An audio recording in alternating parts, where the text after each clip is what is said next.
Feel like it's about time to start, so we should probably get going, shouldn't we?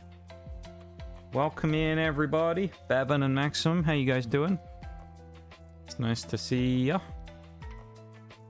I'm going to mention before anything today that I'm on kind of a bit of a low energy day today, so I might not...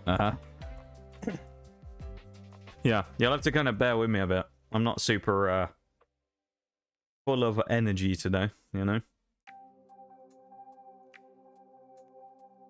So we'll kind of get through it as we do, but yeah, I'm probably not going to be super wild today. Yeah, welcome in, everyone. It's nice to see us. It's, of course, probably, minus maybe things going wrong, the end of Mono Dark today, which is quite interesting, because it means we'll have 4 runs of Pokemon left before the end of the Monotype series, really. 18 different types, 18 different runs across about a year, or close to it. I mean, that's pretty wild in itself, and we're very, very near the end of it now. And yeah, I'm kind of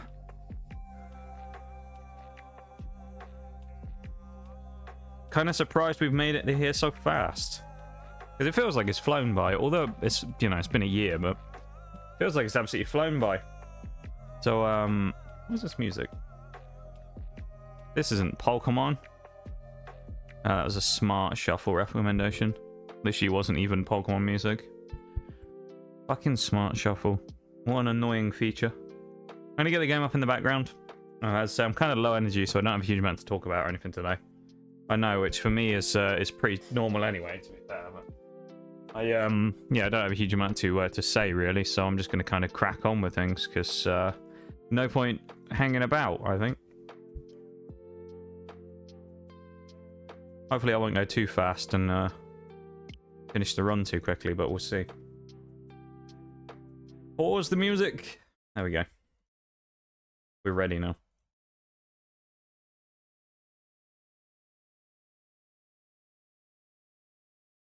Feel that? I just woke up from a nap myself, and I kind of want to go back to it. I feel kind of tired today. I think I'm just like...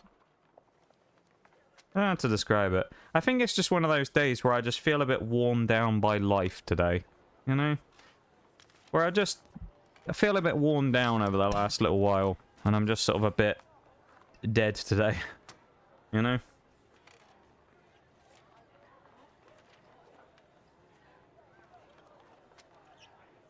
One of those days today. I can understand the feeling of being a little bit eepy, as they say.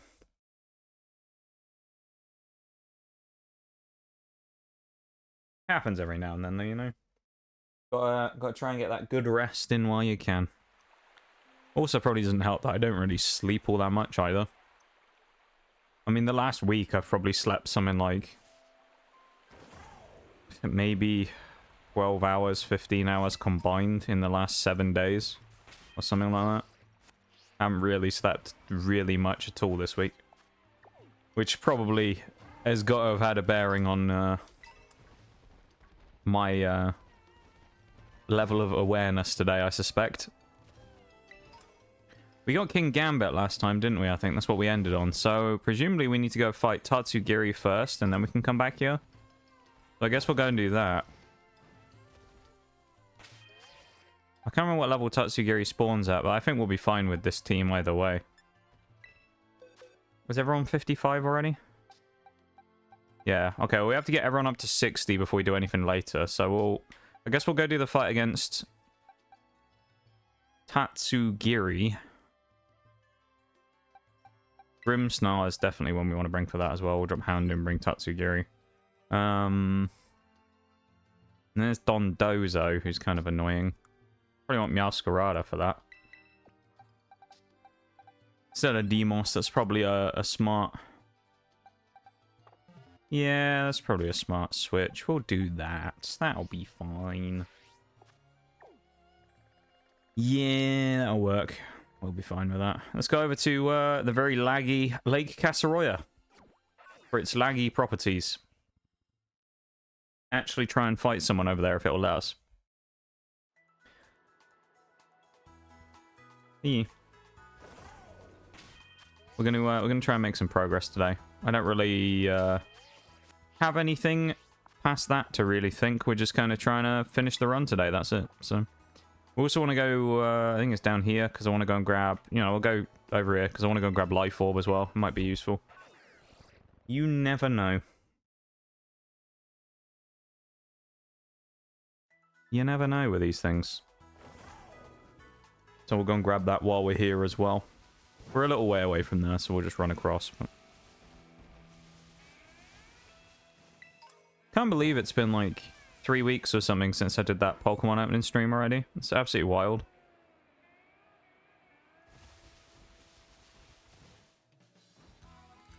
It's very sad that we can't do those as often as I'd like, because it'd be really nice to do one of those like once a month or something, you know? Be a really nice little special thing. Even if it was only once a month, I think it'd be a really cool little special stream every month. Be quite nice to do.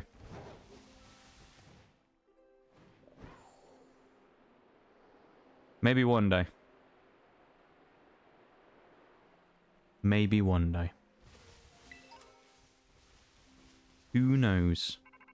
I'm surprised it's dragged us into the cutscene here as well, because we pretty much didn't go anywhere near the Tatsugiri, but there you go. Love that for me. Okay, it didn't actually drag me fully into it, that's good.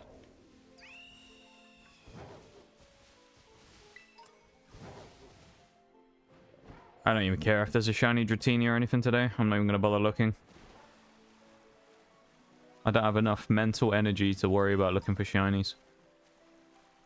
Existing is fucking hard enough today, so we're going to focus on that and then see where it takes us.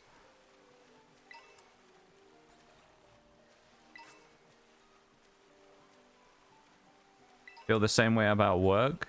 And which way do you mean? Because I said about 3 there. Any of them could probably apply.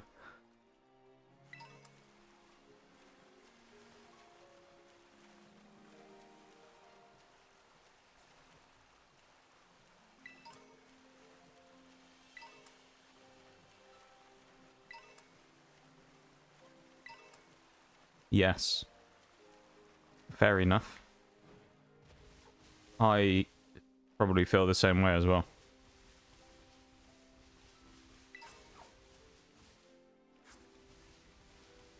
I feel like when it goes to those types of things, it's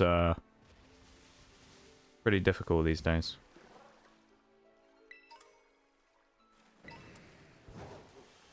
It's also worse when there's a lot of things that are out of your control that affect other things, which is kind of annoying. In my case, I have a lot of that in general in most things in life. I have a lot of out of control stuff that isn't to do with me that affects what I can and can't do and things, so, or how things work for me, which is kind of frustrating as well. So existing is hard, you know.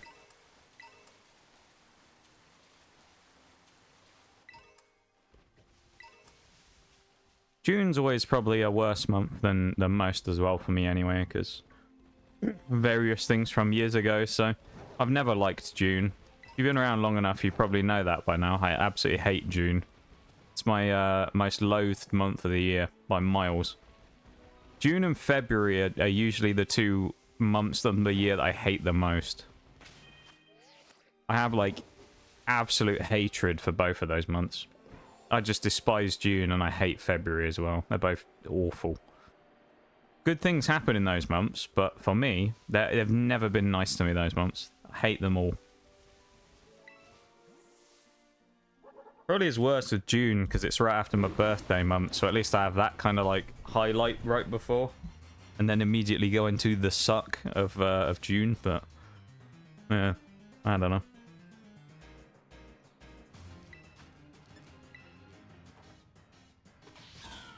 It is what it is, as they say. That was surprisingly hard hitting, damn. I mean, I know it's guaranteed crit, but I did not expect that much damage on that one flower trick. That's a good start. Okay. I mean, we've done this fight so many times at this point against Dondozo Tatsugiri. Honestly, as a Titan fight, it's a bit of a joke. It's not really that hard. So, I've never really struggled with this one. It's always been quite simple, I find. Dondozo's kind of more intimidating than it looks more intimidating than it probably actually is. It looks kind of like big and powerful, but probably Great Tusk hits harder anyway.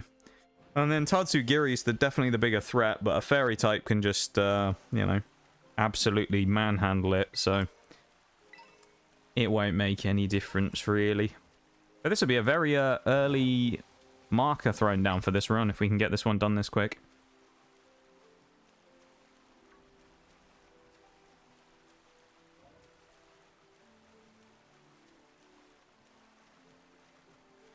I don't know why he jumps back out the mouth and you know, like, becomes the little mini Tatsugiri again. Unless it's because they think you might have forgotten that he became, or went from a sushi to a whale in that short space of time.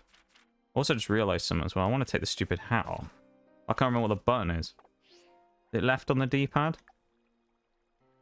It's left on the D-pad. Oh, we're going to get rid of that stuff. We'll put the winter uniform on. I want to get rid of the hat. What's the helmet? Well, we don't like that. Let's just get rid of the hat and go for the... Yeah, let's just go with that. Generally, say the same thing about February and October. Can't stand those months. February seems to be a common one. I feel like I seem to see a lot of people not the biggest fans of February. I'm not sure entirely why. But people just don't really tend to like February much. There's not really many redeeming things about February, though, is it, really? I mean, weather's usually rubbish. You're not far off the back of kind of Christmas and January and things like that, where you might have had some time off or had a good time, obviously, with the holiday season and things. So, I mean, you've got that. Yeah, so everyone seems to just hate February. October. I don't mind October. October's okay. But, yeah, it's June for me is the killer. I hate June. My least favorite month ever. Welcome in, Harleen. How's it going? We met you in Marley's stream, didn't we? On Wednesday, I think. Old Code Marley. Welcome in. It's nice to see you. I like that little Bulbasaur emote there as well. That's a good emote to start with. Very topical for today's stream. I love it. Yeah, welcome in. How you doing? I hope you're having a nice Sunday today.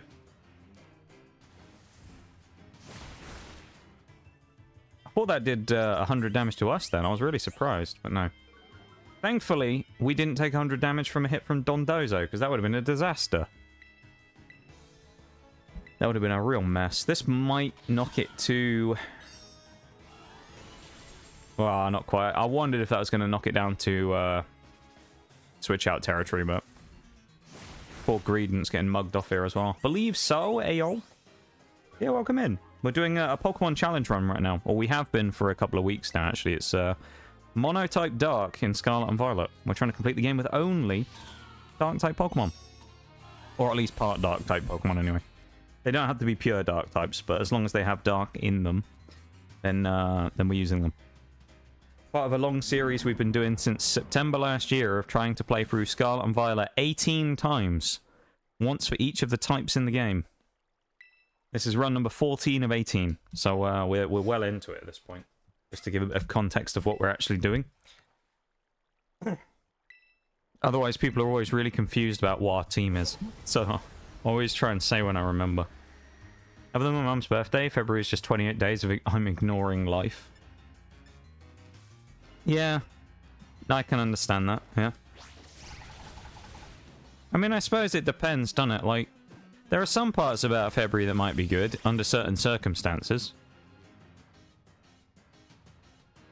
Like, I mean, I suppose some people enjoy Valentine's Day in February. You either enjoy Valentine's Day or hate it, depending on what situation you're in, I suppose.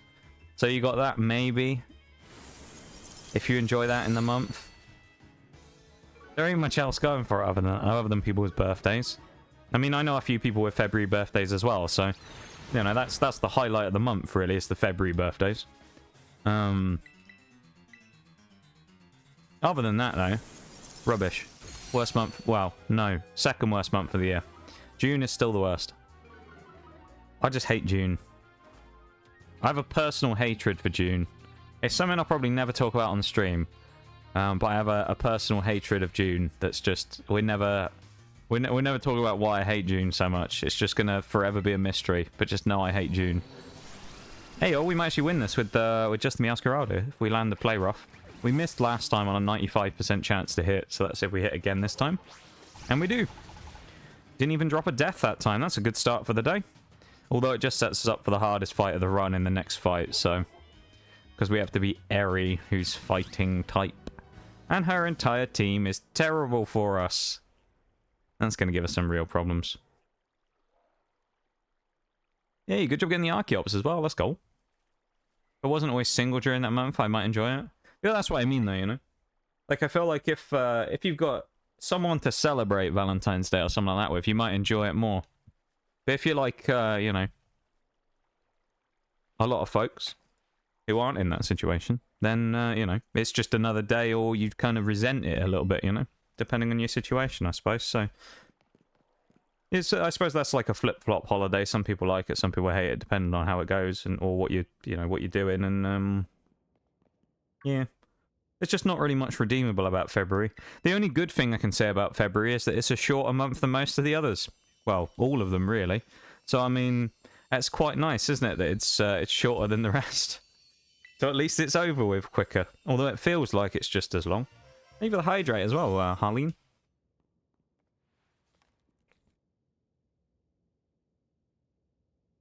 October is just evil. I have a personal hatred for Halloween. I've never really been into Halloween stuff. So it's like, for me, it's just another month again. My voice is absolutely dying today. I don't know what's happening. I keep needing to, like, clear my throat, but every time I do it, it just immediately comes back again. But, yeah, I've never really been much of a kind of fanatic for Halloween stuff or kind of horror-y stuff, so I suppose that part of it doesn't really appeal to me. So I've always just seen it as it's just another month of the year, really, for me, you know? Another one that just exists that I'm not really too crazy about, but, you know, I don't dislike it, I suppose. You know, it's nice that some people get really into it and have, you know, a long time to enjoy it, but, it's just not really my thing. Don't know what probably my two favorite months of the year is probably December and May.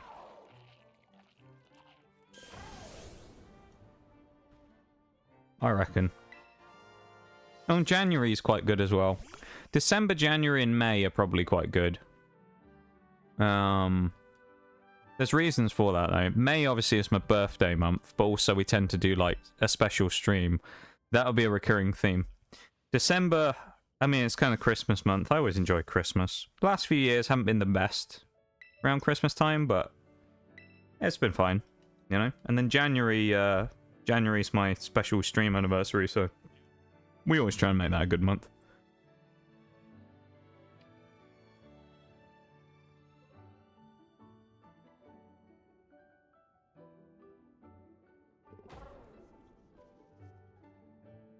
If I lived in Germany, I might like October more. Yeah, that makes sense, I guess. Yeah.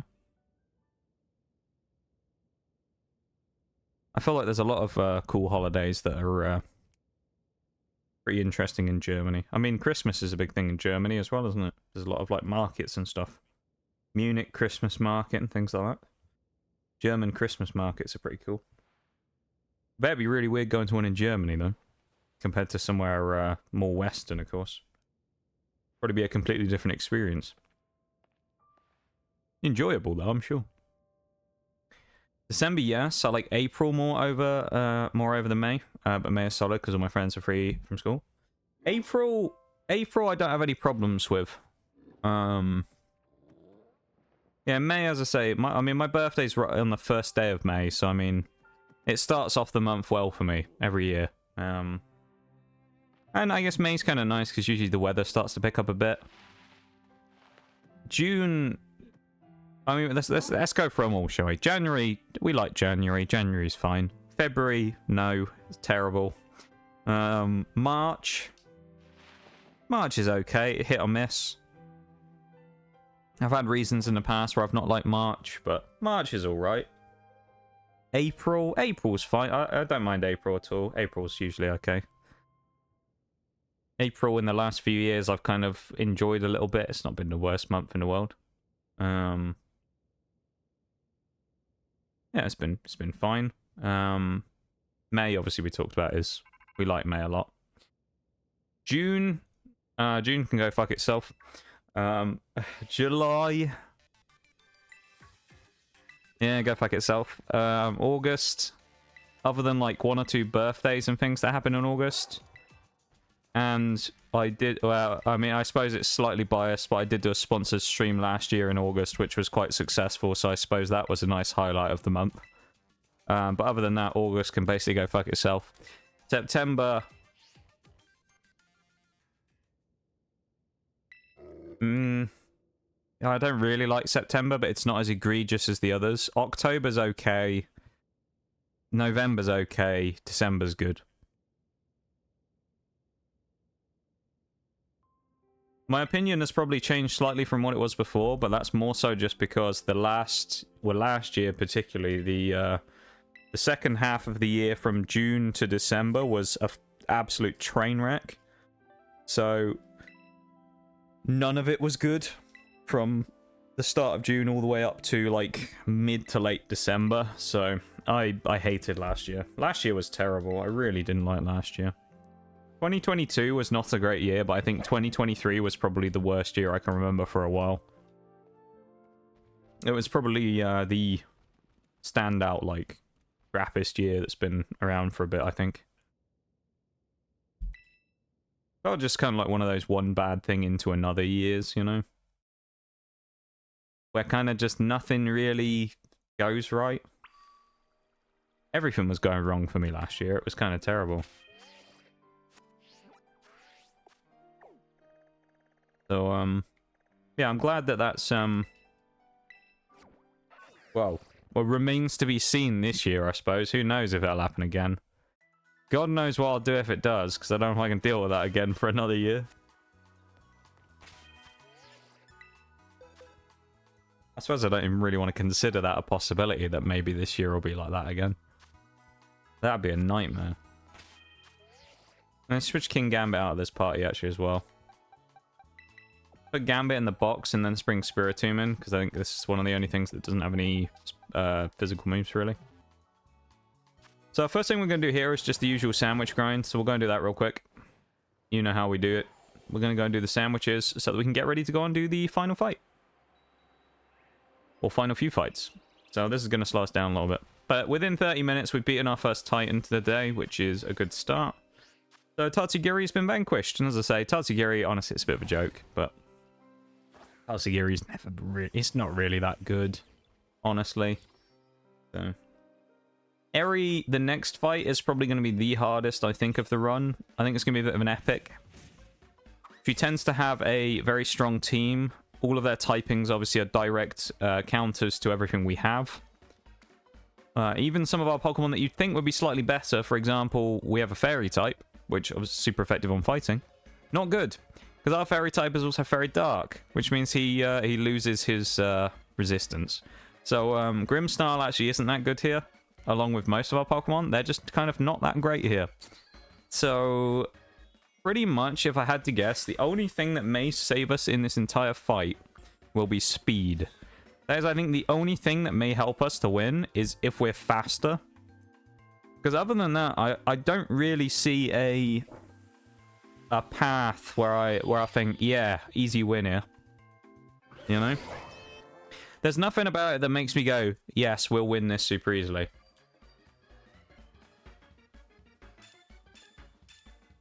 And there's, like, I can't really bait as much as I did before. Because I know certain other fights, like, there's been Pokemon that I've really been able to abuse, like, the movesets and stuff on to get us into the fight. That doesn't really happen all that often with Eri, because her first Pokemon is that Toxicroak, which, on the face of it, you think, okay, it's not too bad. But I'm pretty sure it's going to have Brick Break, so I can't really bait its Sucker Punches or anything. So... we can't really do anything with that to, like, bait Sucker Punch out and give ourselves a free win. So we just have to kill it, which means we probably have to run Honchkrow up front.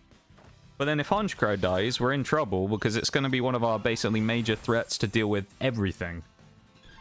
And there's also a really big problem in this one, which I think will probably have to be dealt with by, strangely, Spiritomb, I think, will have to be the Pokemon to deal with it. Where in Houndoom, the final Pokemon we have to beat has stamina, which means it increases its defense every time it gets hit. Not its special defense.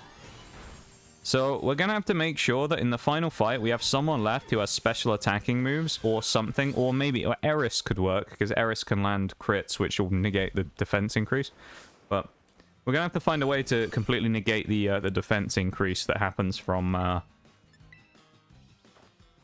stamina. But also it has shift gear and that, so we're going to have to be careful of that as well. Welcome in, Wolf Boy. How's it going? How you doing? I hope you're having a nice Sunday. Hello.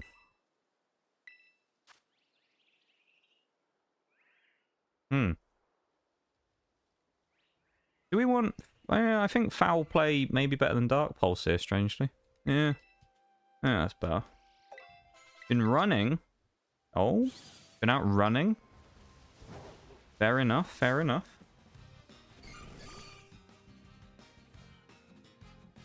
Glad to see you doing well. Must be nice weather for it. It's nice weather out here today actually as well. It'd be nice for a bit of going outside and touching grass, I'd say.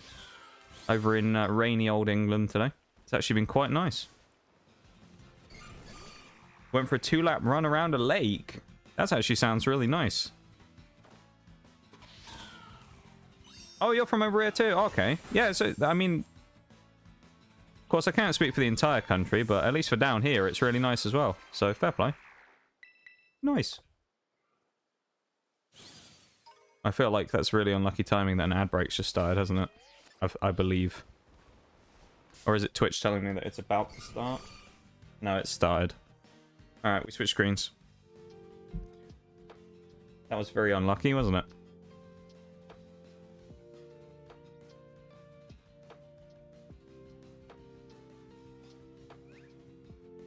Wait here for a second while we wait for the break to go through. Not fighting the Blissies. Although I think this does wear down the sandwich timer. But... yeah, there's not really a lot I can do about that, really, is there? Either way, if we wait, it runs the timer down, so. Been ill, however, for the past couple of weeks, so I thought to get out, you know, and have a run. Yeah, fair play, fair play. You know, immune system back up and running, get, you know, a bit of good exercise and stuff in. Fair play, fair play. Running around a lake, eh? That does sound very nice, actually. I feel like if there's places to go out and have a run, running around a lake sounds like a good place to go.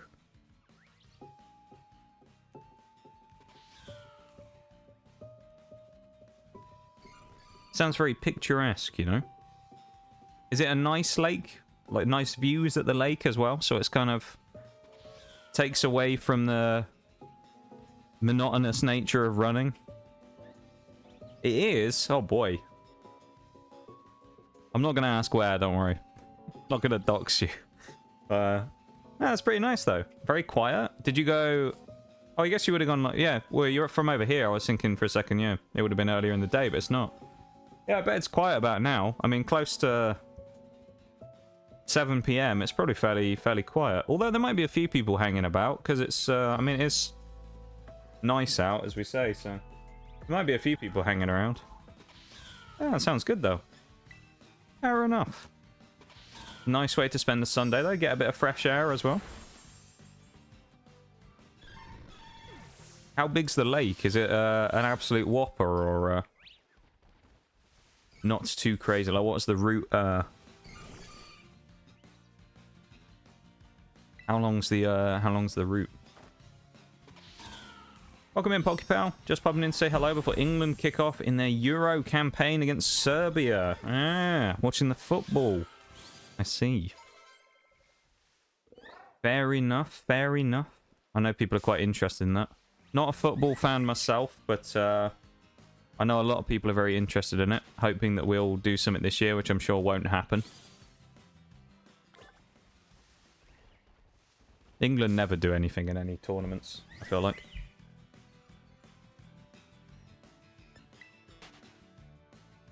Yeah, have a good one, PokePal, and I hope you enjoy it no matter what happens.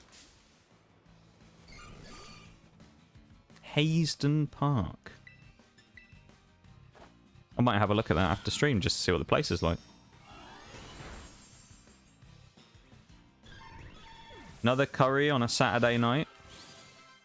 Do you mean another curry on a Saturday night? It's not Saturday, Bevan, nor have I got a curry. Where are you getting the curry from? Or are you having a curry? Did you have a curry, Bevan? Did you have a curry on a Saturday night?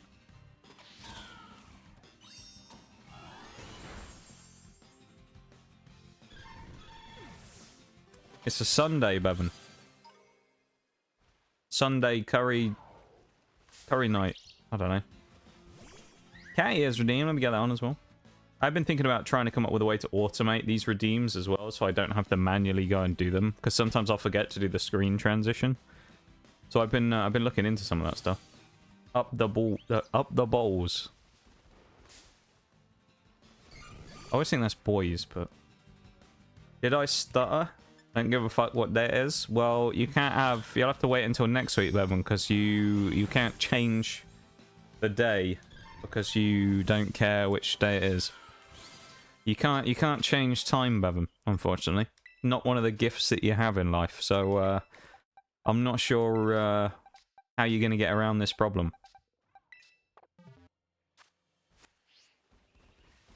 Who are you to say that? Me. I can do it, so that's why. I'm the expert in the world on this, actually, in fact. World leader in research on changing the time of day for a curry on a Saturday night. It's my area of expertise. So there you go. Can't argue with that, can you?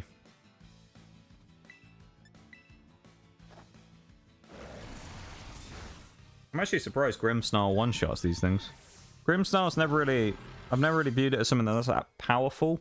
It's very much more of a support mon with its prankster ability, so I might have to set it up with some TMs for that type of thing. Give it some, like, thunder waves and stuff like that. Prankster's quite nice.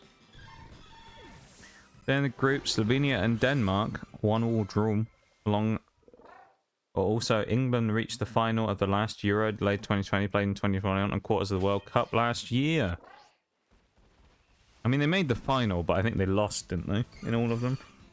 Is the only problem. If there's one thing I've learned all too well over the years from following sports, it's that people only remember who got to the, who won the match, not who got to the final. Very sad. I suppose it could be worse, though, because, you know, my team in sports ended up losing in the final because the other team were cheating, so...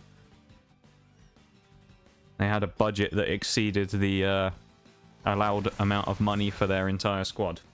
Yet they didn't get any of their titles stripped away from them. But they had spent too much money on players, and they didn't get punished for it, really. More like Stinker. SMH, Bevan. Unbelievable, mate. Thanks for the alert, Maximum.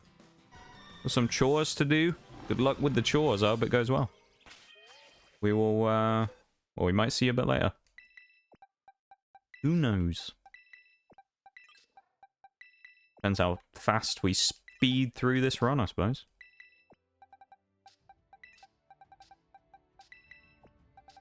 Speed running against the chores. That's what we're doing. Looks like I think we're going to get this done in one sandwich as well, which is... I don't know if that's good or bad. It means we'll have 4 hours to finish everything else, so I actually think this is going to be a day where we probably finish too early. So we may end up having to do a bit of the old post-game running about and wasting time like normal, because I think we may end up going a little too fast here again today, as sometimes happens in these runs, where we basically are just too efficient at the end of the game. These bloody flowettes as well. I know putting them in the flower meadow makes sense, but whoever decided to put them there and blend them in with the multicolored flowers, I hate them. It's so annoying. You just walk around and they're just there. Hidden in the bushes constantly. Where's a Blissey? That's all I want. I played, dared to play a game of Pokemon Showdown again yesterday, Bevan, as well, by the way. That was a mistake, let me tell you. The status spammers were out in force, my guy. It was a rough time. It was rough. There were just people just like... Wait, you look... Outrage! Oh my god. Well, I'll take Outrage. That's actually really good on Maschiff. I didn't know we had that. So we have a dragon move and a fairy move. Oh. Yeah, I think it's become fairly like... It's become a thing recently where I've been talking about this on stream about how much I've become... Or how much I've started loathing Pokemon Showdown recently. Just like an online battle sim thing, basically. Where you can just face random people across the world in Pokemon matches and stuff. It's on PC, you can just... you don't need to download anything, it's just a browser thing. That was pathetic. Right, I'm not using Weavile for this. But it's basically just... Most of it is just people who, like, sit there and spam protect and status moves and things the whole time. And I found someone yesterday who basically loved to use Bevan's favorite strategy, which was to sit with one Pokemon and just use Thunder Wave on everything. Paralyze your entire team. And then you pretty much just have to sit there and roll the dice as to whether you're going to keep getting paralyzed or if you're actually going to do anything. And it just becomes really boring to play against. If someone does it more, like, to the extreme of what that person did yesterday, it was really annoying. So yeah, I've come to loathe Pokemon Showdown quite a lot as of late. And unless you're that guy who came into stream on Thursday, then most people tend to agree that it's not always the most fun thing in the world. That guy loved it though. He loved it so much he said I was wrong because I didn't like playing it. What a wild time we live in. My opinion was wrong because I didn't find it fun.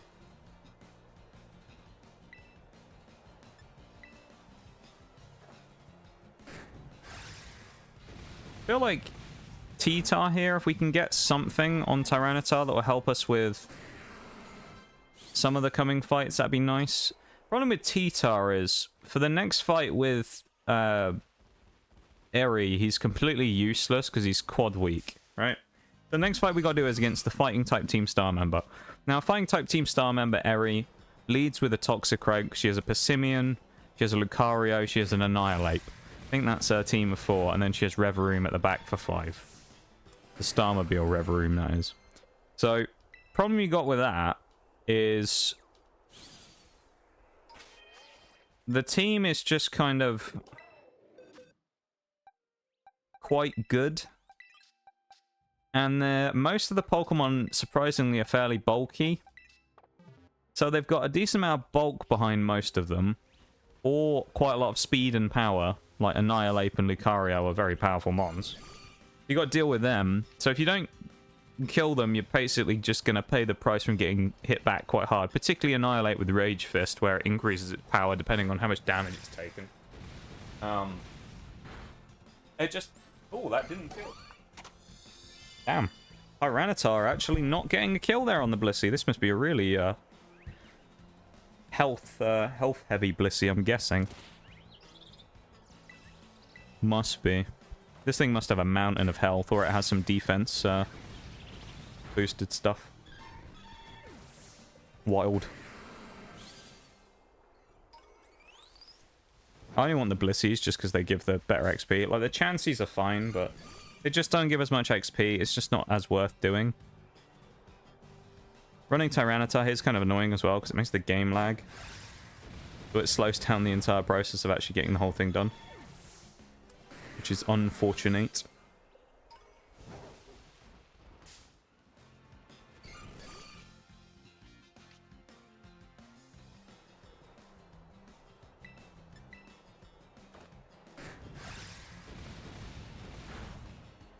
It's another one. Damn, Tyranitar is like throwing hard right now. What are we doing? T-Tar is just not showing up right now. Who's the closest? It's 58 on Cacturne. That's the closest level we have right now to 60. The Cacturne, Tyranitar choking on those kills right now. Can it get another one? I'll just start using Crunch in a minute, probably. Hey, we actually killed one. Pokemon Gold, how you doing? How's it going? How are you on this fine Sunday evening tonight?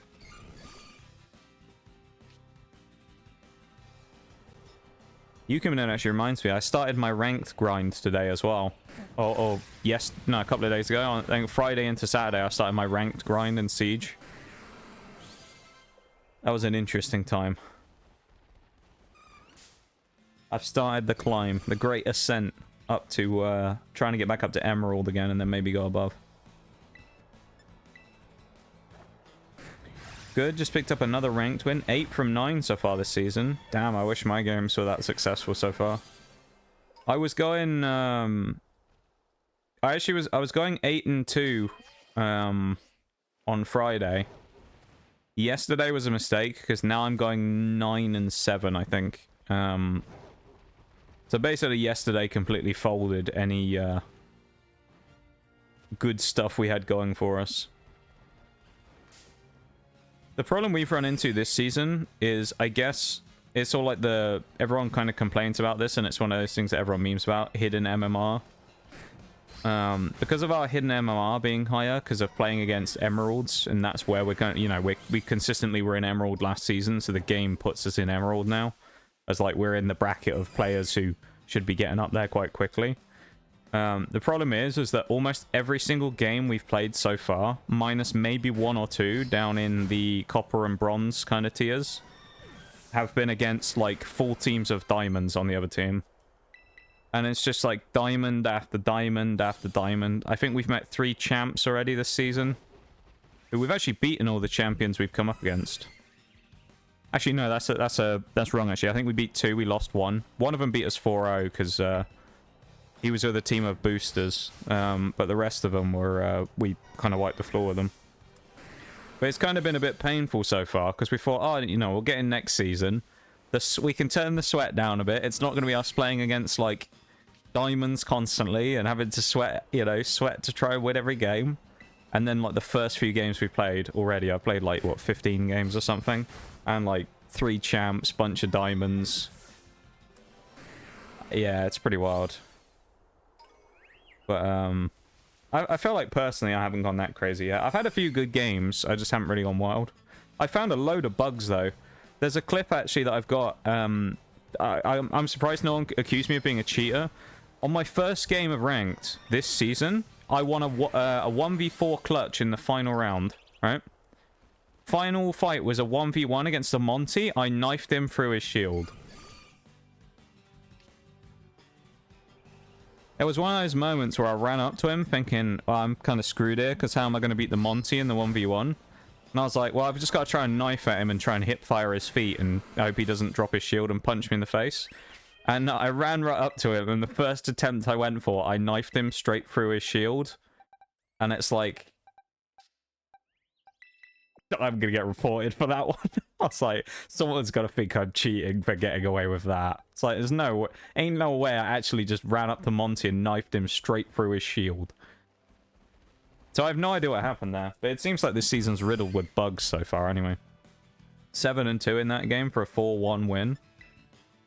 I wish I was going 7-2 so far. Mine's more like go 0-3 in the first 3 rounds and then have the comeback of the century in the last couple. That's like most of my games so far. Played a game on Bank where I was going 0-4 until the final round, and then I went 4-4 or something. It was like, just play like shit for the first few rounds, and I just come back swinging out of nowhere in the last couple of rounds. I just pick it up. I don't know what it is. No worries on the BRB there, Gold. Have a good little brib. I assume you might be in-game right now, so... Good luck in the match if you're currently in one. Level 60 on cacturne. Yay! The boy is leveled up. Welcome back. Were you in the middle of a round just then? Okay. Part of me thought you were playing a match right there, and you were like, I've got a clutch real quick. Just jump out the stream. Yeah, there's been some weird stuff. I say, me knifing Monty through a shield so far is the weirdest thing I've seen. I feel like the hit reg has actually been a bit rubbish this season as well already. I don't know if anyone else... Have you noticed that as well, Gold? Do you feel like the hit reg isn't as good so far this season? Because I know it's one of those things that everyone constantly claims they've headshotted everyone when they shoot them in the kneecaps, but... There was a game I played yesterday on Villa against this... It was the game against the champs where they beat us 4-0. There was this champion Smoke on the other team. One round we were playing, I was rappelling on a window with Blackbeard, and I shot him in the head 4 times at different occasions, and he survived. One of them was when he jumped out a window right on top of me, shotgunned me through my Blackbeard shield, and then killed me. But I headshotted him 3 times before that, and once when he jumps out the window, and it's like... What the fuck? That, and then I've seen so many kill cams of people getting kills where they don't even land a bullet on people. Like, Mirage got one on that same game of Outback that I knifed the Monty through the shield on and won the clutch. The round before, I think it was, he ends up, like, swinging on a breach onto someone and misses the headshot by, like, a little bit of a... Not much, but just a small little adjustment, and he ends up shooting the edge of the reinforcement. And then the guy who's already ran past then dies, and it's like, he was past the bullets before he even started shooting. Like, past where the bullets would have been, yet it still caught the gridlock or whatever it was he ran past, and it's like, what the fuck? Convinced just now that I headshotted a Twitch and they didn't die? Yeah, I think it's a thing. I know everyone is Siege and everyone loves to come up with, like, every reason why everything's broken every season. But I genuinely think the hit registration right now is, like, completely knackered. It just feels like at the minute, you just see, like, the most ridiculous stuff where people are landing impossible shots constantly. Or you land a shot on someone that you're absolutely convinced should get them, and it does no damage. Because usually it's not too bad. The most egregious one I had from last season was not even... It wasn't even a headshot. But it was this one round I was playing that was a 1v2 on Oregon. It was me and a Jackal, I think, against this guy on Malusi. And we planted in the bedrooms in front of the double window. And it was like a nice, easy round, you know. I'll just sit on the window with Dokkaebi. I was on with the DMR, and I'll just sit here and wait. And the Melusi ran out round the corner, and I shot her about 6 times, sent a mass in the chest, and she took 0 damage and killed me. And then the Jackal ended up picking her up and killing her, and we won the round. And I went back and watched it afterwards on all the replays. I shot her, like, dead center of the chest. 4 out of the 5 shots I landed, and I think the other one hit her in the shoulder, and she had full HP when she killed me. And it's like... Other than that, I didn't really have any problems last season. This season already, in the 15 or so games I've played, I've already had multiple rounds where I'm convinced, from watching all the replays and angles, that I definitely shot someone in the head, because it's the only part of them I could see, yet they're still alive. It's wild. I mean, I don't know, maybe I've gotten away with it as well on the reverse. I'm sure there's someone out there who thinks they've headshotted me and I've somehow got away with it, but it's just ridiculous, really. It's wild that it's even happening in the first place. That, and I also had a sound bug yesterday, which is really fun. I had it where, after I died, I went on someone's drone, which got shot, and then it muted all of my personal game sound for the rest of the match. All I could hear was, like, drone jumping noises and stuff, like drone sounds. But I couldn't hear shooting, I couldn't hear footsteps, I couldn't hear gadgets, I couldn't hear the narrator guy or anything. All I had was just, like, drone noises. It's so hard walking around the map. That was on Oregon as well, funny enough. Maybe Oregon's just cursed for me or something, but... It's so hard playing a game of Siege, walking around, when you can't hear anything. It's so jarring. Wandering around through a map blindly. Like, not knowing where anything is or where anyone is, and all you have to go on is just praying that you swing a corner and then there's no one looking at you. And if you go on the wrong one, there's someone staring at you, you're dead. Because you wouldn't have known they were there beforehand. So I got a glitch where spectating, all you hear is constant bullets is gone. That used to be, I used to get that. There's a clip of it that I have here on Twitch. I used to get that all the time, just in-game. Not on drones. It would happen if I killed someone. There's a clip, I can't remember what it's called, but it's pretty much, you'll know it when you see the title of it, because it's just got a load of burrs written in the title. But there's a clip of it from TDM that I got before, and it kind of ruined the clip because it was a gnarly shot that I got where I just respawned, sprinted into a corridor, and then destroyed some guy right down the end of it on a really long shot.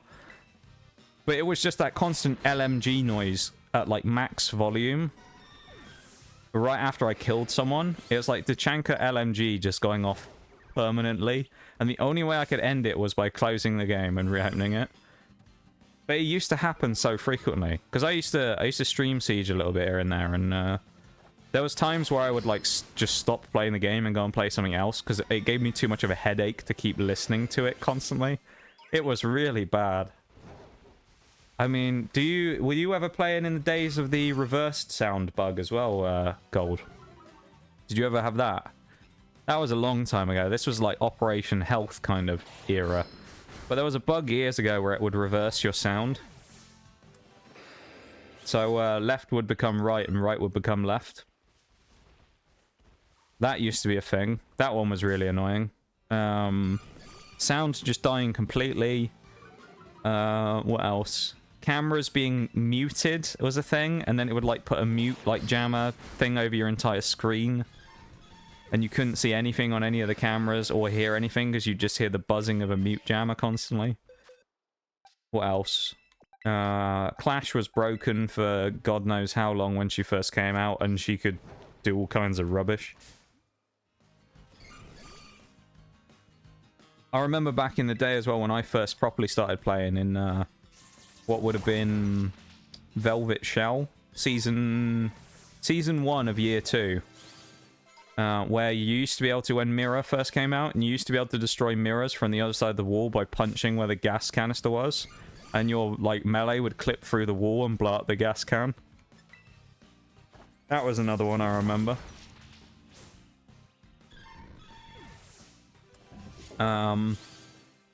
What else? I think Maestro had invincible evil eyes for a time. There's like a bunch of weird bugs over the years that I've seen. Siege is just riddled with them, though. It feels like they fix a bunch of them, but there's still tons of them constantly. So no matter how many they fix, it never really feels like it makes the problem really that much better. Which is kind of sad, but, you know, it is what it is, I suppose, at the end of the day.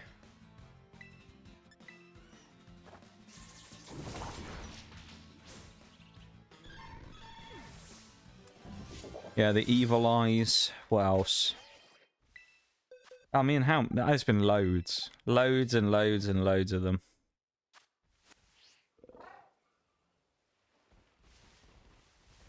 There's too many bugs in Siege to actually go through and, like, pick them all out. Because there was just so many that have happened. And the best part is, some of them are memey, but most of them are just annoying. They were funny until you, like... actually ran into someone abusing one, and then it was annoying. People used to be able to sometimes vault things and teleport through the roof of a map as well.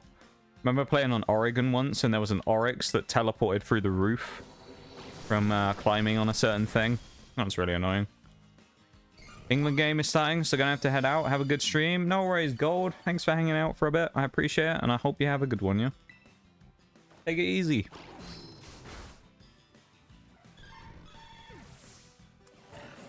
One more fight. Oh no, it's 2 more fights. We're only level 58. Or 3 more fights, something like that. I thought we were there already. We're not. We're close, though. We're so close. Young Zvylus is actually going pretty well here. Enceladus, the Zvylus.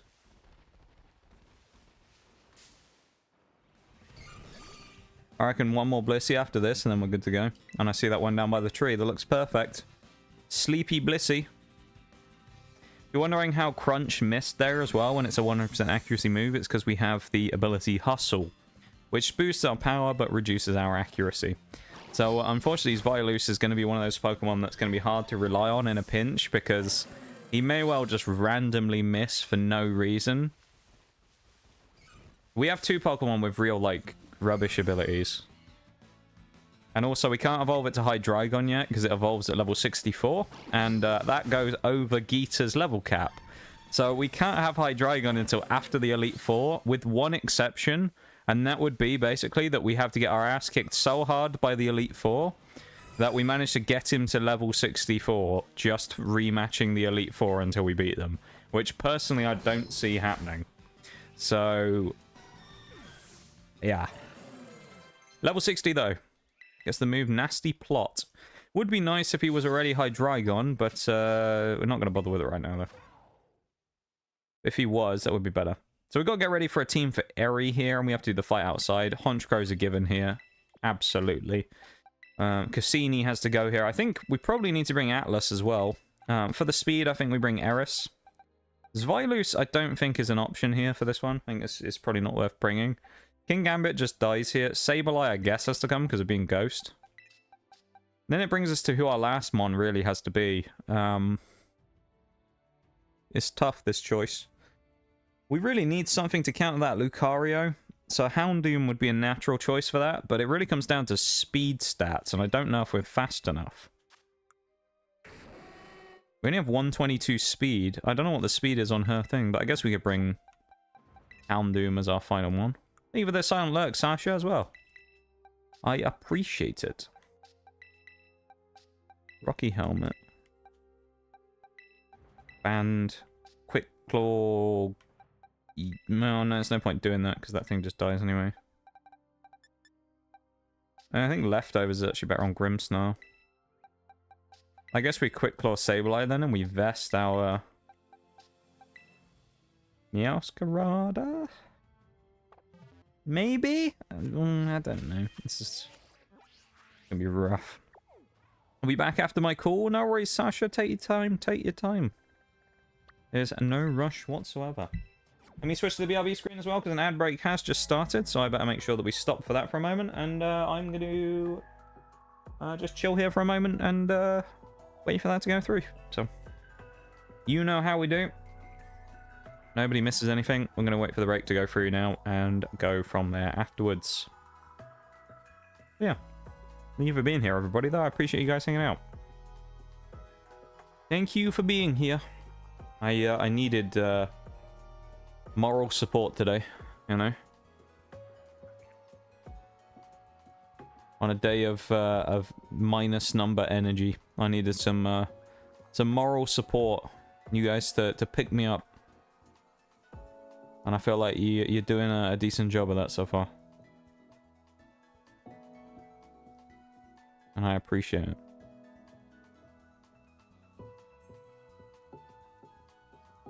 Also, in an update that surprises absolutely nobody about the special potential thing that may have happened, still haven't heard anything, so I'm going to hit those people up again tomorrow.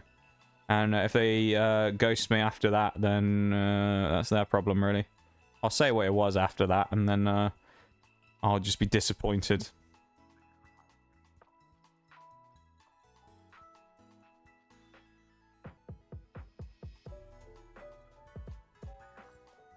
It's going to be very sad.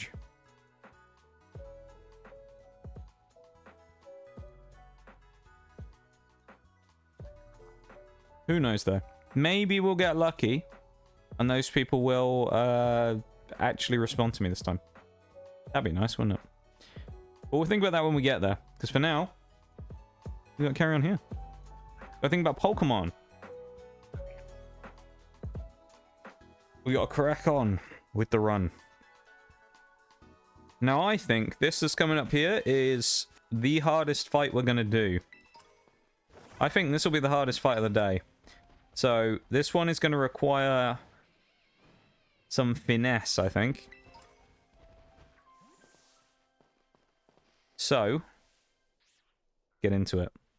But I think it's going to require a bit of finesse here to make this one work.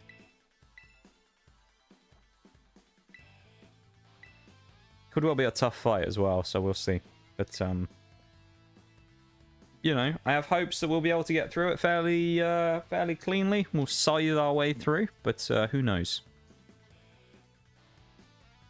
Get the Nuzlocke sheet up as well, just in case. It'll give me some insight on the move sets we have here to deal with.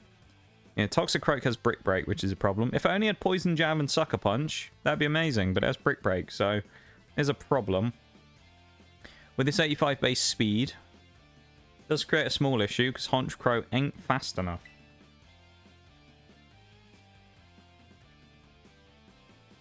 I don't think, anyway. Let's get through this little bit of text. Is Honchkrow fast enough? No, we aren't. So we are going to take a hit anyway for free from him then, from Toxicroak. Rock Tomb, unfortunately, on Persimmon, which is annoying. Lucario is annoying as well, because it has a dragon move and fighting in dark, so it kind of covers most bases. Annihilate's going to be... Annihilate, Lucario have the same base speed, so that's kind of good at least. Yeah, this is going to be a tough one.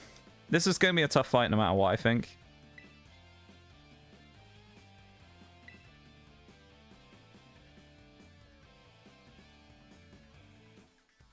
We'll see. There's a lot of strong mons on the other team, though, so... This could be a tough one. It could be a tough one. It also might be easier than I think. I don't know. So we'll see.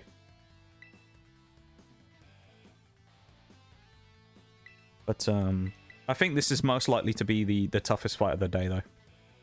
At least from, not this one right here, but the one that's coming up. You'll know it when we're there. But the main fight here, I think, is probably going to be the toughest one of the day. Type-wise, it's the worst one for us, I think.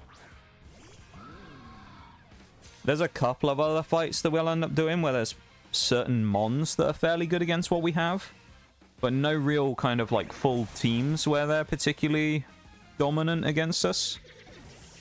This is really the only one where there's kind of a full team of Pokemon that are just fully direct counters to us, so... We have got that early slight level advantage, because of course I've already gone up to the cat for Gita, knowing that I'm allowed to do that. So, that's concerning. I mean, it is a close combat, though, from Primate, so... Welcome in officially, Sasha. Thank you for the Yoda death as well.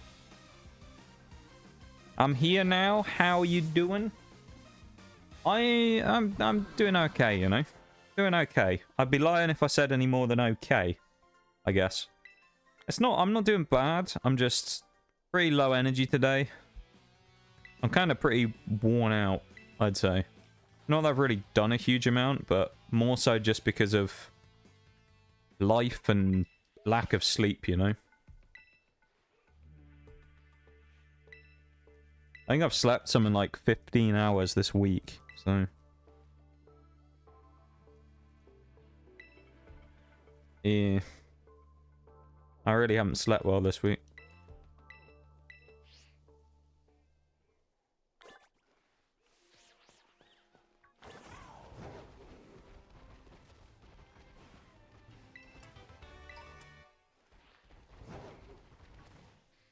Sending pats and hugs if consented.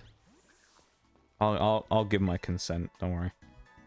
I'll give you consent on it. These days happen. They do, you know. I think the thing for me that's nice, at least, is they happen less than they used to. I mean, like, back before I met you, Sasha, this was like... I was kind of ranting about this earlier, saying about how I don't like June. Pretty much, like, last year, June all the way until, like, December was this. It was, like, 6 months of this. So... yeah, it's definitely less than it used to be, and I don't really get it as much. But today's, I think, just one of those days. I think it's just a life day, you know. Just feel a little bit beaten down today. Feel a little demoralized, as I said on Twitter the other day. Kind of just how I feel a little bit right now. At the start of the year, I was quite kind of hopeful about things, but I just feel a little bit like I've kind of run out of steam for a little while, and I need to build it back up again, you know?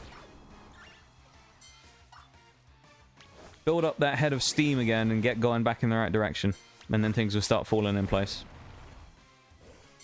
Yeah, hopefully I'll be able to get some good sleeps tonight, though. How are you doing, by the way, as well? I forgot to ask her. That's very rude. Very rude of me to not ask you, but how are you doing? Hope you're having a good day today. A nice Sunday. June is a rough month, it feels like, full of mess / bad tier news and events.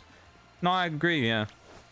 I've always had a bad kind of track record with June, honestly. It's not something I talk about on stream because it's kind of not the place for it, but I've always had a bad time with June. A lot of bad stuff has happened in the past in June, or may have happened in June. It's just a month I just don't enjoy. I always wish June's, you know, done quicker than any other month in the year, so... yeah, we'll see if we can get it to go quick, but... I mean, we're already halfway through it, I suppose, which is nice. But then afterwards comes July, which is kind of equally as bad for me, so I don't know. Doesn't get any better next month. There's no reprieve at the end of the month. Yeah, exactly. I wish all of us the you know, better rest and better rest of the month. Why not while we're at it? Kind of meh, honestly, both good and bad news. Was the news to do with that call from earlier? The call that you took a little bit ago. Is that what the news is in relation to? So it's fresh news. A bit. Well, I hope everything's okay, though. You know? And that whatever it is, it's something that you're able to kind of come back at, you know? Weekly catch-up with the fam. That can always be hit or miss, I suppose, depending on what type of life you've lived so far.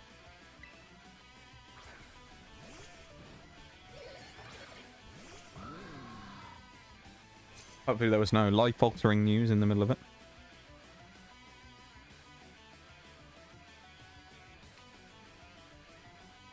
This is the fight, by the way, as well. This is the one I was talking about, the hard one. So that's already really bad. I mean, it's a stab poison jab from Honchkrow, so it's still going to hit like a truck. This needs to one-shot, which it does. That's good.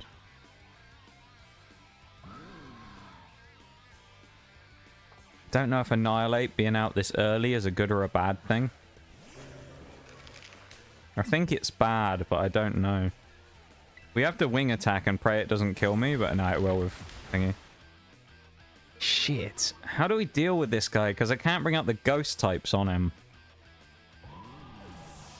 Lost two of my dogs to an accident. Oh, no. Well, I'm sorry to hear that, Sasha. That's terrible news. Yeah. That's some awful news, man.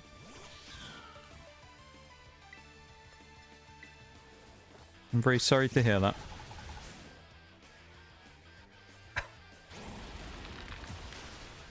We really left that Annihilate on 1 HP. Come on, dude. Bruh.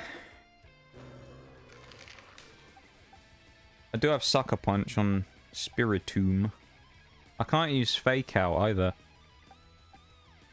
It has to be Spiritomb with Sucker Punch, I guess. And I have to switch out. Ugh. What a horrible situation to be in.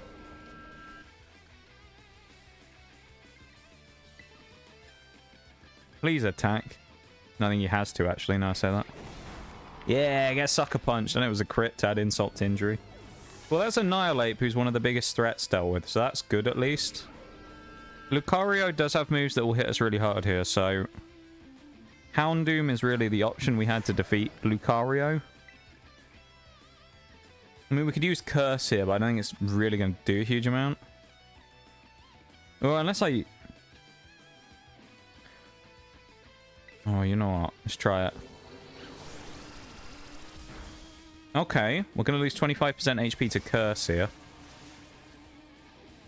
Yeah, I forgot Curse works... Oh, no, we...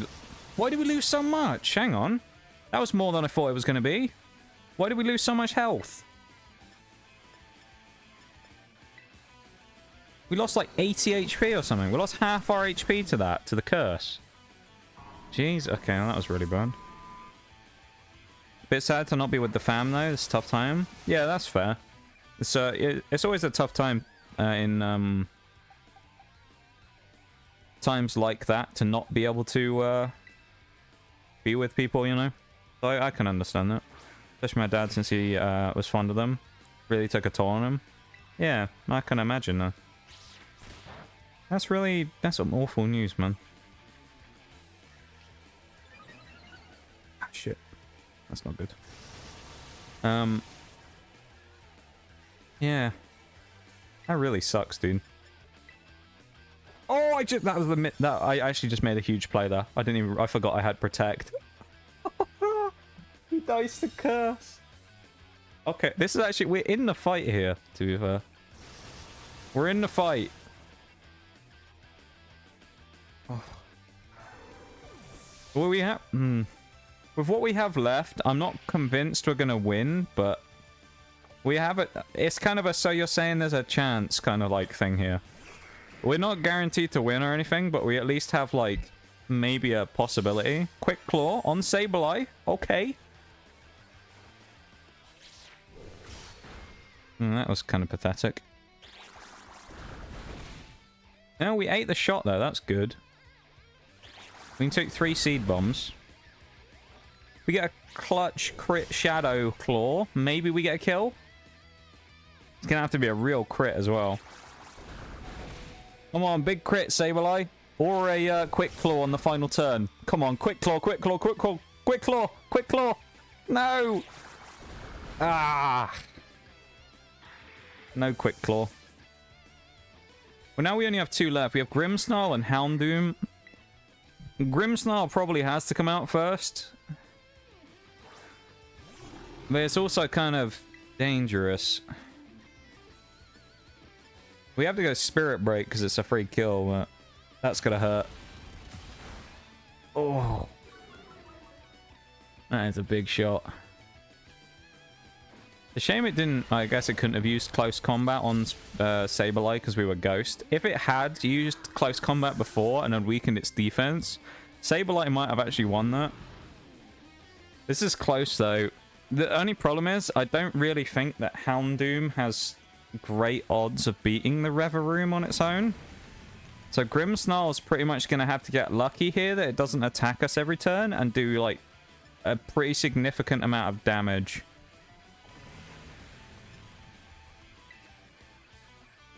Okay, it's shift gearing. That's kind of good and bad. It's good from the fact that it's boosting, which gives us a chance to attack, but it's also really bad from the sense that it means Houndoom dies to a one-hit. Ooh, that's damage, though.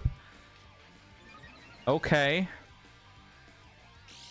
That was some good damage from Grimmsnarl. Okay. He's boosting again. Okay. I don't like this. I don't like this. Come on, Grimmsnarl. That was the power of stamina kicking in there. Boosting its defense, of course. So we probably don't kill with another one, is the issue here, unless we crit.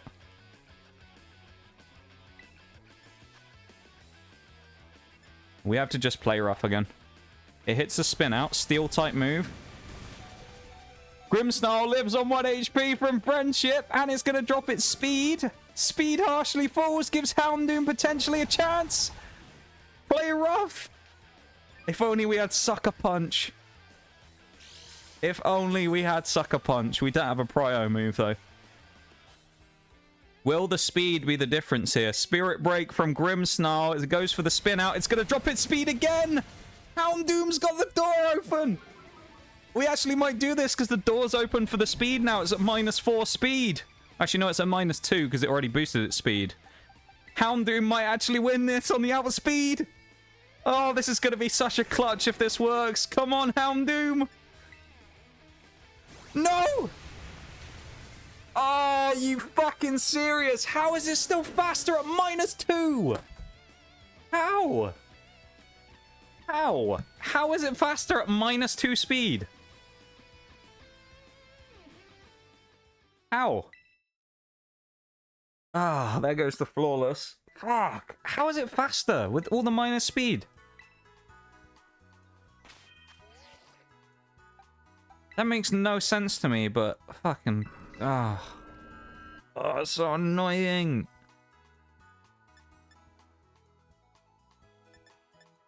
I hate that. The temptation to try something different, though, and go for Hypnosis instead, and then Dream Eater.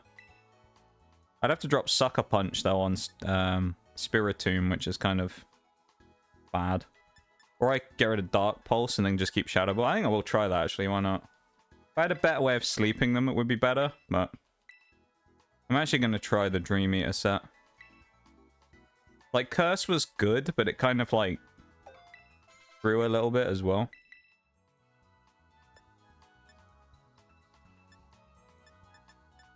There's a Fake Out here as well, which is kind of handy, and Sucker Punch. I think it actually might be worth taking a Fake Out on thingy. Because realistically, we're not going to be attacking all that much here. Fake Out is good. It gives us a free turn of Flinch as well.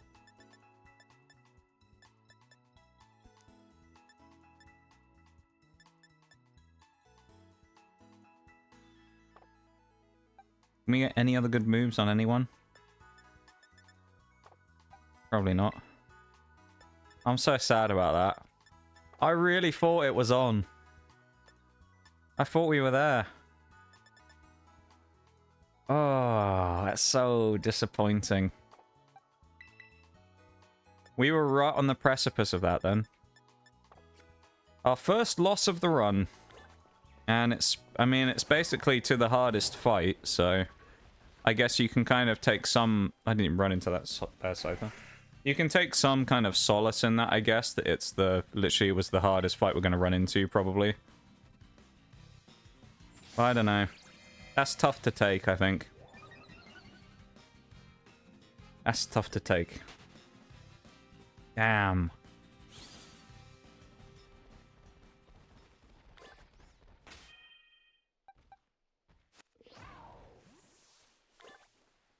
We got so close. Do we have any other items that might be good here? I mean, there's the Life Orb. We already one-shot anyway with the... I mean, I can run Life Orb Meowscarada, I guess, but...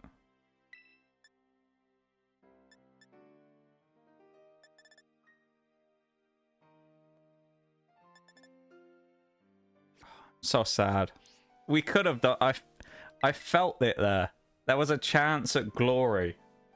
And it just fell away. It was in my hands and it just fell through my fingers, you know? One of those. Just slipped through my fingers. Ah.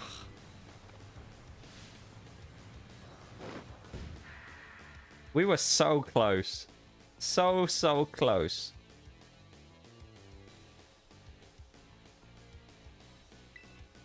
Disappointment is immeasurable and my day is ruined. I got all energetic and all that for nothing.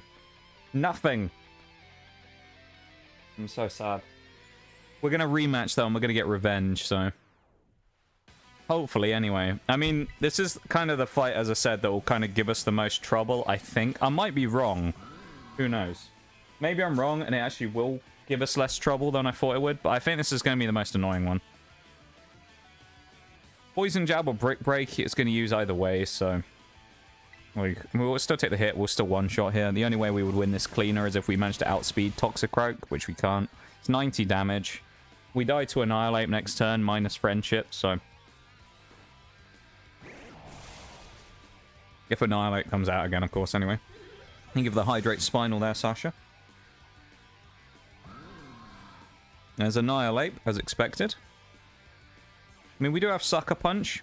I suppose one thing to think here is, well, we're going to get outsped, aren't we? So we actually may as well go Sucker Punch, because he's going to knock us out either way. So at least it gives us some damage. Oh, wow. That was more than I expected. That was a lot of damage. Wow.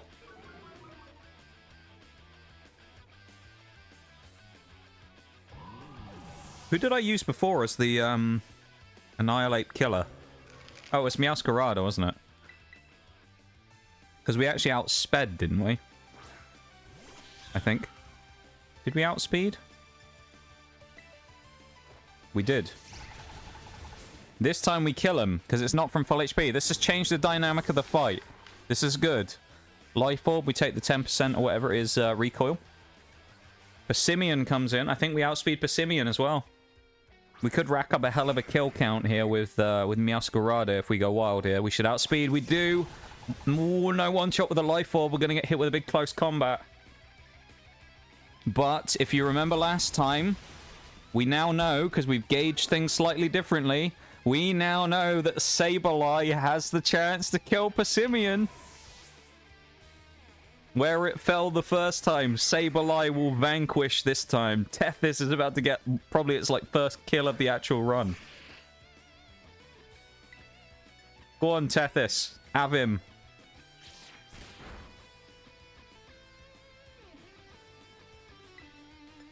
Shadow Claw your way to victory. Yes. Sableye actually did something useful. With its rubbish ability that it has. Stall, meaning it goes last every turn.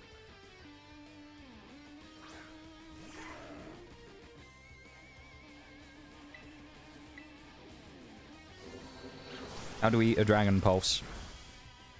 Just over 60 damage. I mean, it's going to be a damage roll if we live it. Oh, that was good damage, though. Okay. Come on, do we live? No. I was hoping he high rolled the first time and maybe we lived the second one. I mean, we could bring Spiritomb in now and leave us with the same situation as before. We'd have to Hypnosis Dream Eater and then it's a 60% chance to hit, though. This is tough if we miss. Come on. Come on. If ever there is a time to land one, it is now. Spiritomb missed. Come on, Tomb. Please. 2 in a row. Hypnosis is such a shit move. It's 60% accuracy. We landed it! We actually got the sleep. That's good. That's good. Hi, Shaylay. How's it going? How you doing? Thank you for the 10 stream streak. I really appreciate it. Nice to see you, man. Ooh. Hello. That was some good damage. Now we got... We took like half his HP bar and got hardly any HP back there. That was crap. Damn. I thought we were going to get way more from that. How you doing, Shaylay? That's a weird noise it makes as well before it does it. That weird noise it does before taking the damage from Dream Eater. Doing great. How am I? I'm doing okay. I'm a little sad because we lost our Flawless a minute ago to a what looked like it was going to be an all-time great clutch of our Pokemon runs, and we lost on the final turn basically. But I'm doing okay, you know. Today's kind of a bit of a low energy, kind of day, but we're doing okay though, you know. We're surviving. We're surviving. And it's nice to see you. Always a better day when Shaylay's around. That's what I say. Okay, that was decent damage. We are going to boost the stamina defense though. So okay, the speed drop. That's good. That was what 47 damage I think it dealt. Rocky Helmet. Okay. Spiritomb, the GOAT so far, is doing a crazy amount of stuff here. Spiritomb takes it to 50%. Second stamina goes off. Houndoom still in the mix here. Will it use Spin Out again? It will. It's going to take Rocky Helmet chip one more time. One more Rocky Helmet as its speed goes down to guaranteed -2 or better, which it outsped Houndoom before, but I think Houndoom is probably the one to bring now, and Grimmsnarl at the back because it has a better chance. This will still be a pretty gnarly one if we win. Wait, we outspeed. Was it a speed tie then or something the first time? Now I'm thinking. I'm confused. It went shift gear. Okay. It's at plus... Oh. Okay, it's at neutral and +3. Combat Talk, that kills.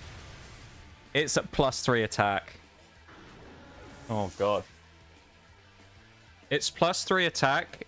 Our Grimmsnarl has Fake Out, but I don't know if it kills. I don't think Fake Out kills. I think our best chance here is to go for Spirit Break, because Fake Out I don't think will knock out from here. It goes for a boost! What a throw from the AI! Oh, the AI has thrown so hard. Gives us the free win. Spirit Break from Grimmsnarl takes down the Starmobile. Let's go! That's such a depressing way to win it after the first one. It went down to the wire, and then the AI just froze in the second fight and boosts. I have no doubt it could have killed me as well. At +3 attack, there's no way that thing doesn't kill me with Combat Talk. So I don't know why it didn't just fight me, but... Oh, man. It's over, though. So we're like... What are we? How many fights have we done so far? We've done the 5 Team Stars. We've done the 5 Titans. And the 8 gyms. So we're at 18 fights. 18 wins, 1 loss so far. 18-1.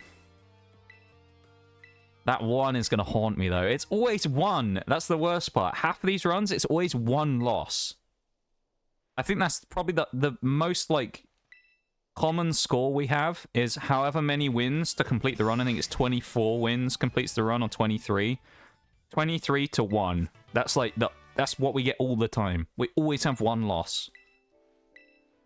Whether it's the final loss of the game, the final fight, or not, it's always 1 loss. As the BRB actually... or the break clicks on here. So while the break's on, actually, I am going to go and get up and have a stretch. So I'm going to do that real quick, okay? I'm going to go get up, have a stretch, and go and grab a drink real quick. Refill my water, because I've already drank quite a lot of it. So, yeah. I'll be back in a minute, okay? And then we will carry on.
Right, I'm back.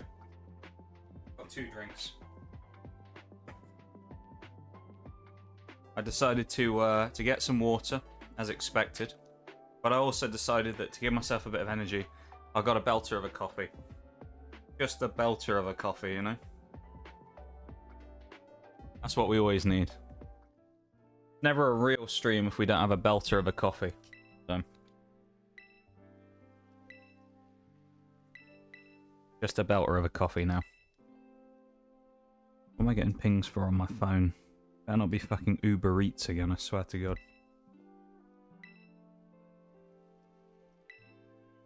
Uber Eats keeps pinging me on my phone, it's super annoying. Coffee! Yes, some coffee. I don't have any croissants to go with it, so... yeah, I can't be very French.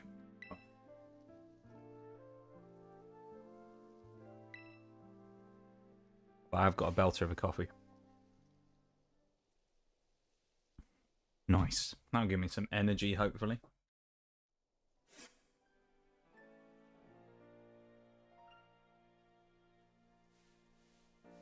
If I drink a coffee now, I'll sleep at like 11 tomorrow. I, kind of notoriously for me, I don't really get affected by caffeine very much. It doesn't really have any, like, effect on me at all. Which, this is convenient that I'm about to say this bullshit, because it popped up in chat a minute ago. But actually, Rogue is the only thing that I've ever really felt, like, caffeine boosts from. Even then, sometimes I have to use 2 scoops, because I don't, like... Because I guess I must just have such a, like, caffeine tolerance or whatever. That it just doesn't really do anything to me. So for me to actually, like, feel a caffeine surge from something, I need to really, like, juice up on it. So yeah, even if I drank a coffee, like, an hour before, like, 30 minutes before going to sleep, I'd be fine.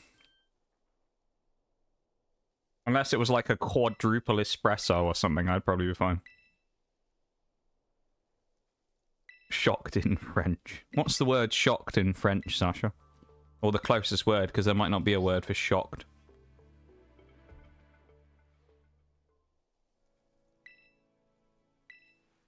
What's the French word for shocked? You're like my French interpreter in chat.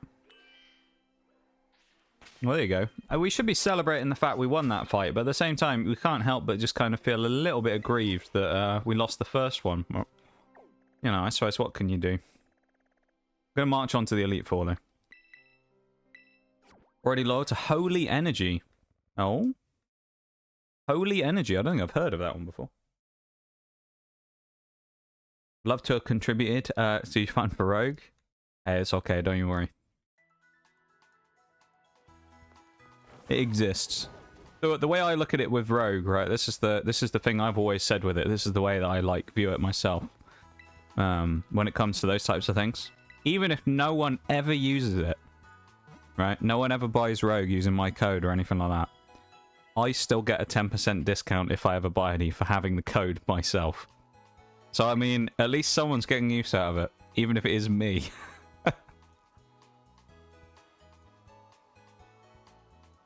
I'll use my own code. I don't care if no one else ever uses it. I'll use it. I'll proudly use my own code.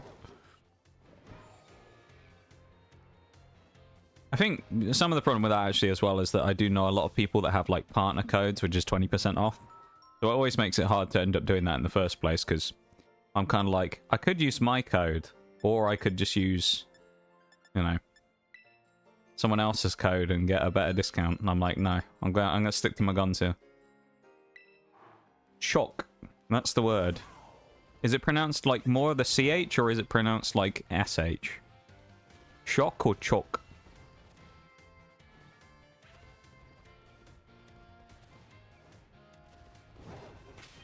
We're also gonna have to do some team switcheroos before we go in.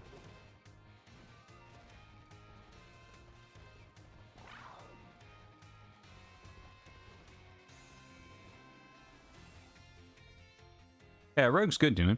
I enjoy Rogue.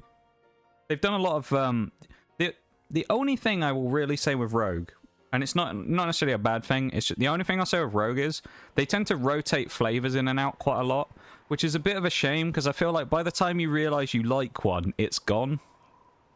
There's a few that I've been like, yeah, I like this one. I want to try and get it again. And then I'll see, like, we've decided to vault this flavor. And it's like, oh, come on, man. Every fucking time I want to get it. And you're like, no, we've taken it away for 6 months. It'll come back. More like Cho as show? That makes it even more confusing, though.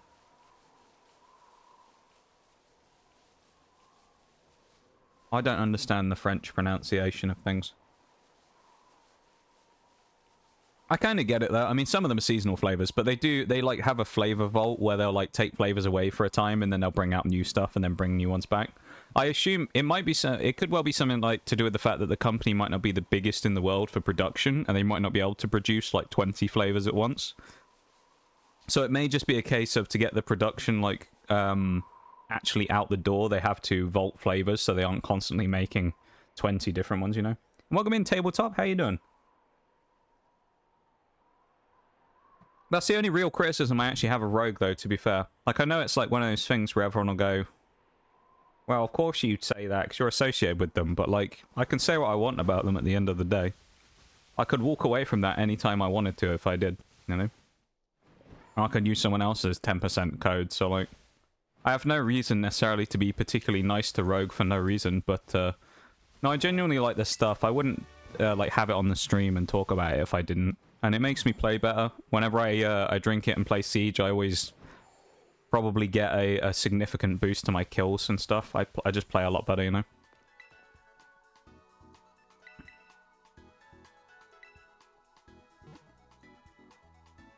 But I like it, though. It's done me well. The Blue Raz and the Rocket Pop that I've had, I've really enjoyed, so... Yeah, let's say, if no one's ever interested in that stuff, then it doesn't really matter anyway, because at least I'll use the 10% code and get use out of it, so... Hey, at least someone's using it. Maybe I'm too small to do something like that anyway.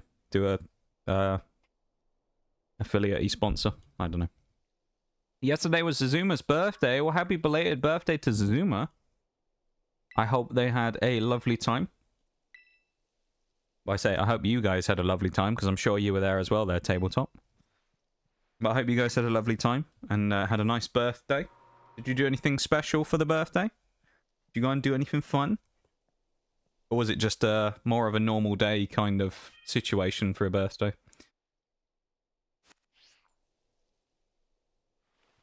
That's really cool, though. Happy belated birthday to Zuzuma.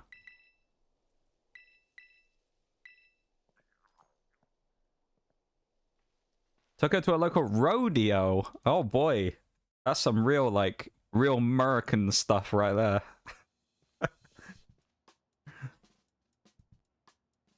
A rodeo, eh? Interesting. I've never heard of anyone. Embrace democracy, or you will be eradicated. America. That's the slogan of America right there. Embrace democracy, otherwise you'll be eradicated. Maximum with perfect timing there on the America slogan. Thank you for the slogan there, Maximum. Rodeo, eh? What did you do at the rodeo? What is there at a rodeo? I mean, obviously I know kind of roughly what goes on, but what... I assume there's other stuff there as well. What types of things were there? What types of things did you do? I imagine the food and drink at a rodeo's got to be great, hasn't it?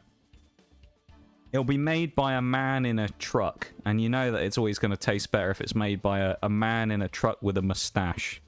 You know it tastes 10 times better. It's like I was talking about this with Bevan before. We were talking about Chinese places. If you ever went to a place that sells like Chinese takeaway food or takeout, as you will call it probably, the ones that always look like they've had a bomb dropped on them are always better than one that looks too nice. There's something about it. If there's one that's there and it's like a family-owned place and there's a small child in the front of the restaurant doing his homework while everything else has gone on in the middle of it, you know, there's like a kid doing his homework there. It looks pretty, like, bad. You know the food's going to be, like, top-notch. You just know it. America. Yeah.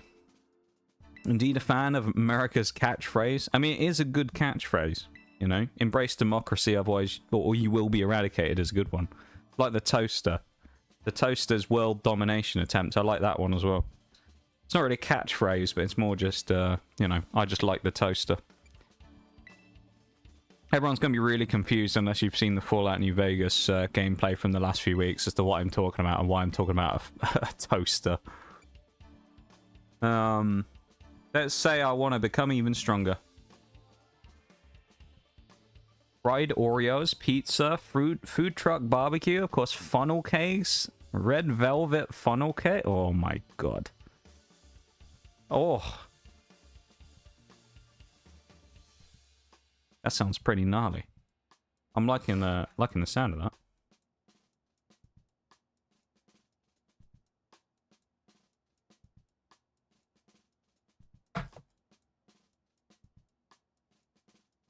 Red velvet funnel cake, eh?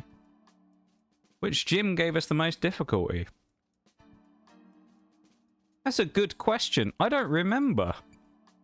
We beat all of them clean, so no one really. Was there any that felt really close? I can remember.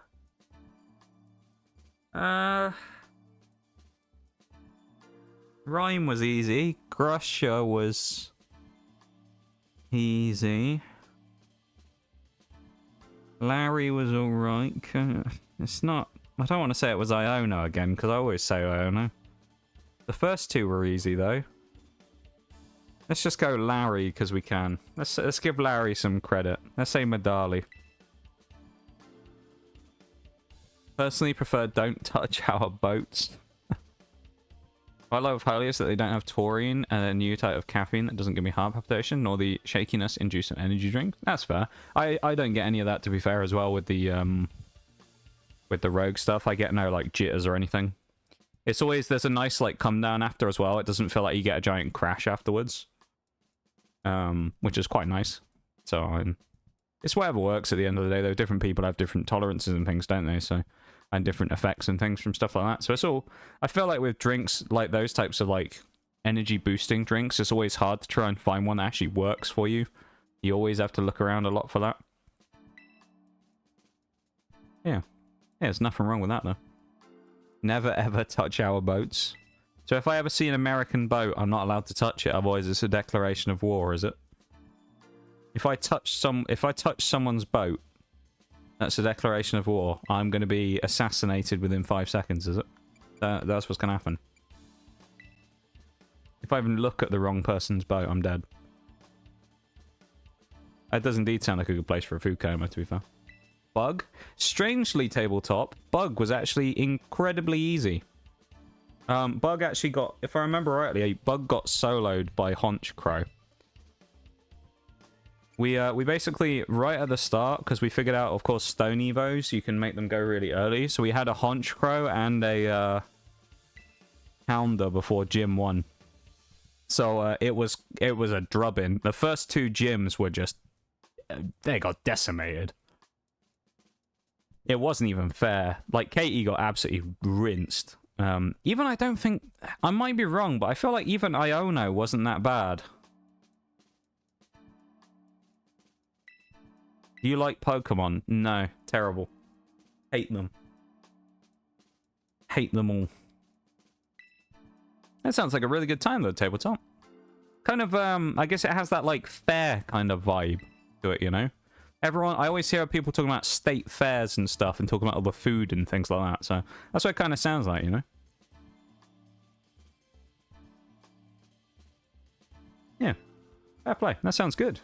Well, I'm glad you guys had a good time, and I'll say happy belated birthday to Zazuma. Pass on the stream's regards, of course, unless we have a chance to see them, of course. But pass on the stream's regards if you would. I would appreciate it if you you know, have any contact. They might be busy, I don't know, but yeah. Pass on the stream's best wishes. I appreciate it. Thank you for telling us. It's always nice to. The only problem is it was a birthday in June, and I hate June, but, you know. That's the only thing is I don't like June. Did we pass? I wasn't looking. I assume we did.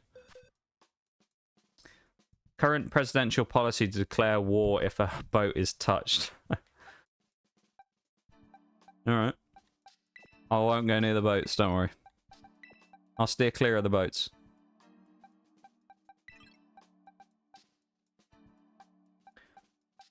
I think we'll take Sableye out here. No, Spring Krook. Let's Spring Krook. I think, should we go Daphnis up? Let's go Daphnis up front. Give Daphnis a chance. Why not? Go Rocky Helmet. Yeah, Rocky Helmet Krook's probably better, actually. I don't even know what moves Daphnis has got. I honestly don't remember. Spiky Shield and Energy Ball. Okay. That works. Leech Seed. Oh, hello. Okay. Okay. I like that a lot. I mean, I'd probably take Leech Seed over Spikes, honestly. Yeah, I'll go with that. Alright. You know what time it is, chat. It's the Elite Four. I actually need to change items on Weavile as well. Weavile definitely does not need a Snowball on. Do I have anything that gives us boosts for getting hit by ground? Well, I have Choice Scarf. That's probably not really that useful on Weavile, though. I just don't think... I have Never Melt Ice. Go on, let's just give it Never Melt Ice, I guess. I mean, how hard can it be? I feel like that's going to be one of those moments, but, you know, moments captured right before disaster. How hard could it be? And then we're just going to get destroyed. We're just going to get absolutely ruined in this fight, aren't we? We're going to be like, yeah, it's not too bad. And then we're just going to get one-shotted by Wishcash in the opening fight. Wishcash is just going to slap me across the face with its big whale tail and just be like, yeah, fuck off. You thought this was going to be easy. Slap me with it.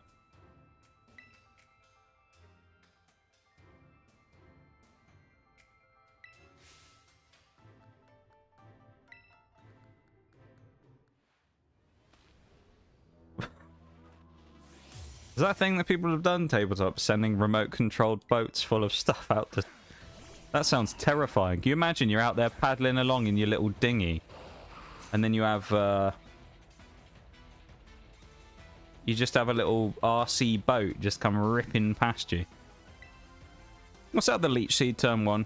Pray it doesn't go for, what's the word? Blizzard. Or something. Or Ice Beam or whatever it's got. I think it's Blizzard. It hit Blizzard. Okay, well, we got the Leech Seed up, though. That's fine. Welcome in, chat. Coon, how you doing?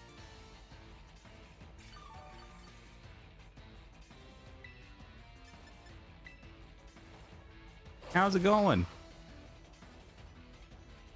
Sure, Wishcash can just swallow you whole and ruin your day. That probably wouldn't be great, would it? Getting swallowed whole by a whale catfish hybrid. I can't imagine you'd have a very fun time getting eaten by it. Then they bite like catfish as well. Then they bite. I'm sure they do.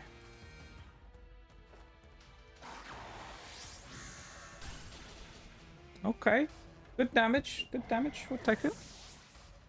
One of their fishing ways. Wait. RC boat toys are not uncommon?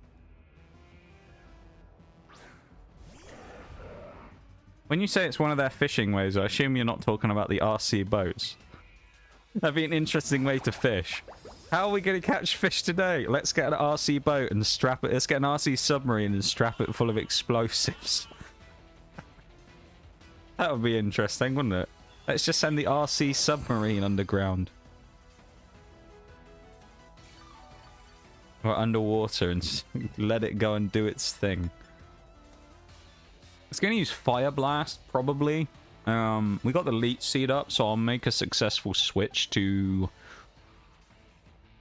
Crocodile, I think. Yeah. Yeah, noodling. That's what it's called. Catfish noodling. Does anyone know why it's called noodling? Is there a reason why it's called noodling? There's got to be a reason for it. Oh my god, that did a lot of damage. Wow. Crocodile took a bit of a hammer in there for no reason. The RC Navy, right? You just like, you're out there paddling along, you're in your little canoe, just paddling. Oh, it's a nice day out on the lake, innit? And you just hear just like the scream of these little electronic RC motorboats just coming along in formation. This little RC destroyer just flying, like gliding past on the water with his cannons pointing at you. That'd be terrifying. Let's go for outrage. Why not? Come on, Krook. That was rubbish. Damn, I thought I was going to do way more. Crocodile, you've let me down a bit there. Oh well. Maybe I should have just gone for Earthquake. It's a 3-shot kill, I think. We maybe even a 4 with thingy. That was bad, actually. I thought Crocodile was going to do way more there. That's a shame. One where they fish. Oh, they just throw dynamite. Wait, this isn't a joke. This is an actual thing. They throw dynamite in the water. That's actually, is that a legit thing, or are you just memeing on me because I'm a foreigner and I don't understand? Is that actually a real thing? They throw dynamite in the water to blow up fish. No way. That can't be real, surely. Do people actually do that? Welcome in, Christoph, as well. Happy Father's Day, of course, as well. Yeah, I forgot it was Father's Day today.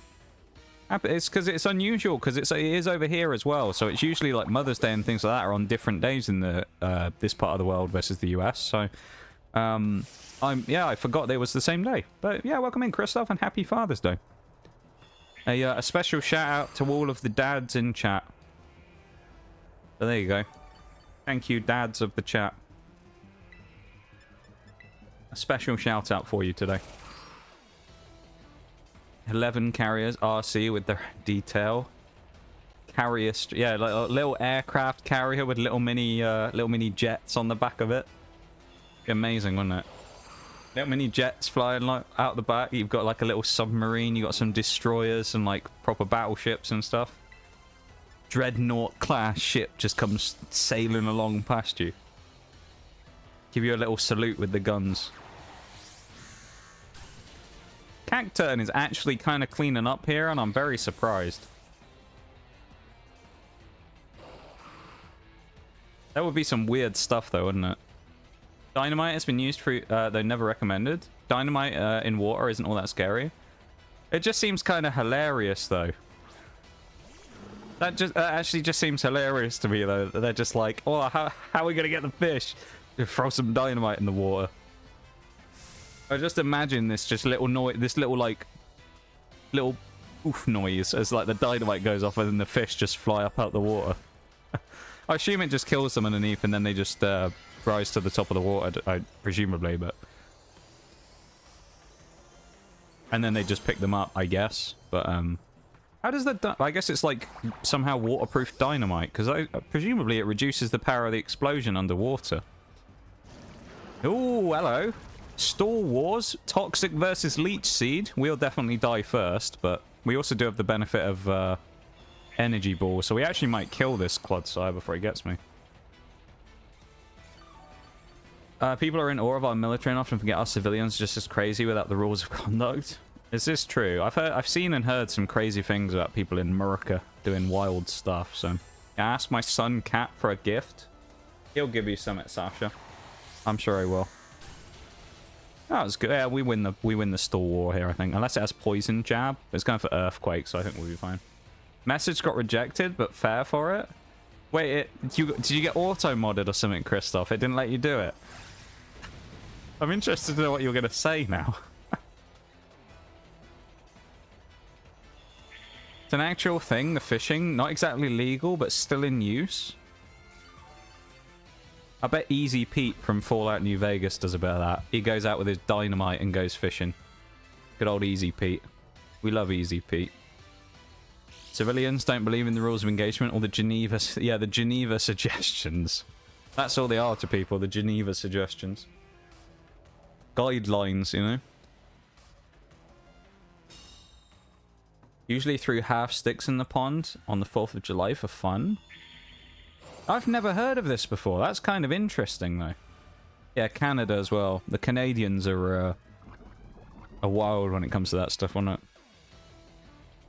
Has to be a coated fuse. Oh, kind of like waterproof matches then, where they have like the special weatherproof coating on the outside of the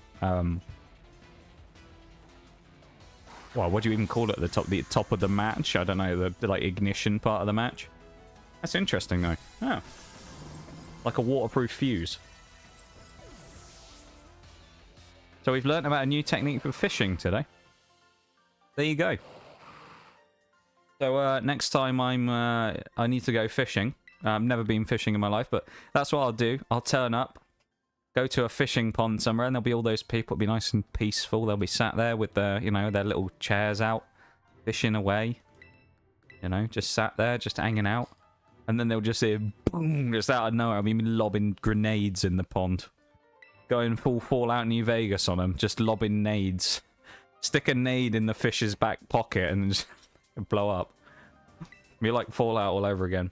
Alright, we'll wait for the break to go through here as well, so nobody misses the next fight. So I'll switch to the Brib screen and we'll just chill here for a sec while we wait for the break. That's wild though. When the UK makes fun of Americans, I always point out that Canada on paper has done crazier things. I mean, I suppose though, if you look at it, we would also consider Canada part of North America. I mean, it's a separate country, but it's still in the same, like, continent region.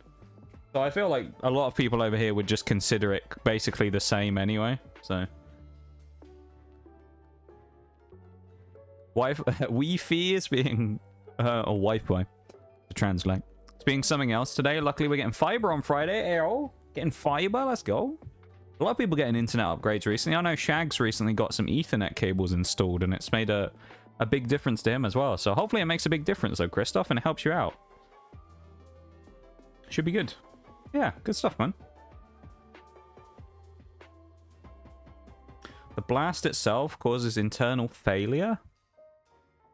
Oh, that must be a typo on the friend. The shockwave? Interesting.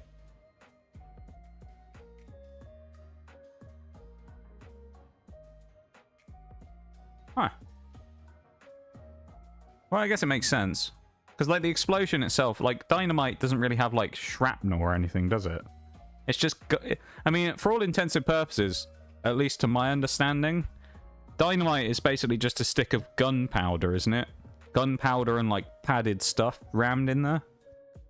There's not really much to it. It's basically just, like, a fairly simple mechanism of what happens. You light the fuse, it ignites the gunpowder, boom. There's no, like, shrapnel or other crap in there. I guess it makes sense. It's a fairly simple form of explosive, I'd imagine. I don't know if Twitch is going to like this conversation. Talking about explosives on chat. Yeah, I'm not really very familiar with dynamite stuff, though. I did, there was a little bit I did when I was doing my forensic stuff years ago, where I did a small amount on, firearms and explosives. So I kind of know vague bits here and there, but not a lot. Lokix is 100% coming in for this one. Meowscarada switching out here as well. I think you're... half our team's switching out here. Skuntank, definitely. Jupiter, definitely. Do you know what? I think Spiritomb is worth a shot here as well. I feel like Tyranitar is good on paper, but he's going to get kind of hammered. Then again, Calliope's not great here either. I think... Do you know what? Let's bring Tyranitar. Let's go for Tita. Go Tita. We're doing it, Tita. Let's go Houndoom up front against big boy Copperaja. Yeah. Yeah, this team will be okay. I think this team will be fine.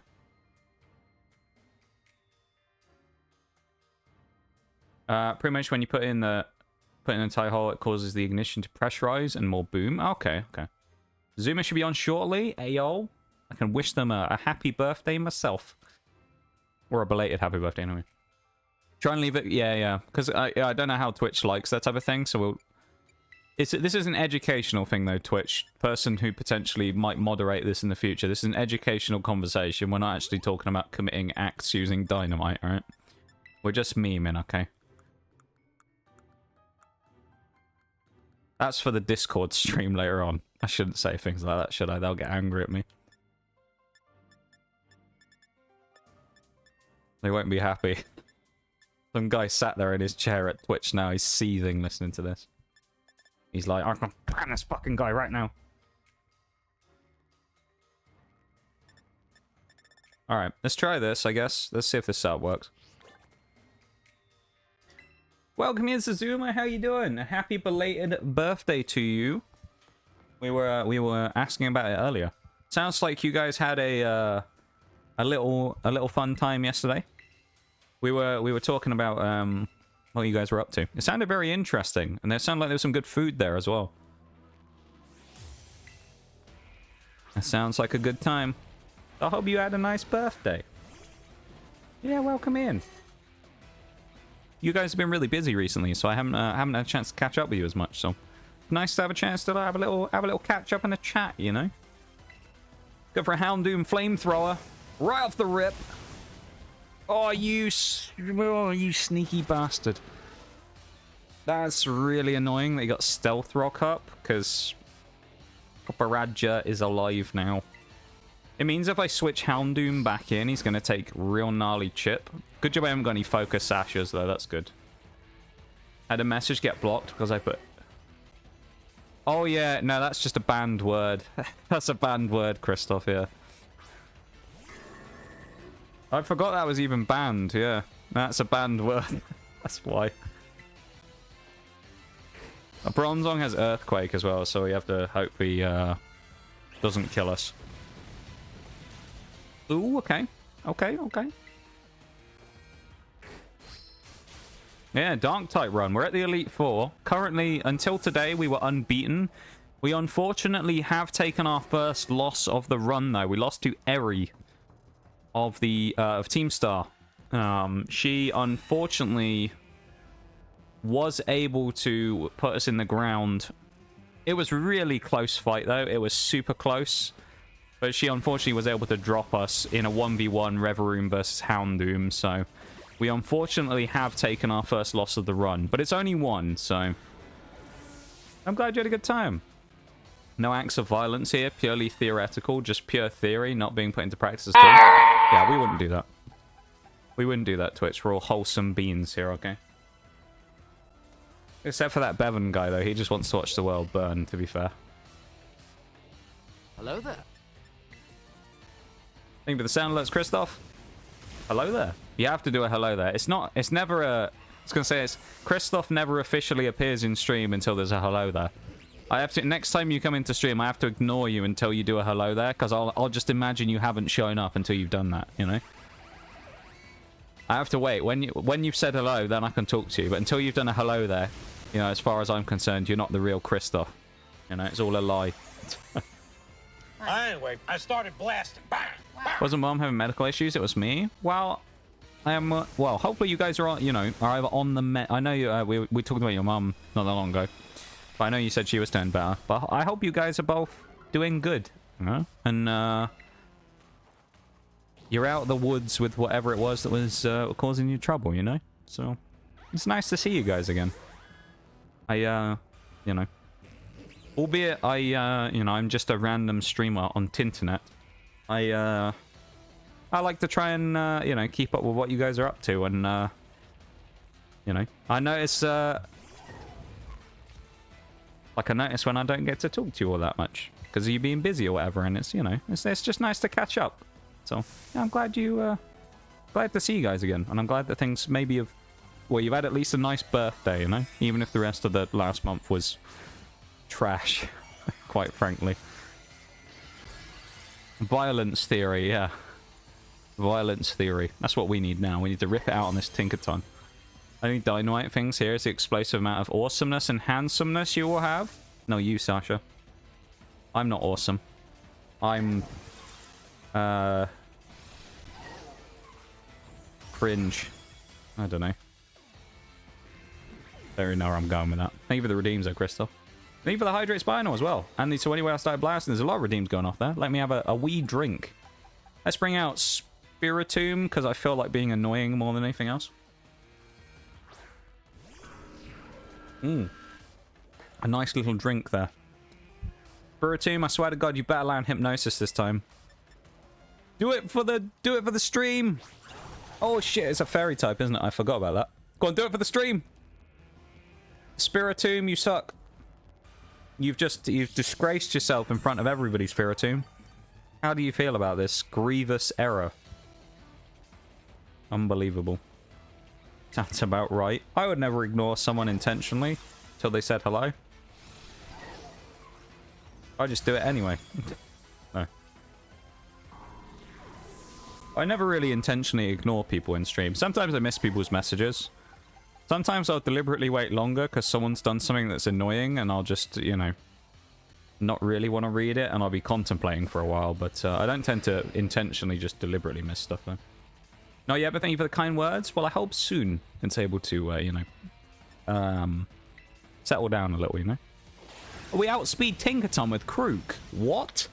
In what universe are we outspeeding it through as well so hard? You made a spicy splurge. Do I want to ask, Christoph? You better be talking about chilies, mate. That's all I'm saying. You better be talking about chilies. I'm telling you, mate. Spicy splurge. Alright, Christoph. I'm keeping an eye on you, mate. I think I joined any streams in the last 3 weeks. I do have to lurk, though. Have a good stream, of course. And once again, happy belated birthday to you, Zazuma. I appreciate you taking the time to pop in and say hi. And hopefully we'll see you again soon, okay? You take it easy. Have a good one, yeah? Really need to make the no you emote to counterattack all these. I've had a couple of no you emotes over the years. Well, not me personally, but I've like had other people's emotes. I do have I do have a load of emote slots. The only problem is, and I know it's like one of those things where everyone's gonna be like, haha, yes. But emotes, on the face of it, as one of the things that you can get as a streamer, aren't as expensive as most things. But it kind of racks up over time, so I can't really get any more emotes at the minute because emotes are expensive. So I haven't got any more emotes right now on the cards, but... Is Europa a good choice here? That's a risk if things go wrong here, though. I think this is a good team. Probably. Yeah. Yeah, this is a good team, I think. I'm really scared, though, about Flamigo, but I think Jerry is like the run killer here for us. If Jerry gets his claws into us, we're dead.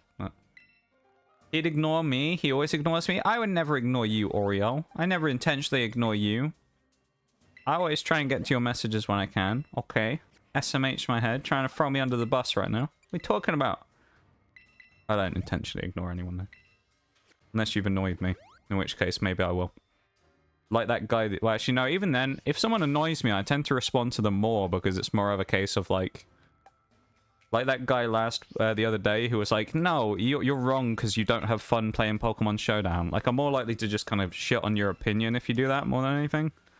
Because it's stupid. That's usually reserved for people who say something really dumb, though. Like, your opinion's wrong because you don't find something fun. So... Got an Xbox Series X, let's go. Hi, Forks, as well. Welcome in, man. I'm really far behind on chat right now, so I'll try and catch up, okay? I promise. How you doing, the Forks? Xbox Series X, let's go, Christoph. Did you just get a base, base one? Or did you get... Have they released the new ones yet? They had some new models they were bringing out, some digital-only ones. Did you get one of those, or have they not come out yet? We're just taken for granted? No. No! I disagree. Flamethrower. Brook is actually kind of speedy, but I feel like Tinkaton, though, is fast, man. I wasn't expecting Krook to outspeed. I'm very surprised.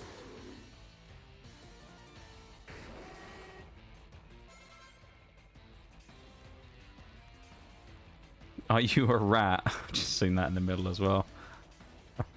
No, I'm not actually, I'm not a rat. Welcome in, rat. I'm not, unfortunately. That's what you're looking for, no, not me. Let's go for Thunderfang. And used to Raptor without speed. Fuck. Eee.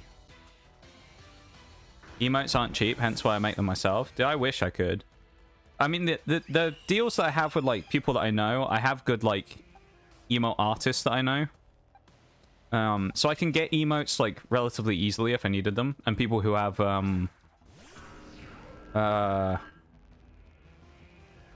like, I know a lot of people who can make emotes for me, you know? Like, I have a lot of really great artists around that I could talk to. The problem is just funding it. Because, like, I talk about this all the time, but basically when you factor in, like, general costs that I have with just stuff that I have to pay for like everybody else, I pretty much have most months, like, nothing left over to put towards stream stuff. Sometimes I do. But so, like, even building up to get emotes will take me, like, a few months, if not longer, so... Yeah. Maybe in the future, though, I'll do a big emote splurge if I get the chance. And we'll have a bunch of new emotes. I'd love to do it, it's just expensive as shit, you know? Well, they like, let's say like 20, even if I got them cheaper and say 20 bucks an emote, I probably need 10. Probably have 10 slots. Like, I'd easily spend 200 on emotes or something. Off to bed now. Good luck with streaming game. No worries, Tabletop. Have a good one. I hope you sleep well. And you take it easy, yeah? Take it easy. Rat is my father's name. I'm going to call you PH. That's what I'm going to call you. Calling you PH from now on. It's got an X as far as I know. I got Doom on sale and bought Cyberpunk on sale. Ew. I think, yeah, I don't think they brought the new ones out. I think they announced them, like, a week ago or something. But apparently they were bringing an all-digital version. Oh, it's got fairy moves, hasn't it? They're bringing out an all-digital version of, Oh, it's actually hit 2 Hypnosis in a row. But they're bringing out an all-digital version of the Xbox Series X as well, I think. Yeah. Welcome in, though, Oriole and Fox. You two coming in at the same time while I was a little bit all over the place there. So it's nice to see you guys. And I hope you're having a nice day today. How was work today, Oriole? Was it nice and quiet? Or was it a busy Sunday again? I hope it was quiet. I bet it was really busy, though. I'm sure it was really busy. But good stuff, though, Christoph. That's pretty cool. For a while, I did think about getting a Series X. I have an old Xbox One that's probably about close to 10 years old at this point. It's still ticking along just about, but it's certainly not as sprightly as it used to be back in the day. What is this, a challenge run? It is, Rat. We're doing only dark types to play through the entire game. That's what we're doing. Only dark types. Monotype Dark, if you will. It's going to Moonblast. Maybe we get a fail on this turn then because of the Moonblast. Or not Moonblast. The Dream Eater failing. We get hit for another 80, so we should live. It's a question of whether Shadow Ball on Spiritomb is going to do enough damage here, really, to do anything.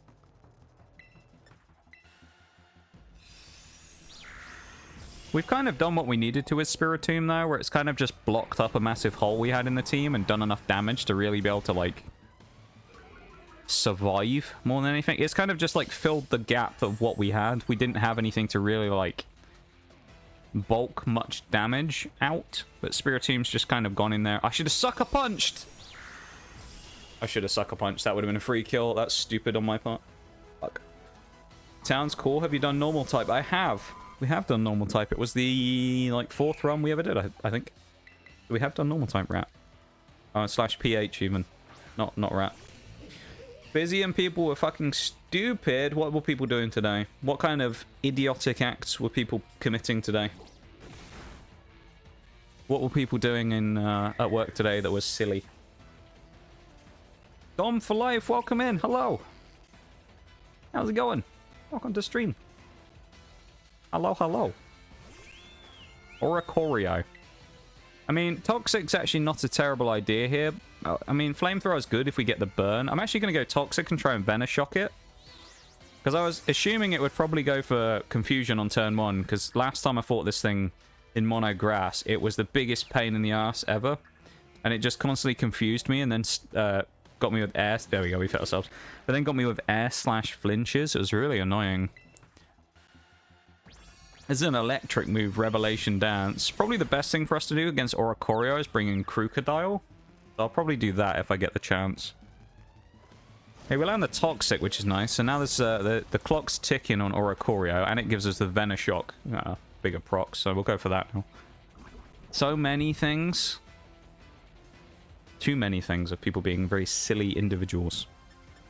Well, you're home now, though. That's the main thing. It's over, you know? It's over. You don't have to worry about it. Snap out Confusion. Oh, Phobos. Phobos about to go crazy. That didn't do that much damage. Although we can Sucker Punch. Is it going to Teeter Dance, though? I think it just goes for the kill. Yes! Oh, a prediction. The correct call by Skuntank. Let's go. Yeah, Flamigo, I mean, Flamigo is guaranteed to outspeed me. It's going to kill me with probably a Brave Bird, most likely. It's Brave Bird or Close Combat.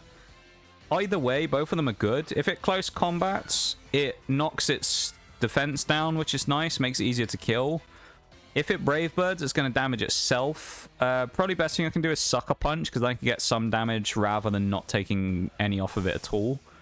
Realistically, with what I have left, Tyranitar probably gets one-shotted. Karuk maybe lives a hit. And we have someone else, don't we, as well, still alive, I think so. Oh, it's King Gambit. Everyone is weak to the Flamigo, so we're in kind of a bit of trouble. The benefit we have, though, is at least one of those in King Gambit has Sucker Punch, I think. So actually, if he goes for close combat enough, we might actually be able to rinse it with a big defense drop. And one-shot it with, or for the rest of its HP with Sucker Punch. So Brave Bird is okay, because it chips its HP down. King Gambit is Defiant. Oh, Skuntank lives. That gives us another chance. Lucky. Favorite type is water, but my favorite color is green. It's a good color to choose, I've got to say. A great color. I like the color green. It's a good color is green. I haven't had a console since 2015 in Okinawa. Oh, it lived on... Okay. It's going to Brave Bird, isn't it? That's the stupidest way to win this fight ever. What is... Okay. Phobos lives, what, 3 turns in a row?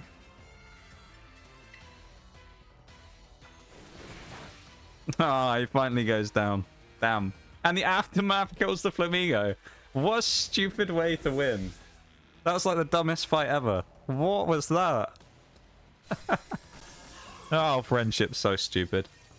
Haven't had a console since 2015 in Okinawa, and even then it was mostly PC. Mostly PC games. Found out real fast how much I'm not used to a controller. I wanted an S, but they only had the X in stock. The S is quite good. I think the only thing with the S that people have complained about is the storage space isn't that big. And of course, with it only being digital, it tends to mean that the game sizes are larger. So it's a slight downside, but of course, it's a good machine still, so fair play. Well, I hope you enjoy it. Have you actually got it right now, or have you like ordered it from somewhere and you're waiting for it to arrive? Actually, no, you say you found out how really fast that you aren't used to a controller, so I guess you have it right now. Yeah, I hope you enjoy it, though. Don't like grass types that much. I don't like touching grass, you know? That's what it is. Don't like touching grass. So I don't like grass types either. Now, grass types burned me really badly in these runs. It's just a general thing. Grass has been one of the worst runs. So I don't like the grass type run. Noivern up front, innit? Noivern is gonna go for... Pretty much guaranteed, I think, to go for Super Fang. So I could block Super Fang with Spiritomb.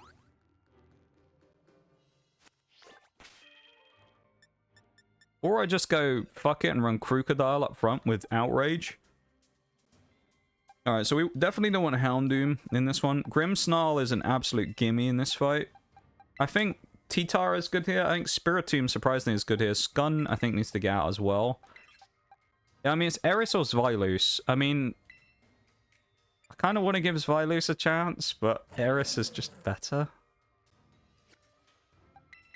Hydreigon will make its grand appearance right after that. And I'm so sad that Lokix hasn't had a chance to do anything yet either. Lokix has been so, like, outshone here. It's so sad. I love Lokix.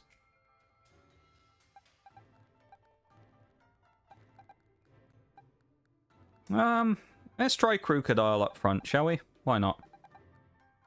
Face the might of, your boy Superfang, Neuven.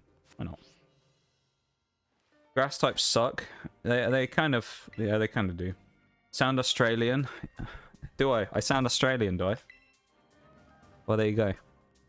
One of my many accents that I can do, they're Australian, apparently.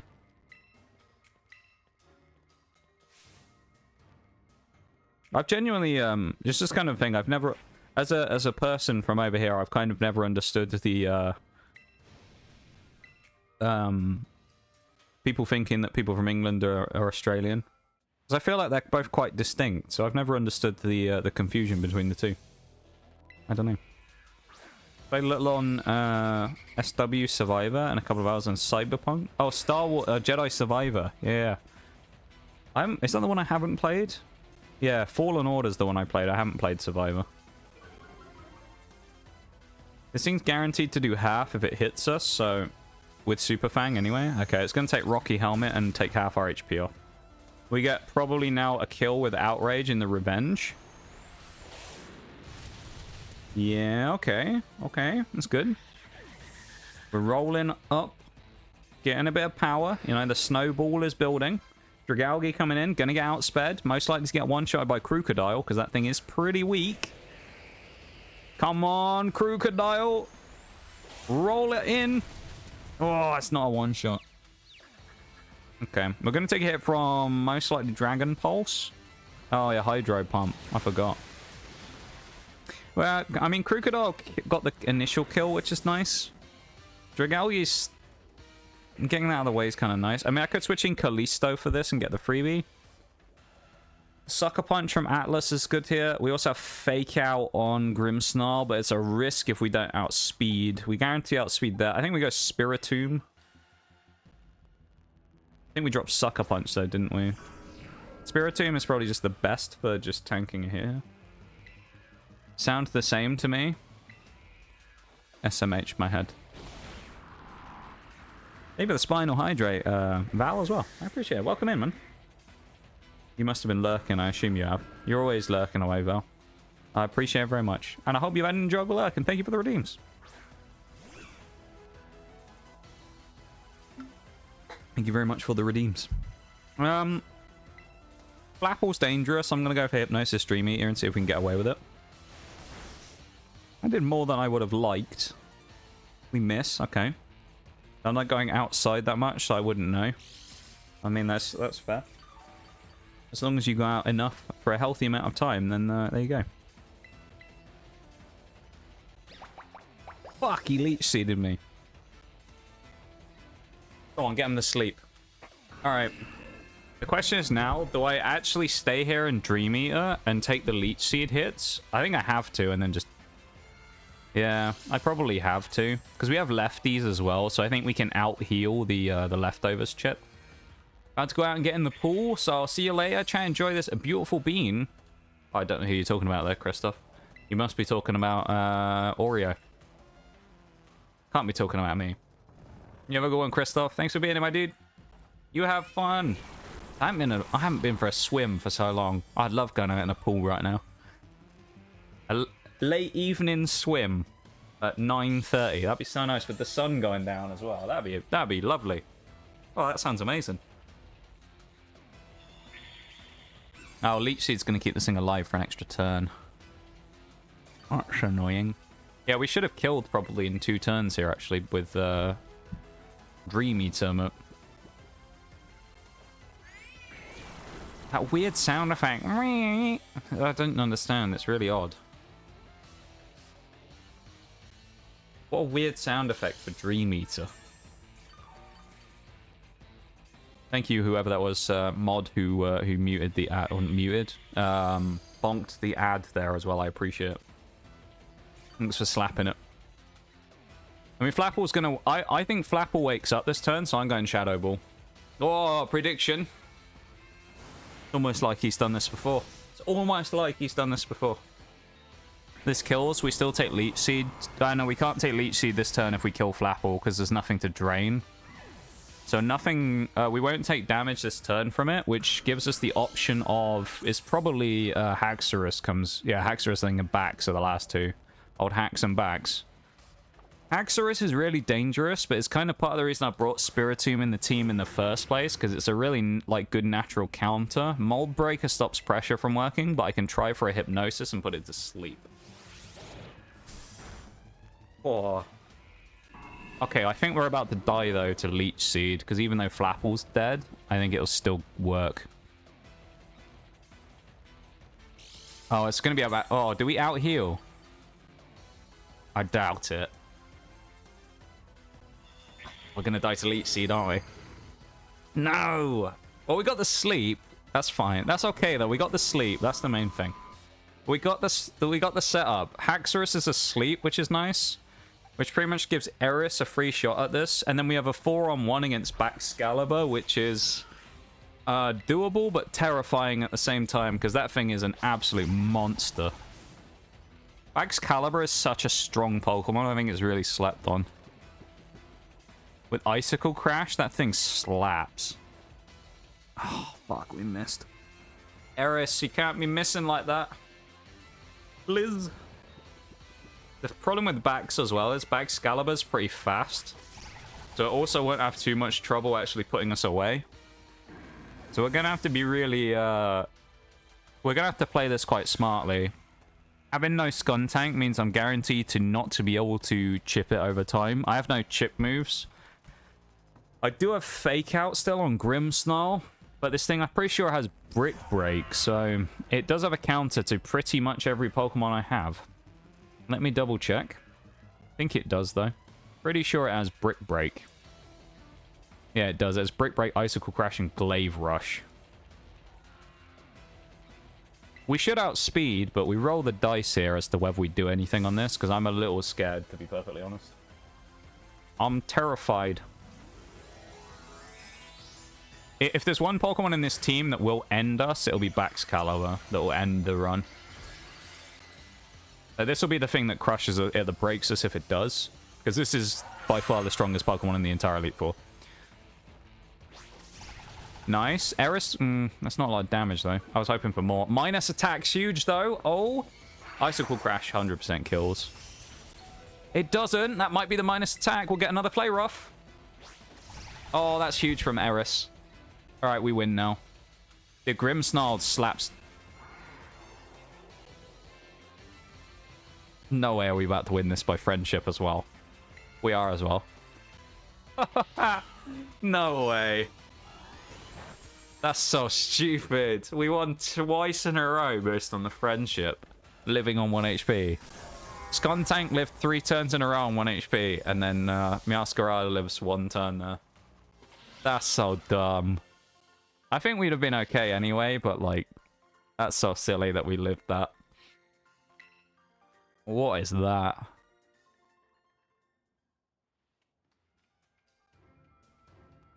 I mean, I'm not complaining, don't get me wrong. I'll take any luck I can get, but... That is... That's something else. That's so silly that we survived that.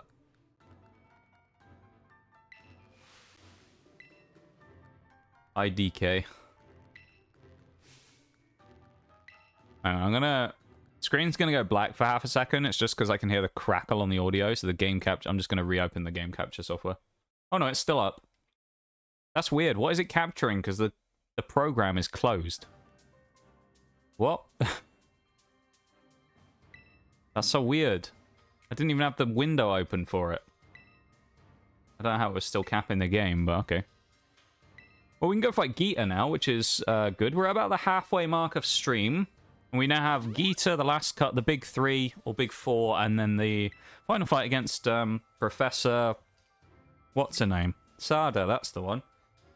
Who, we pulled a Professor Sada special illustration rare when we were opening Pokemon cards around Christmas time, which was really cool. So there you go. I remember I'd mentioned that I think there was a Sada, like, card in the set, and then we ended up pulling it. Noxtradamus had struck again on that day. We also got the free healer as well. I think setup-wise for the next fight against Geeta, honestly, it probably doesn't matter what team I use, because her team sucks so much ass that it's like, I could use fucking Sableye and 1v5 her. So I couldn't actually do that, but I could probably give her a good fight with just Sableye on its own. So I might end up just running... I'll probably keep Spiritomb and use that as my lead. Anything that can kill a Spathra is a good lead here. I think Lokix I'll bring in for this one as well, because I just like it. Lokix has been underutilized so far, and he's a really good mon. With Axe Kick, I think it'll be pretty useful. It's actually good against the Spathra as well at the start. If I use Lunge, I can probably do some good damage to it. I might do that as a lead, actually. Instead of Spiritomb, I might run Io. Honchkrow is probably needed here, but that'll be just to deal with Go-Go. So if I bring Honchkrow in for Go-Go instead of someone, I'm not sure, Meowscarada maybe? That being said, all of that we'll do after the BRB, though, after the break. So I'll do that real quick, and I'll get up and stretch, because it's the second break, I think, in the rotation. So I'll get up and stretch for a second, then I'll come back, and we'll discuss team tactics for the next fight, alright? So I'll be back in a sec.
Back just in time for the end of the break, though. Good timing, wasn't it? 5 seconds, and then we're back up and running again. Right. Welcome back from the break, everybody. I appreciate you sitting through the ad break and helping to support the stream. Thank you very much for that. As I was mentioning about emotes earlier, and you know, those breaks and things like that directly go to, as much as possible anyway, to try and get us emotes and cool things like that. So there you go. T-Tar. Let's see, I might switch T-Tar out there. Meowscarada's not necessary in this fight, so I think we'll make a switch there. Lokix we'll bring in instead. Yeah, that's fair, I think. I like this team. Why not? Let's try this team, shall we? We'll run... Who did I say I was running up front? Lokix, wasn't it?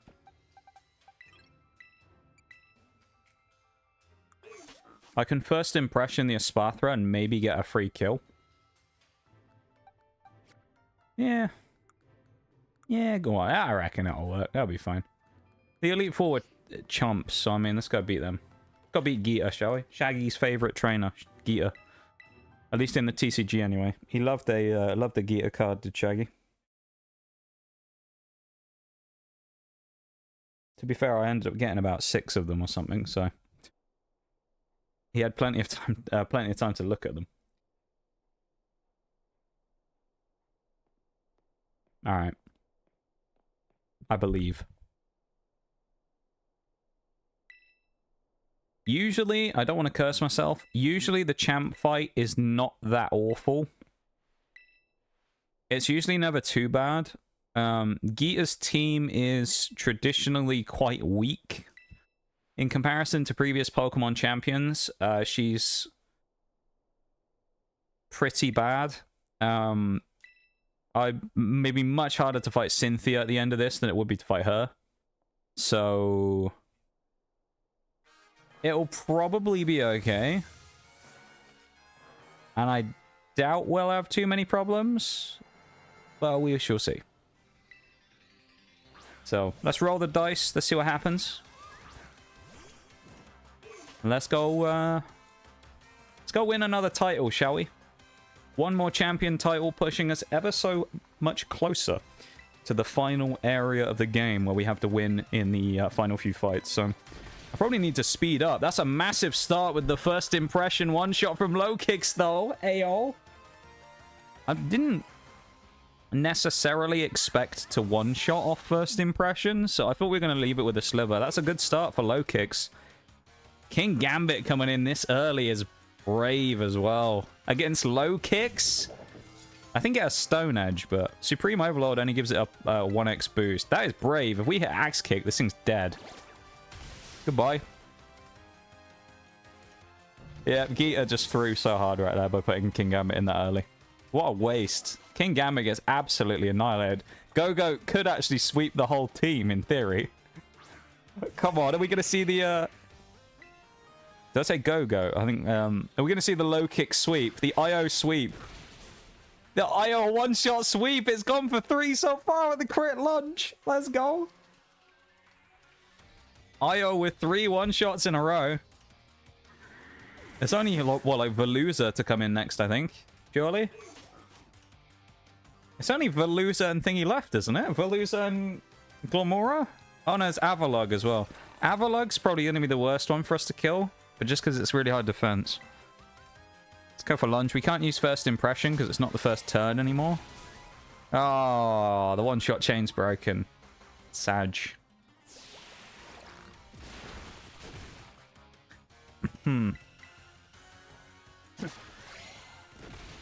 Minus attack there's never a bad thing, though.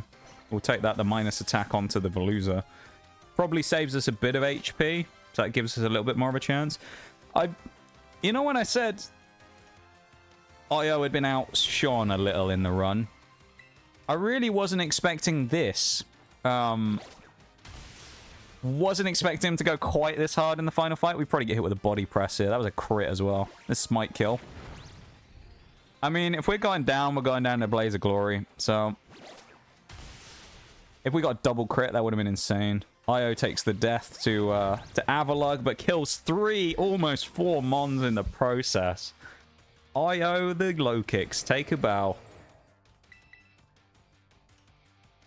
Another underutilized Pokemon here as well. Callisto's about to get a chance to go crazy here with the Iron Head start. We are going to get hit by Earth Power from Glomora, so we have to be careful of that, but... Going to go and make myself some food before heading to bed. I hope you have a good end of stream. Take care, you all. Have a good one, Sasha. Thank you very much for hanging out with us. I appreciate it, as always. And I hope you get some good grub and have a wonderful rest of the night, okay? And we will see you on Tuesday, probably. Maybe. Perhaps. We'll see. You have a good one, though, Sasha. Thanks for being here. Thanks for hanging out. Ironhead. We'll take a...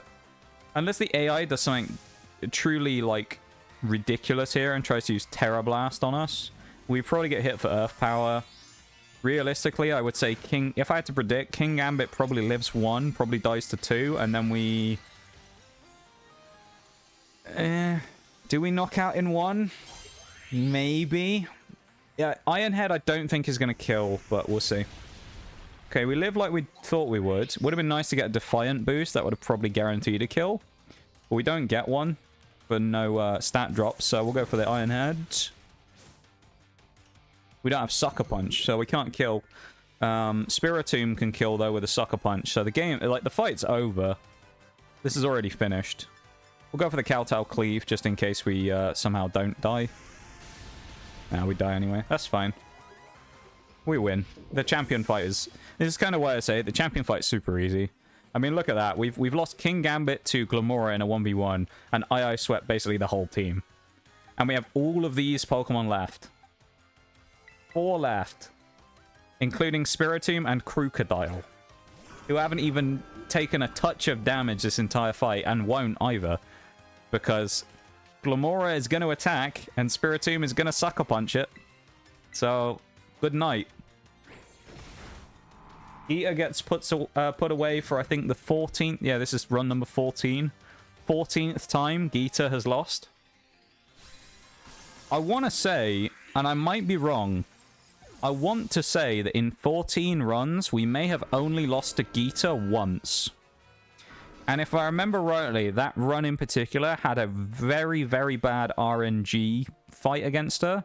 And we got very unlucky with, like, misses and flinches and things. But, other than that, I don't really remember ever struggling on that fight at all. So she kind of just got ripped a new one there, which is good. So what I'm going to do as well, I just thought about this. There is a Pokemon that's yet to be unleashed, which I really want to get before the end of the run here. Mainly just because it hasn't had a chance to do anything yet. So it will level up naturally, but I'm thinking I might just EXP candy it now so we can force it to evolve, because I've been talking this thing up the entire run and it hasn't even had one chance to appear yet because it hasn't even evolved.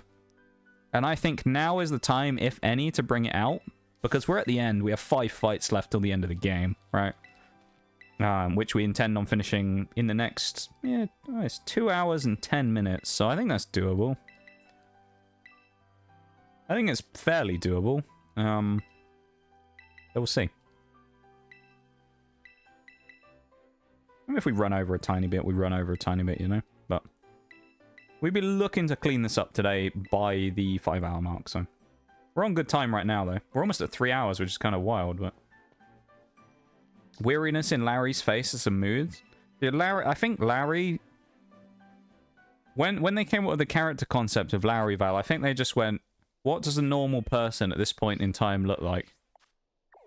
What's your average person feel and look like these days in terms of, like, just done with the world? And then they came up with Larry, and I think they hit the nail on the head. It's perfect. Larry is perfect. Switch out Tomb there as well while we do our evolution. You probably already know what I'm going to evolve here, because, you know, it's been a long time coming, but there we go. If we even have enough XP candies. I don't know if I don't think we have enough EXP candies. I have a rare candy, though. Well, say hello to the only pseudo-legendary of the run. One of the very few we've had so far, because we haven't done Dragon. And the Pokemon that potentially is going to be the difference maker between us cleanly finishing the game and not. Because we now have Enceladus, the Hydreigon. He's finally here. Yeah, Larry looks just... He's just done with life. Done with the world, isn't he? I feel like making a character like Larry was a really good decision for Pokemon, because it's like... He's very relatable. Everybody loves Larry.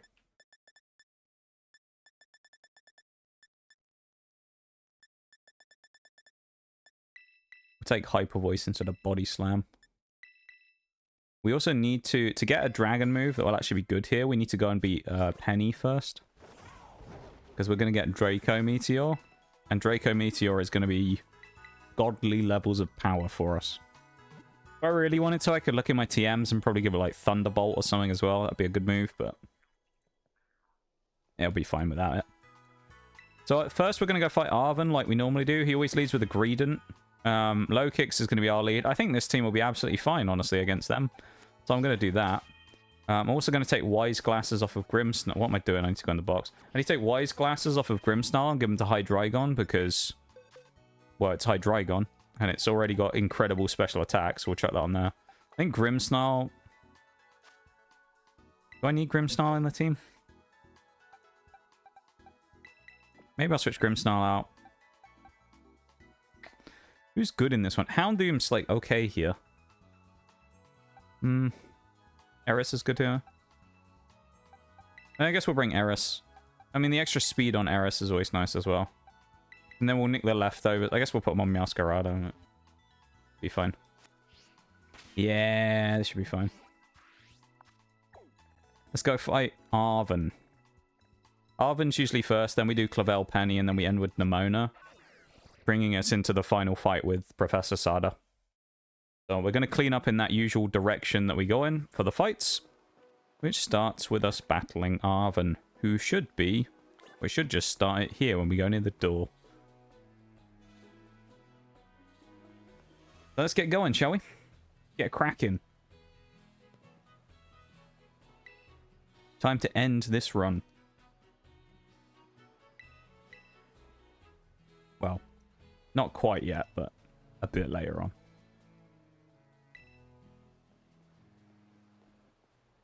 We aren't in a position to physically end it right now, though.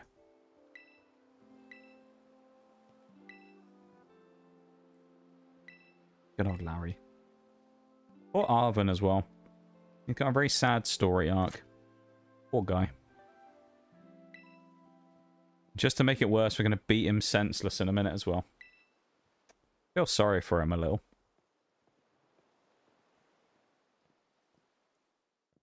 I suppose he brings it on himself, though, so... You know. Is what it is, I guess.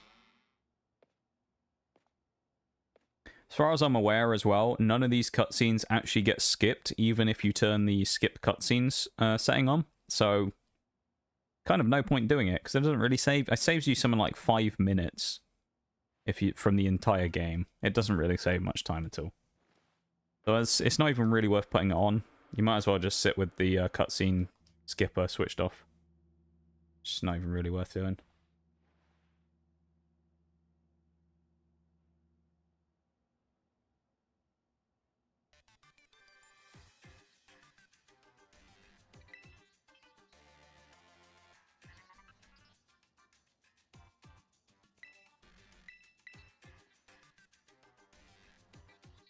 Nice.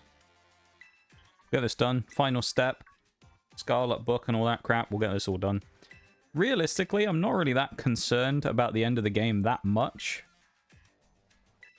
There's certainly a couple of fights in the final battle that might be a little bit of a challenge, but in theory, we should be okay. We have Honchkrow up front to deal with Slitherwing. Screamtail is kind of annoying. But we do have King Gambit for that. But it has Drain Punch, so... Yeah, that one's kind of sad. We need something else, really, to block that thing off. I'm not sure what we'll use for it. Something else will kill that. There's a bunch of stuff we have, basically, that'll be quite useful for it. Fluttermane, I think, kind of gets smacked quite hard by a few things. Sandy Shocks versus Crocodile is a good fight. And Brute Bonnet gets killed by Honchkrow as well. So, oh, you missed the Nihilego. You did. Or Nihilego running away. One of the Ultra Beasts. Nihilego is an Ultra Beast, isn't it? I think. I can never remember which ones are the Ultra Beasts and which aren't. I think Nihilego is one. It's either that or it's just a random Gen 7 one. One of the two. Kind of nice, though, that they ran a summer event on...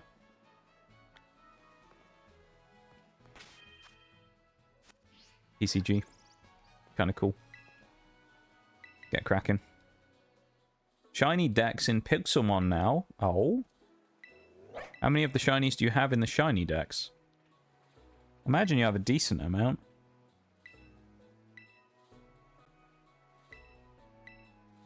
I guess you have 36. That's what I'm going to say. You have 36 shinies. Tell me I'm wrong. I mean, I know I'm probably wrong, but... That's my guess. 36 shinies.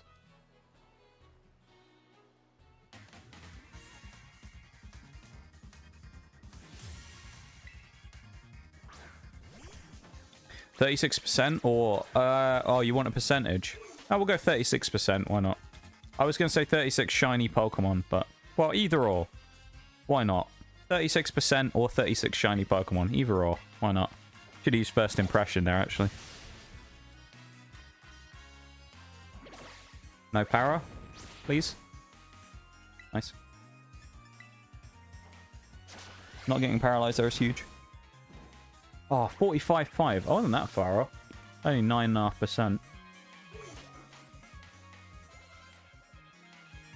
underestimate the amount of shinies you have. Well, I know you have a lot of shiny legends, but I didn't know if you had many of the regular shinies, so that's kind of what my thought process was on it. Stab, throat chop. It's gonna fire blast me, so it either misses or it kills us. So Lokix goes down swinging, really. That's fine. Your first guess was way off. How many total Pokemon do you have? I mean, I guess you have like 500 then.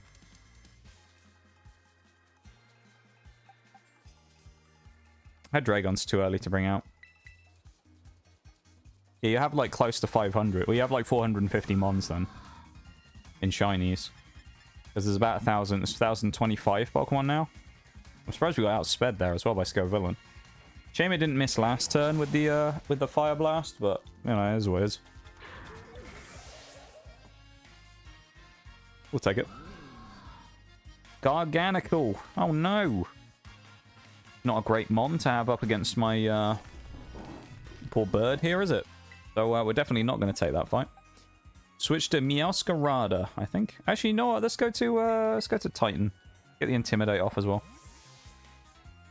Let's get the Intimidate off, knock its attack down, hit it with an Earthquake. It is a physical bulk Mon, so it definitely does have a good chance of tanking 1, maybe 2 hits from us from Earthquake. Surprised it hit Stone Edge, but obviously a worthless move in the case of hitting Crocodile. We'll go for the Earthquake.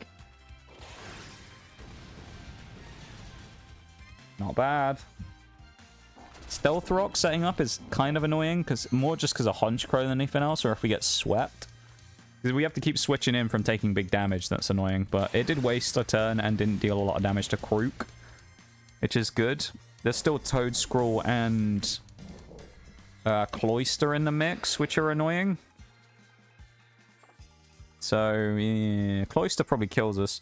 Toedscruel, I think we'll be okay here, but Cloyster's kind of annoying. We'll go Crunch.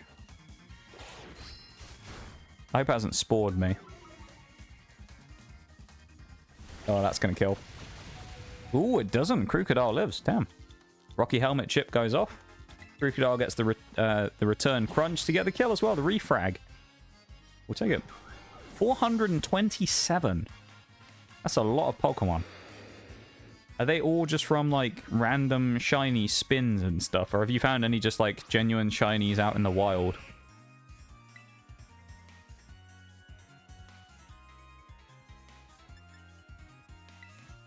Try that. I should have gone Crunch. Yeah. Maybe Crunch would have been better. Rocky Helmet chip goes off there again as well. Mabostiff is the last Pokemon. So, remember, we can't Terra. Cloyster's slow, though. Then again, so is Callisto. But I'd bank on the fact Callisto can live 1 Fire Fang from Mabostiff. So I think we probably win this fight here against Cloyster and then get the... Oh, drop my defense. Drop my defense. Drop my defense. Come on. No. I was wishing it would use something to drop our stuff there. That's a shame. Oh, we're going to get intimidated by Mabostiff. It might kill me now, though, because we've taken a lot of damage. We are going to get Defiant here, though. Going to go Terra Dark with Defiant. So we'll go to +1 attack here because of Defiant's sharp attack boost. Best chance we have here is going for the low kick. Fury Cutter would be good, but it's really weak. Like, low power, so... We need build-up time for that, and we don't have it. Mabostiff outspeeds, almost definitely. It will hit me with Fire Fang, I would assume, and it will probably deal a decent chunk of damage. So... if not outright kill me. If it does, we're slightly back up against the wall, but... Oh, that did nothing. Damn. A burn is terrible, though. That cuts my attack in half. Never mind. It's like the worst thing that could have happened. Even though we still do a lot of damage with that boost. I mean, we are Life Orbed, I guess, but... Oh, that's so sad. I feel like without the Life Orb, we, or without the, not Life Orb, without the burn, we'd actually have been... I think we may have even one-shotted. I don't know. That's really unlucky for King Gambit. With what we have left, I mean, it basically dies no matter what. It does have Play Rough, which is quad effective against Hydreigon. How much speed do we have, though? 126. Do you know what? Let's give it a chance. Let's give it a go. Hydreigon hasn't a chance to fight yet. The only thing that might let us down here is speed. And we got stones. Let's see. Okay, it did outspeed us. That's the only thing that was kind of concerning. If we didn't get outsped, we win. But we died to the quad effective play rough. Fairy types are really bad for that. Play rough is nasty against everything here is the problem. And the stones again.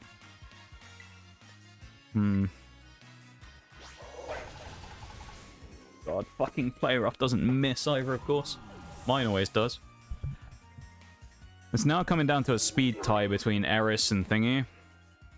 I think we probably win the speed battle. It's a question of, are we going to actually hit our play rough like they did? Oh, we've lost. We just lost right there. Oh, what a fucking joke, man. A crit, of course. I think the crit, we might have lived without the crit as well. Brilliant. That burn cost us the fight right there. That, I think, is actually that might be the first time ever in the... I'm pretty sure that's a historic moment. I think that's the first time ever in 14 runs I've actually lost one to Arven. What a disgrace. That's awful. How did I lose that to him? Oof. That's so bad. Damn. That was me thinking I was actually semi-decent at the game, and I lose to Arven. Holy shit, that's terrible. I mean, Hydreigon basically did nothing there, but that's because of the speed issue. Do I have choice? I think I had choice scarf, didn't I? Hang on. Yeah, I'm pretty sure I picked up a choice scarf.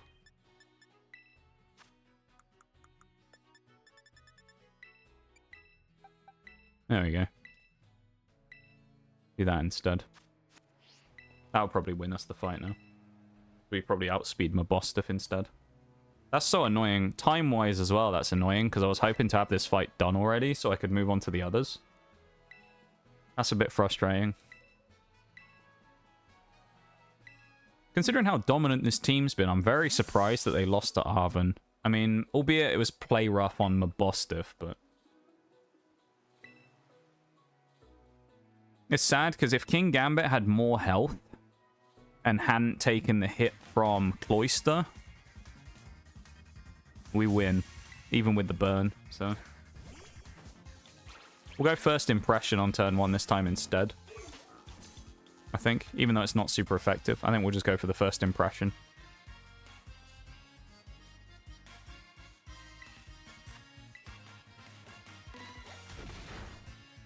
Yeah, that wasn't as good as I thought it'd be. Never mind.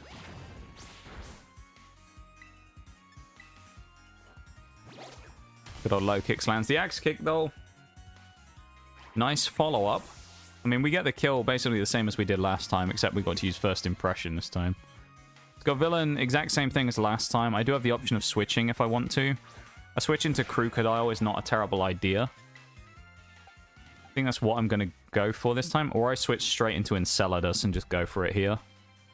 I think I'm going to do that. We'll eat the Fire Blast on Enceladus because Dragon resists fire. And we're just going to go crazy there and keep Lokix at the back.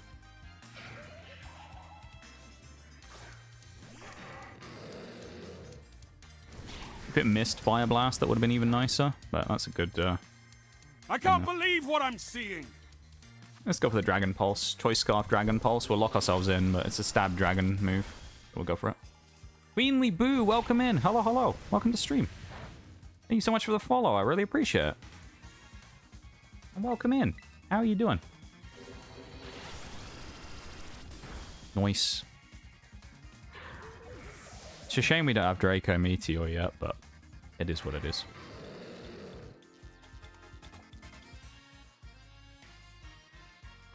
I don't think Dragon wins this either. Well, he probably gets Stone Edged and we die, but we'll see. This thing doesn't have that much special defense, though. Oh, just under half. Body Press. Okay, that's super effective, isn't it? We need a crit now on the Dragon Pulse to get the kill. I probably should have gone through TMs here, actually. Stealth Rock, nice. Okay, Hydreigon lives then. That's good. That's really good. That's really nice. The only problem is, so a choice item, for anyone who doesn't know, basically locks you into using one move. The benefit is you get a massive increase to stats, but it locks you in. So you have Choice Band, Choice Specs, and Choice Scarf. Scarf, which is the one we have on, means that we are faster, but we can only use one move. Band increases physical attack power, and Specs increases special attack power. So in our case, we're way faster, but we can only use Dragon Pulse. You can only use the first move you select, basically. Now, you can change that. If we switched out and switched back in, it would allow us to reset that, and we could change moves. But we aren't going to, obviously. Let's go Honchkrow. Let's take the hit on Honchkrow and then go for it from here. With a wing attack, we probably get the kill on. No, it actually outspeeds me. Wow. And a poison. I mean, it's not the end of the world getting poisoned. It's not great, though. Oh, man, we had a break come up in the middle of the fight as well. I'm so annoyed. All right, we'll switch to the BRB screen. It's so inconsistent as to whether I actually get a pop-up for the snoozes or not. It's really annoying. Half the time, I don't get them. Like, right now, in the middle of a fight, would have been a perfect time for a snooze, but it just wouldn't let me. Because it doesn't give me the option to. It's so frustrating. I just want the snooze.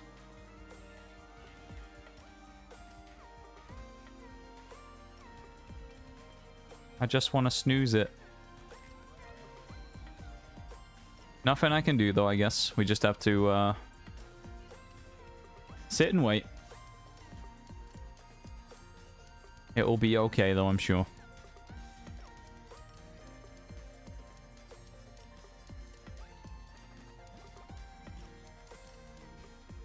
We'll just wait for the break to go through. Thank you, everyone, for being here, though. I appreciate you guys hanging out and vibing here. While we wait a second for the thing to go through. Wait for the break to go through and then carry on after that, and we'll crack on, and we'll actually hopefully try and finish this today without me losing any more stupid fights to people. That would be nice. I'd rather not lose any more silly fights to people. Especially Arven. I mean, how did I manage that? How did I actually blow it against Arven?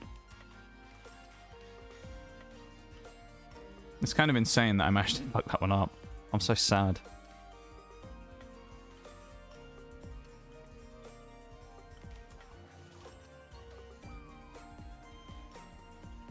It's okay, though. We're going to get comeback. That's the main thing. 6 seconds.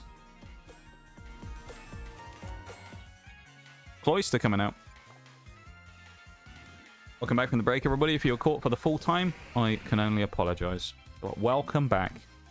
We're going to go for Night Slash.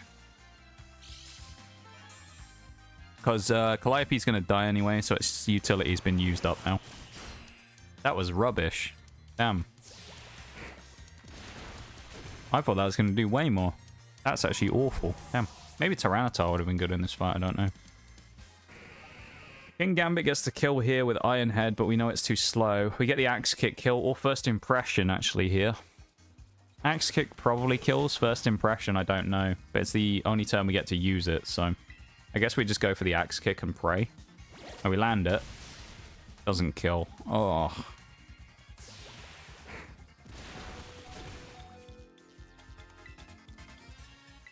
I wonder if we outspeed Mabostiff, though.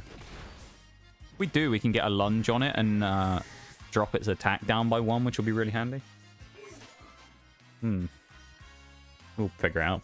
Once again, though, Queenly Boo, thank you so much for the follow. I really appreciate it. And I hope you enjoy your time here with us today while we play some Pokemon Scarlet and Violet. Doing a Monotype Dark challenge. This is the run number 14 of 18 of us trying to go through every type in the game and complete them one by one. So this is run number 14 of 18, as I say. We have Ice, Dragon, Fire, and Water left to go. Those are the types that will, are randomly chosen between for each run right now. So at the end of today's stream, if we do end up winning, we will spin the wheel and see what we get. He outspeeds us. How does he outspeed everything? That's Mabostiff. That's so annoying. Well, at least we know that King Gambit can kind of give this thing a good fight. King Gambit's the best chance. Krookodile will leave in the back for Rocky Helmet. No Intimidate this time to get the increased damage, but... I probably could have Fury Cutted here, actually, but that did more damage than it did before. Flinch! Oh my god.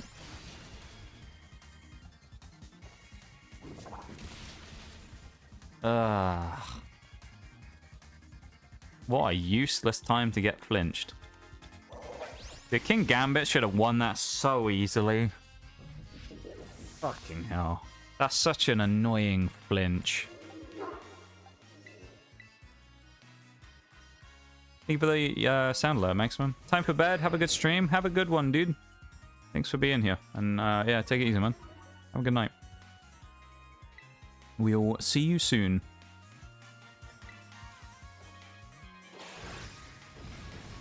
Perhaps. Who knows?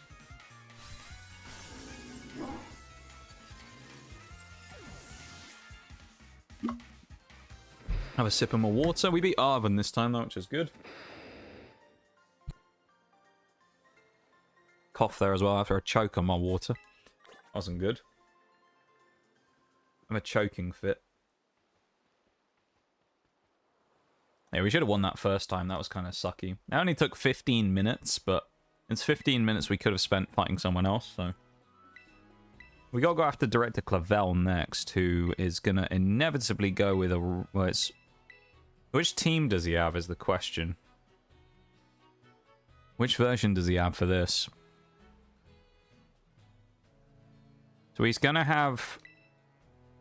Dirge. He's gonna have Skeledirge. Which means he loses Houndoom and picks up... oh, does he lose Houndoom? I think he loses Houndoom and picks up a Moongus. Yeah, he has a Moongus and Gyarados. Lokix is the start here. I mean, Callisto's good. Hydreigon's just a good pick anyway, again, because of what it's good for. Honchkrow with Sucker Punch, Foul Play and stuff is nice, because there's two Pokemon that are really weak. We definitely need something to deal with a Bomber Snow, so I think Meowscarada switches out here. Most likely into Houndoom. T-Tar, I think, stays in the box here, honestly. Actually, T-Tar, no, I think we'll bring T-Tar instead of Krookodile here, actually. I think that probably works. And we'll run Rocky Helmet on... Yeah.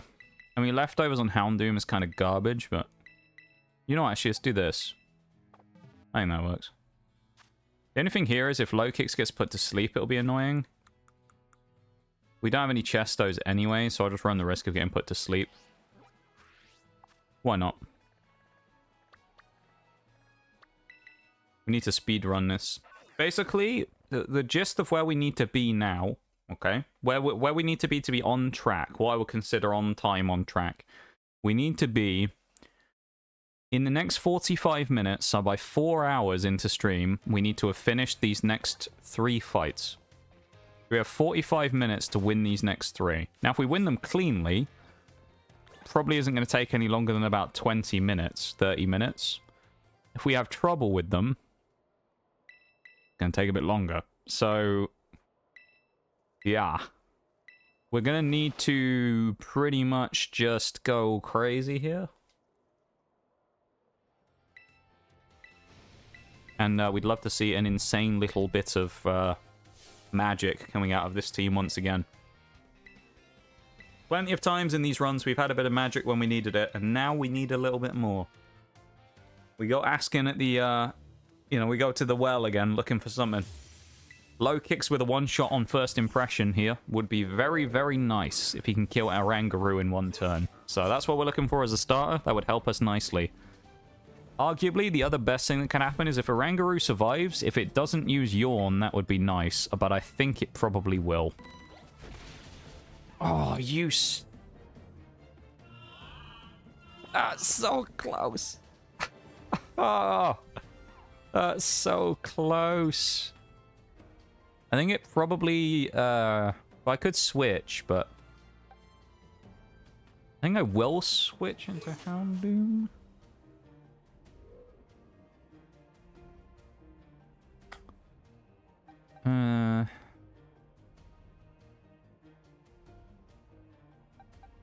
Yeah. Houndoom.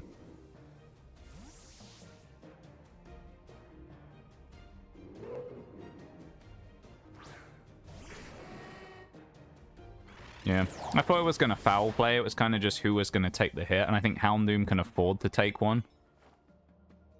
Because probably now, I was hoping a Bomber Snow comes in, but I think it'll be Gyarados.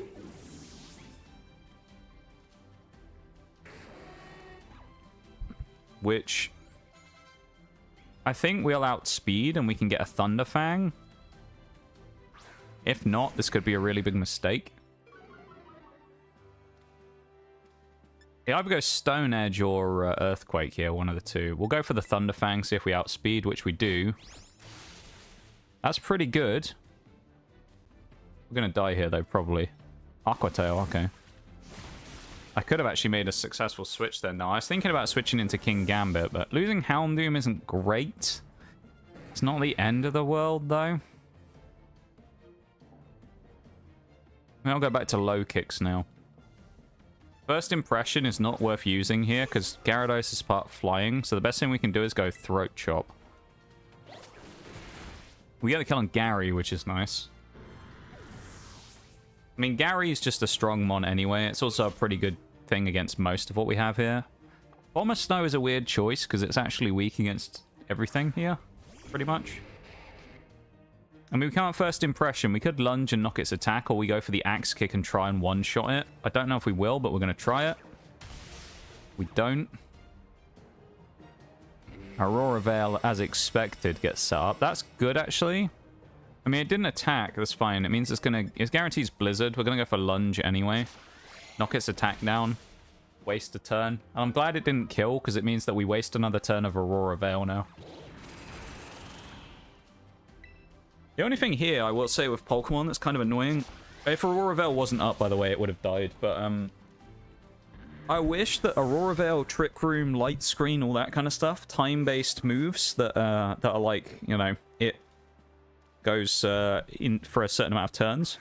I wish it had a counter somewhere in-game to actually tell you how long it was going to last.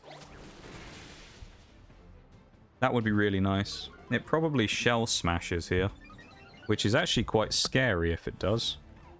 Oh, Will-O-Wisp. Yeah, actually, no, that kind of makes sense. Aurora Veil will keep it alive now if we hit it again with the burn, so... Okay, it kills Lokix. Well, unless Friendship takes over. No. Okay. Could have done with not taking the Blizzard. Snow stops, which means the Veil is gone. The easiest way of doing this is Calliope Sucker Punch kills now, because it will probably attack with something. Oh, it does have Strength Sap, though. Actually, we'll go Night Slash just to cover all bases. There you go, in case it does that, because we would have missed. Or failed because of... Sucker Punch only attacks when the opposition uses a move. If we don't use a move, we don't attack, so... We do get the kill, though. Albeit we are now burned, so our attack's rubbish. Amoonguss is going to come in, which is okay. If we can get rid of Amoonguss with Honchkrow here, then that works, really. That's fine if we can just get rid of this thing with it. Amoonguss is kind of tanky, though. It's a 3-shot kill. Not very effective, even with the Hex, boosted Hex, so I'll take that. Realistically, I think if we didn't have the attack cut, we'd be fine. We'd do a lot better here. If we had a crit, it would have been nice as well. But it is what it is.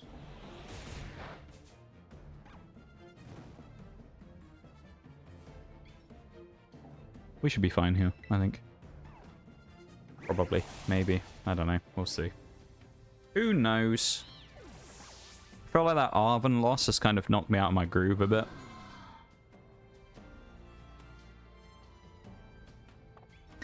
Skeledirge. Guarantee it probably outspeeds. We also can't do that much damage no matter what we do. Best case scenario, we use Sucker Punch, get one hit on it for free, and then we die. And then we switch into Hydreigon and kill it.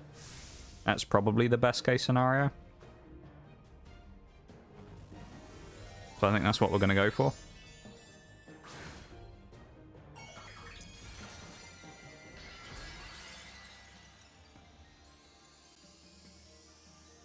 We'll see.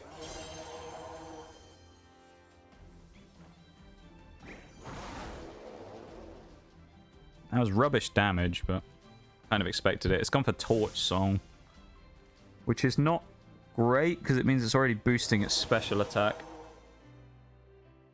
It actually would have been okay if we still had Houndoom alive, because part of what I was thinking is having Houndoom as a switch in to absorb Flash Fire. So that won't work now. So we have a couple of options. King Gambit dies no matter what here. T-Tar and Hydreigon are obviously the better choices for this fight. We just go for the Dragon Pulse, I think, is the best option here. I mean, Hyper Voice is decent, but we get the benefit of Stab as well with Dragon Pulse, and Outspeed because of Choice Scarf. Critical Hit is even better. Torch Song, we should eat this quite easily, actually. Even with +1, it's probably less than half. Yeah. If it wasn't +1, I reckon we still survive that with about 180 plus health. Hydreigon, that's what we needed it for. A big turn up from the dragon. That is what we needed.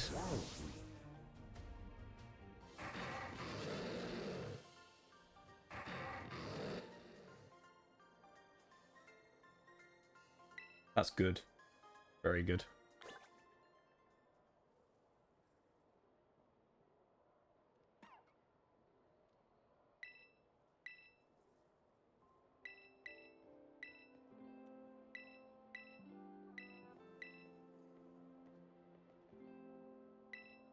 Skip through all this crap. I mean, there's nothing to say about this, really.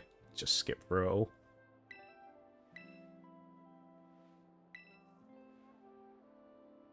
I don't know what's happened with the camera angle there. I think that was slightly messed up.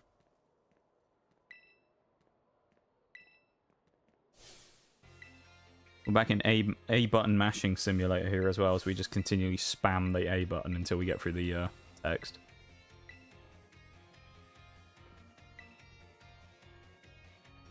Nice. That's that one done. Now we have to deal with Penny, who of course is going to be outside at night, with the lead Pokemon being Umbreon. I'm actually just going to stick with the same team. I think they should be fine. I don't really see an issue with this team against hers. King Gambit is like a shoe-in against Thingy at the end as well. Sylveon.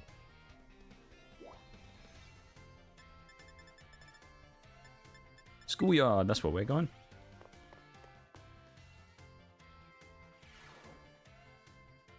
It says you need to go there at night, but it just changes the day, even if you TP there during the day. So you don't ever have to worry about that. That was a, what, a 9-minute fight or 10-minute fight from when we finished Arven to beat Clavel, which is good. I think it was only 1/4 so I said we need to do it in 45 minutes. We've got 35 minutes now to do this fight against Penny, all the cutscenes, and then defeat Nemona, which, strangely, Nemona I actually don't see being that bad. She has got one annoying Pokemon in the Goodra, and that Pawniard is kind of horrible. The rest of her team's not actually that bad, though. Lycanroc kind of gets mugged by, well, quite a lot of people, actually. Lycanroc dies to most people. I might run Crocodile up front for that and Earthquake it to get rid of it, which will then inevitably bring in Orthworm, so I switch to Houndoom most likely. It'd go for Body Press. I think about that fight in a bit. I don't need to worry about it yet. This is the one with the music that goes super hard as well, so I always like the music in this fight. We'll go for First Impression. We may as well. I believe it's a priority move it counts as, so it allows us to go first, I think. Which stops us from getting hit with Baby Doll Eyes. I went for Dark Pulse anyway. I don't really know where you go for Dark Pulse on a Dark Bug type, but okay. Now it's going to do it, isn't it? No, it doesn't. We don't get attack dropped on Lokix. That's huge. Lokix being at full power is actually massive. So we get the kill on Umbreon. They all have Baby Doll Eyes, though, is the thing. So Flareon, I mean, realistically, what's it going to do? It's probably going to go in for a big hit from Flare Blitz. Best thing we can do here, we probably don't kill it in one, but we do enough damage with Axe Kick to knock it so that it knocks itself out. It's not going to knock itself out from there. Maybe, actually. It's going to do a lot of recoil. That's fine. I mean, Lokix has really done its job there. Okay, we kill it with Sucker Punch, unless it goes for Baby Doll Eyes again. Houndoom will force it to use Quick Attack or Baby Doll Eyes. Then it'll bring Vaporeon out. It might also be Flash Fire itself, so I'm going to have to go Crunch here. This is probably not a bad option, though. Yep. Knocks my attack down, but of course it's -1 attack, but I've also got a 10% damage increase from Life Orb. So we're probably not really too worse off after that, I would say. I think we're actually okay. Yeah.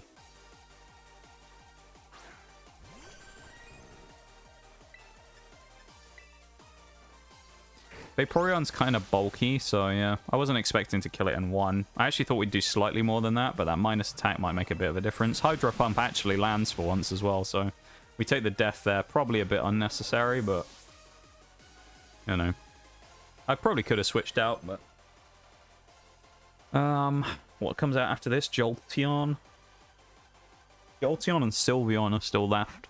And Leafeon. Yeah, King Gambit is the best choice now. Because if they go for Baby Doll Eyes, they'll just boost my Defiant every time.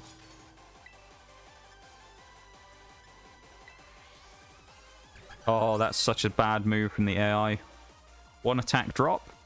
2 attack boost, so we're up +1 now.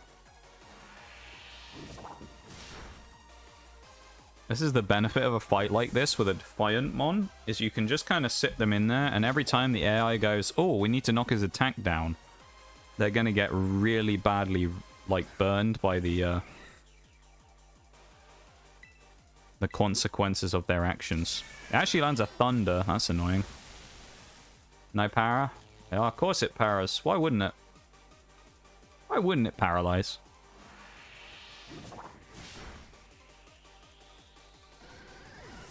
It's annoying because this was our best chance of being Sylveon. While I still think we'll be fine, King Gambit was like the best Pokemon we had to deal with Sylveon specifically.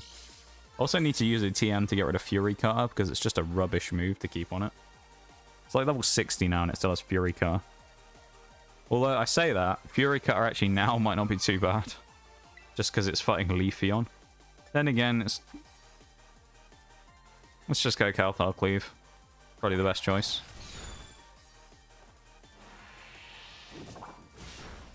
Okay, I'll take it. Leftovers is quite nice here as well, because we should get about as much. Man, not quite. We got 14 back. We took about 20. It's fine.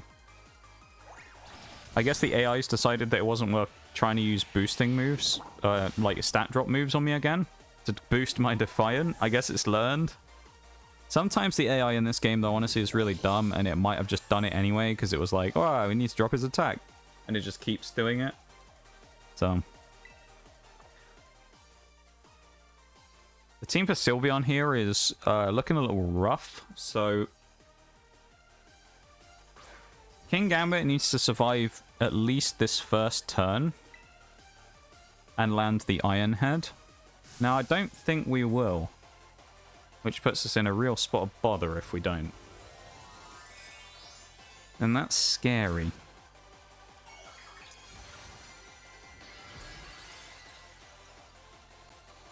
We'll see.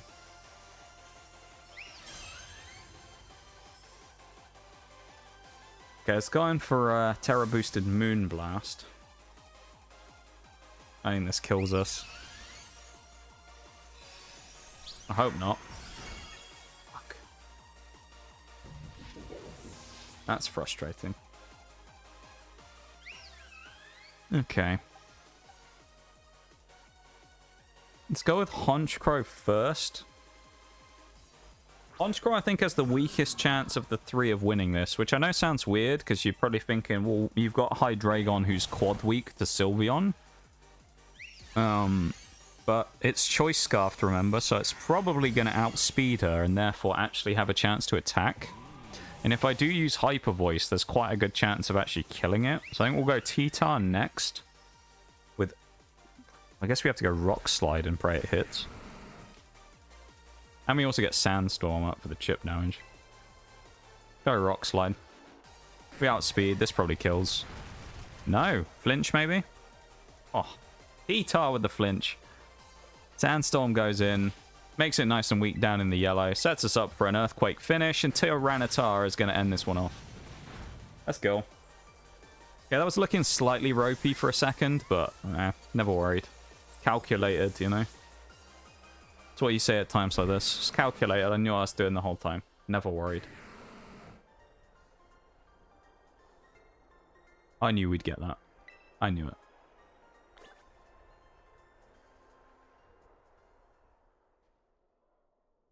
It's a fairly tidy win, though. I would say. I mean, not the best in the world, but it was fairly tidy. We kind of got through it, and there ain't really much to kind of moan about on that one. We did well.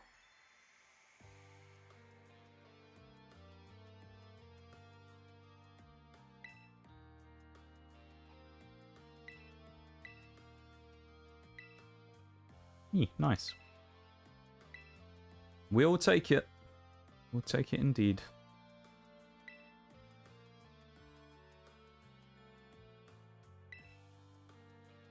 I feel like my low energy mode is coming back again as well after earlier.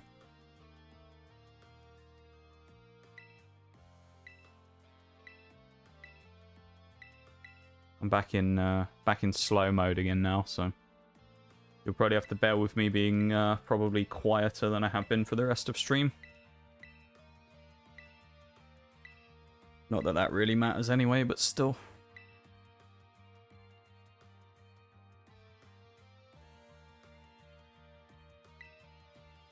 Had an hour and a half of me droning on anyway, so won't be that much of a problem if I'm a little quieter for a bit.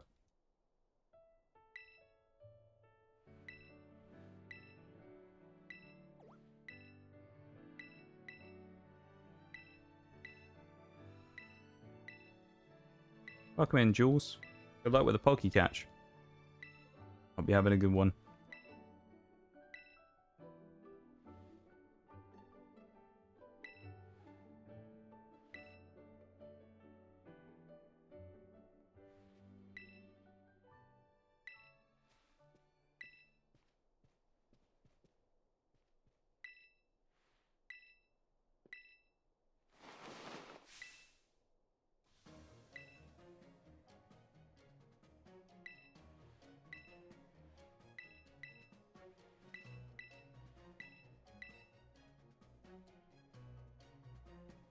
Not really anything to talk about with this. It's just spamming the cutscene buttons again.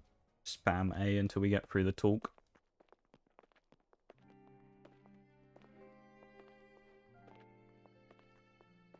I feel like today's been kind of mixed so far. Been a few good moments here and there, but I'm kind of... I don't know. I feel like we should have done better today. So far. I'm not sure though. Hi Mirage, how's it going? Welcome in, my dude. How was Valorant or whatever it was you were playing earlier, I saw? Hopefully it wasn't too trash today. Then again, it's Valorant, so I mean... I figure. But if you were playing Val anyway, I assume you were. I have an hour and 25 minutes to beat Nemona and finish the game. That sounds doable.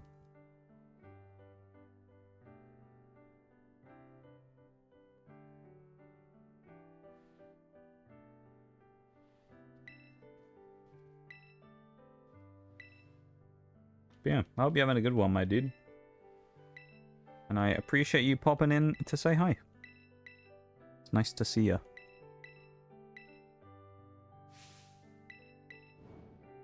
Doing good, mate. Just making bang bang chicken for dinner, eh? Ayo. Fair play, fair play. Bit late for dinner though, isn't it? You feel like you eat sooner than this normally. Having a late bit of grub today, is it? Sounds good though. If I was feeling peckish or something right now, bang bang chicken sounds about right. Sounds pretty solid right now.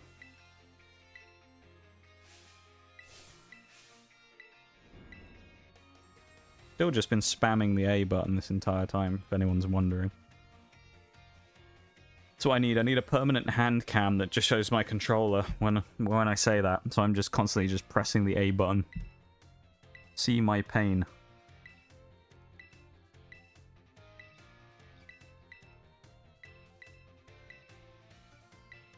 Be pretty pointless though, wouldn't it? Having a like hand cam just for that. No one would really care anyway. Be the most pointless thing ever. Almost like Twitch's new power-up system. Gotta get a little dig in there every once in a while, haven't I? Got to. Be wrong of me not to. Weather's calmed down. The Sky Safari can continue. Wow. Let's leave. I don't think we have to talk to Lavelle in the office yet, so... The rib screen, though, is up. Oh, no, we do have to go to the office. We'll do that in a minute. We actually get Draco Meteor now, though, which is nice. Or we will in a sec, anyway. We'll just chill here for a second, though, while the break goes through again, so that we don't miss all that much. And then we'll get going again.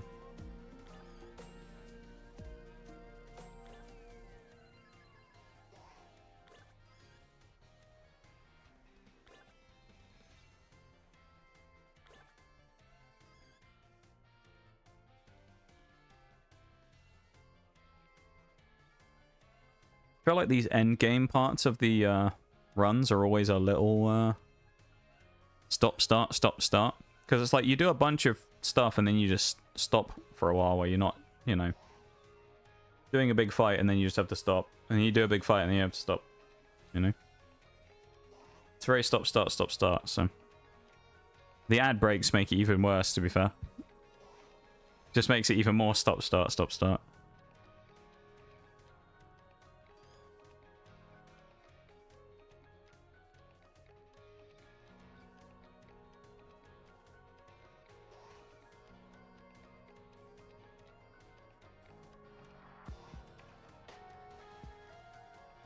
What can you do, though? No use complaining about it, I suppose. 14 seconds left. And then we'll crack on. We'll go back to the Shadow Realm again. There we go. Music gone. I don't want to talk to this person, actually, I just realised. I don't remember what you get from the classes, but I don't think it's anything useful.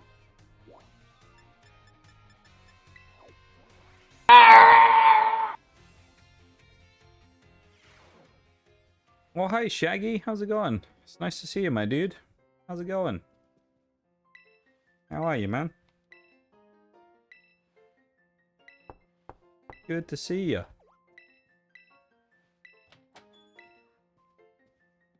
How's a day in the life of Shaggy today, then?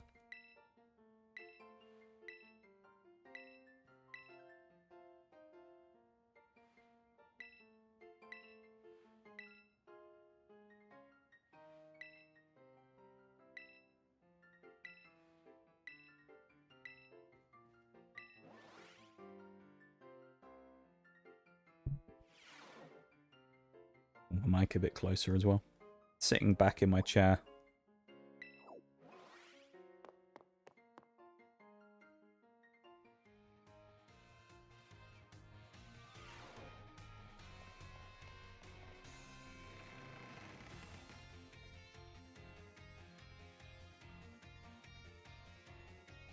Going good. Just had a piece of Basque cake with the wife. Basque cake.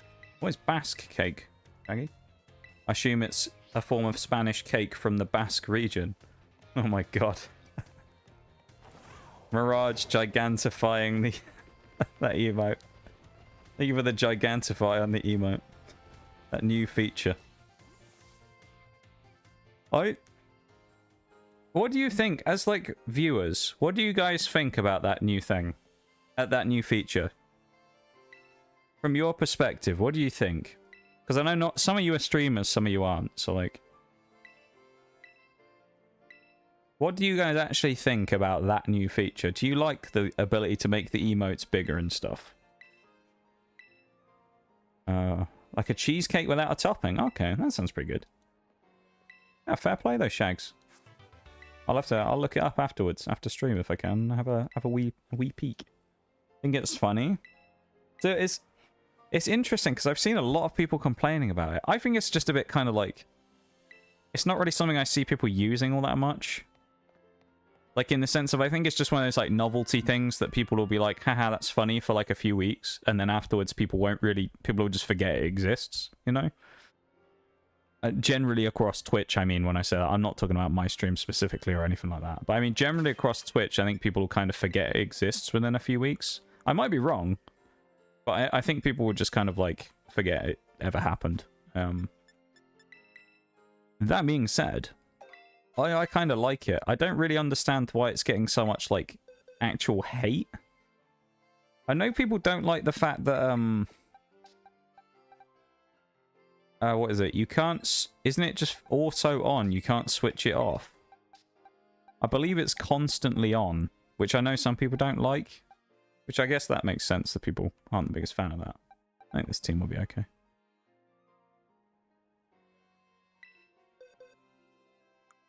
Yeah, I don't know. I think it's kind of cool though. Gigantamax emotes. Yeah, we've Dynamaxed our emotes. Is what we've done there. We've gone full Pokemon. Fully Pokemonified the thing. The only thing I would say with it, with the actual feature itself that I think's a criticism, is it would be nice if instead of just doing it, it said like, Mirage TGS used 10 bits to do it. Because I feel like otherwise I'll end up forgetting it's actually a thing, and I won't end up ever saying thanks to people who do it, because I'll forget that people have to use bits for it. And just for reference as well, in case anyone's going, can you do channel points for it? That's not an option. There literally is bits only as far as I'm aware. You can't switch it off, so it's guaranteed to be on. All you can do is set the price, of which I set it to 10 bits a piece. So, I set it nice and low. Hey, or did we breached the goal, I think, you know? Cash only, please. Yeah. No card. We only take cash on this one. Cash, no card. Just another way for Twitch to make money, kind of. Well, I mean, yes and no, actually. It's strange because, keep in mind, it's bits only. So Twitch makes their money when you buy the bits, not necessarily what you use them on. So in the sense of... I don't think anyone's... Put it this way. I don't think anyone's going to go out of their way to buy bits just to use that feature. You know? We outsped and missed Stone Edge. That's huge. Oh, Lokix. The assassin strikes again. Yeah, I don't think anyone... In my opinion, I don't think anyone's going out of their way to buy bits just to use it. However, on the side of that, using it is intentionally good because for the streamer, everybody knows that streamers get 100% of bits versus subs, Twitch takes 50%. So actually, it kind of works out quite well where, you know, it's another good bits method for gifting stuff to streamers if you want to. It's something that's... Oh, we've just knocked ourselves out with Axe Kick because we missed. We just killed ourselves. Feels bad, man. Lokix 0 to 0 in a matter of seconds there. That's unfortunate. Damn. Well, Pawmot's pure fighting type now, so it's now lost its resistance. Oh, it's lost its weakness here, so we are now in trouble. Big trouble. Yeah, we're in big trouble now. It's fast as well. This Pawmot, I think, is going to kill my entire team.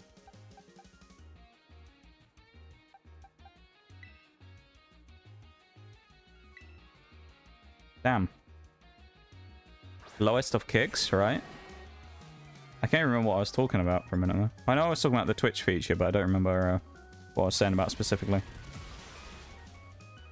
Yeah, we're actually... I think we're going to get wiped.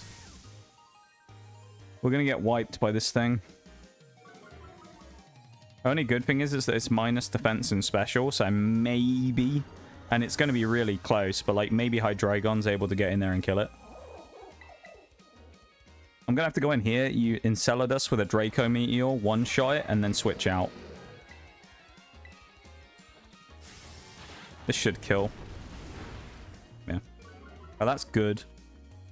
The reason I'm switching out is to get rid of the double special attack drop, because it means that Hydreigon's going to be kind of like neutered now. The Dunsparce. We don't have any fighting type. So I have King Gambit though, but I don't really want to get paralyzed. Is that or I bring in Krokorok? Let's go Demos. Big trouble in Little Paldea. Yeah. But yeah, I think what I was talking about was when it comes to like Twitch, bits has always been the best way. Just because of the fact that Twitch doesn't take the cut of what's given. They take it beforehand. I went Dragon Rush.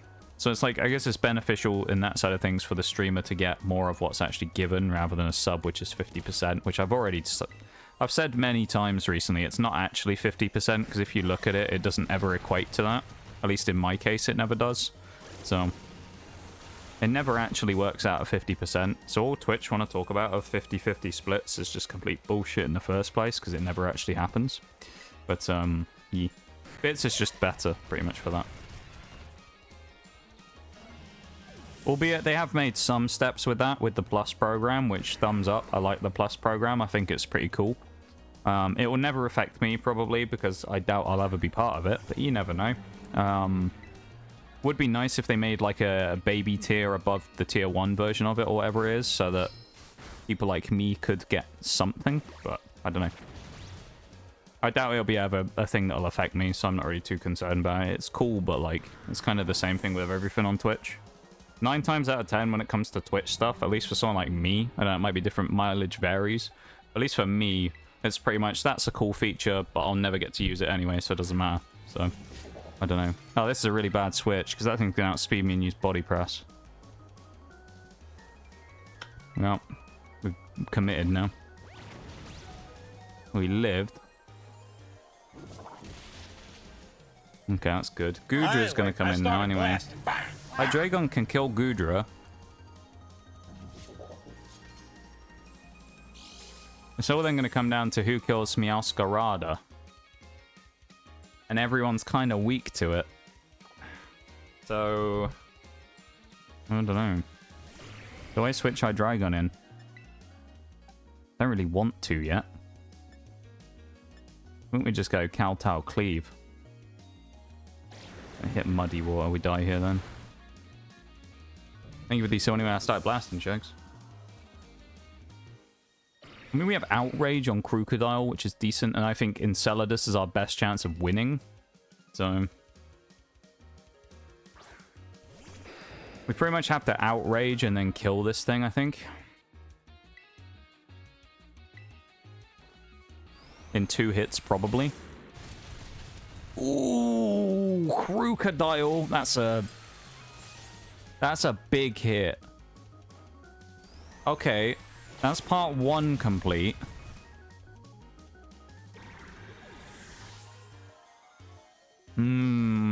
This is gonna be oh, it's Quackavolt, isn't it? Of course. This is gonna be close. How much special defense does Quackavolt... We're locked into Outrage, so we don't have a choice here on Crocodile of what we do. How much defense does Quackavolt have as a base? 80 and 75. I don't want to get a calculator out, but this is going to be close. It's Terra Water. It does have a fighting type move, I believe, in Brick Break, although it's probably going to kill Crocodile here anyway. I doubt we outspeed it. Oh, we do. That's really good. Okay. This is going to be close. Very close. This is Wave Crash, I'm guessing. Aqua Step. Fuck, it's going to get the speed boost. This is going to be really, really close.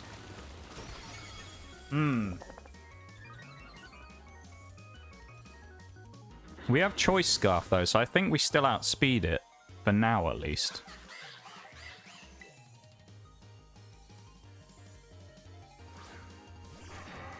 No guts, no glory. It outspeeds us. This has to kill now. Yes! The power of Hydreigon. We knew it was always there. We knew it had the power. Let's fucking go. It's an LFG right there. Let's go. Do you know what I thought was going to happen there? What I thought was going to happen there, it was going to be like, oh wow, let's set up for this big thing. Hydreigon's going to have to fight. Two things were going to happen. It was either going to leave it on a sliver or miss, because Draco Meteor's 90% chance to hit. I thought we were going to miss. More likely, I thought we were going to miss than one shot. Because Hydreigon's bloody powerful with Draco Meteor, which is 120 base on top of like 120 special attack base, I think, on Hydreigon. Like, we definitely have the power. It's just whether or not we had the, you know, the chance to actually kill. Like, if we look, how much power has Hydreigon got? I actually might have more than I thought. It has 125 special attack, which is really high. Or it's pretty high anyway. Actually, it's kind of been power crept by some other Pokemon these days, but the rest of its stats are really high as well. Its lowest stat in anything is 90, which is defense and special defense. It has 92 HP, 98 speed, 105 in attack, and 125 special attack. That's pretty nasty. Best card in the TCG? LFG. Oh, Hydreigon, you mean? Hydreigon holographic from Paldea Evolved. I have about 10 of. Great card. Favorite card, that one. Great card.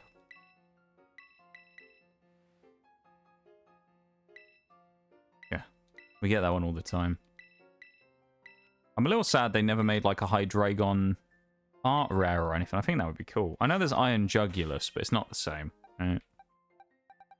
Iron Jugulus is not quite the same. It's close, it's just not quite the same.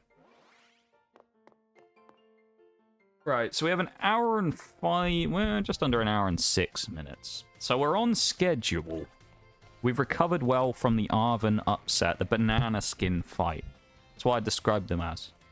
It's a banana skin fight. A banana skin fight is a fight that you really should win, but could potentially be a bit of one of those ones you get caught out in because you think you should be winning it too easily, you know? It's a bit tricky from the fact that you go, oh, you know, easy.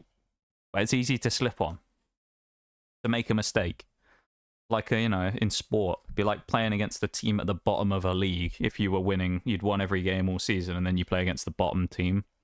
It's a banana skin game because it's really easy to get overconfident and lose.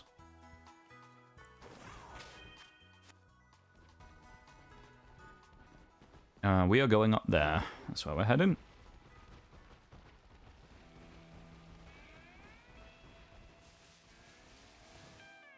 But yeah, thankfully, after the Arven upset, we've gone pretty well in the next couple of fights. So we've gained a lot of time back that we lost from that one loss, which was still a little bit of a disgusting loss. Honestly, I'm very sad we lost that one. Albeit it wasn't the end of the day, you know, the end of the flawless. So we lost to Eri anyway. And then she threw in the second fight. Yeah, for reference, for anyone who's coming later on and is wondering if the Flawless is still alive, we've lost 2 fights today, unfortunately. First one was against Eri, which was the second fight of the day, which we then rematched her and beat a second try.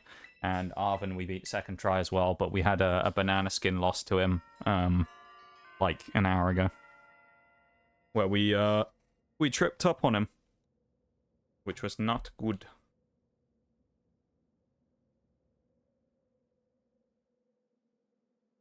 Me.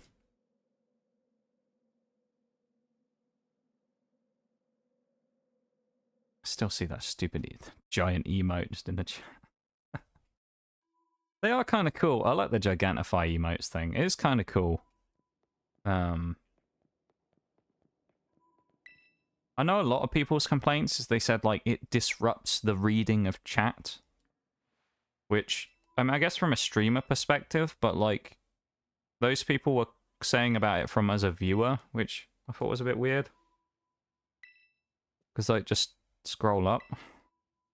But, I don't know. Maybe that's just me being cynical like normal and assuming that people will think when they do things. I don't really think it'd be that disruptive. Flawless is still alive then? I didn't see any loss. Yeah, Shaggy, it's still flawless in your eyes because you haven't seen us lose, so that's fair.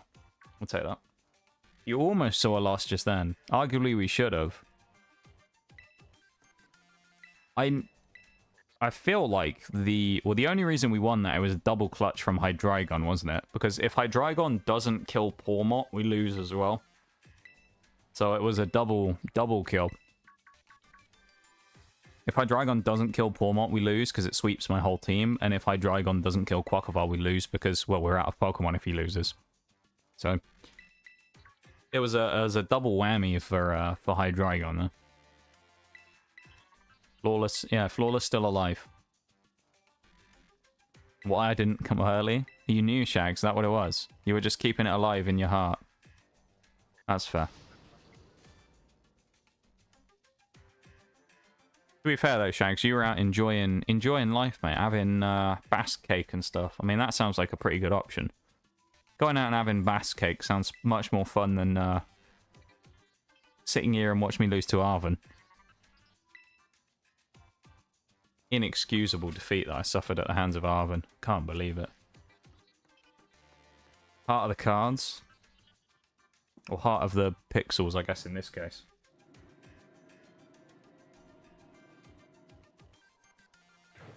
I also, because I know you weren't here when I gave an update about this again, Shags, but I have an update about the special thing that I've potentially been talking about the last few weeks. I say update. By that I mean I'm just got information about it, which is nothing's happened still. So I'm going to hit those same people up again tomorrow and say, oi, what the fuck's going on? And see if I can get some info on it. Because I am sad I haven't heard anything. Pretty much what it is I reached out to someone about something that could be really cool, and they've just ghosted me for 3 weeks, so... I've been really hoping to have a nice little update about it, but unfortunately, they haven't responded to me. So, update is no update, yeah. Like a Ubisoft update. We're updating something, but we're not actually adding anything in. You know, like a Ubi update. We're going to do a big game-changing update, and we're going to bring back Recruit, who's already in the game. Good job, Ubi. Looking forward to that surprise thing. To be honest, Shags, I don't want to, like, be a downer about it, but don't hold your breath. That's all right. That's what I'm going to say. I wouldn't hold my breath. I don't think I'm probably not going to hear anything about it, and I'll probably end up coming back here in a week's time with my tail between my legs, talking about how it didn't work out. So, you never know, but that's just kind of the way things go for me. So I wouldn't be surprised if it fucks me over and I don't get it. So I'm still hopeful that it will happen. I just don't think it will. You never know. Who knows? Would be cool, though. Well, I think it'll be cool. I don't know if you guys will think it'll be cool. Maybe you will. Maybe you will, maybe you won't. We'll see. I also still need to come up with a game to play on Tuesday, because I haven't done that yet.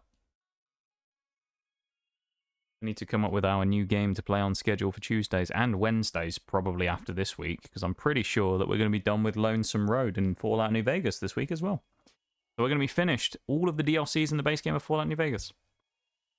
Kind of wild.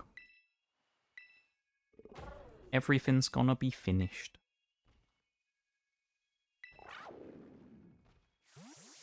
The only thing that will still be going at that point will be Monotype, whatever the next one will be.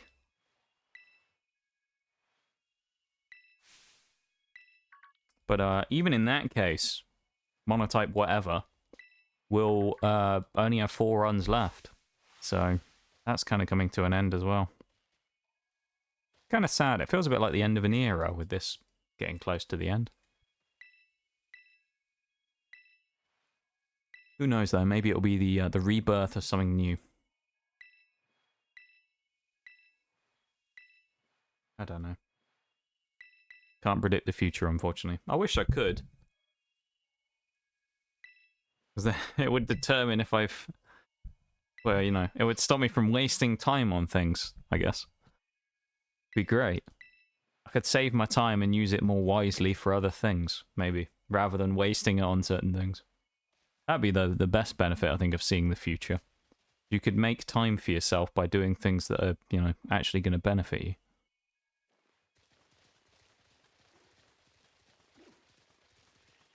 Who knows, though?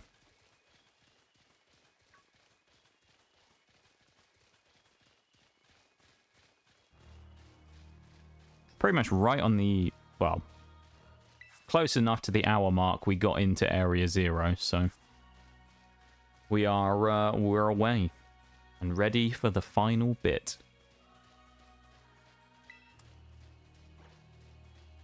Pretty much all we do in here, for anyone who hasn't been here for one of these before, which the majority of you probably have at this point, because I've done 14 of them. Well, 13, I guess, up until now.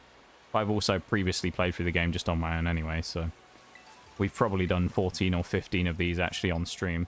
But we need to go and beat the Professor, Professor Sada. Unfortunately, we can't use the Pokemon to run through here, so we have to just walk, which is very sad. But we just have to run through this whole Area 0 place and go to the 4 labs. By the time we get to the 4th and final lab, then we are finished, and we go and do the boss fight against Professor Sada, which then ends with us doing the Koraidon versus Koraidon battle for dominance, which ends the run.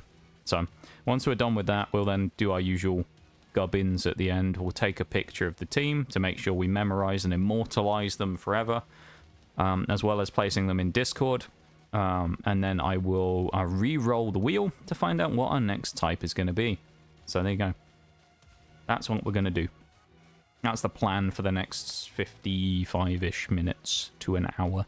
I say that, of course, that's all providing that we do everything kind of smoothly and we don't get stuck fighting Professor Sada for 5 hours or something ridiculous, which is possible. I think the longest I've ever spent fighting her was about an hour and a half once. The shortest is like 10 minutes, because I've beaten her first try a couple of times. It depends on the typing, really, as to whether we beat Sada first try, because she has quite a mixed, like, group of types. She also has 2 fairy types, which make it abysmally annoying. Pretty much means that Skuntank is, like, maybe a must-bring on the team for this, which I don't really want, but it might force something else out and force Skuntanking. New here, want to trade Mons? Classic, that is, Shags.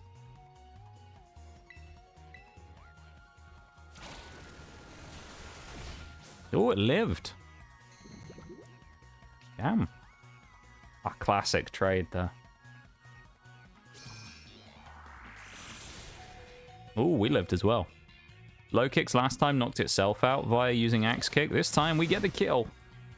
Job Lokix, the legend IO, the assassin. Going hard. Jules gets an Impidimp. Let's go. Good stuff. I think Houndoom is probably getting switched out of the final lineup. I just don't see Houndoom having any use in the final team.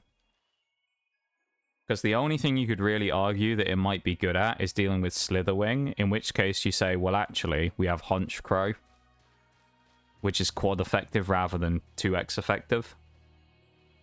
I think I'd rather use Honchkrow for trying to kill Slitherwing.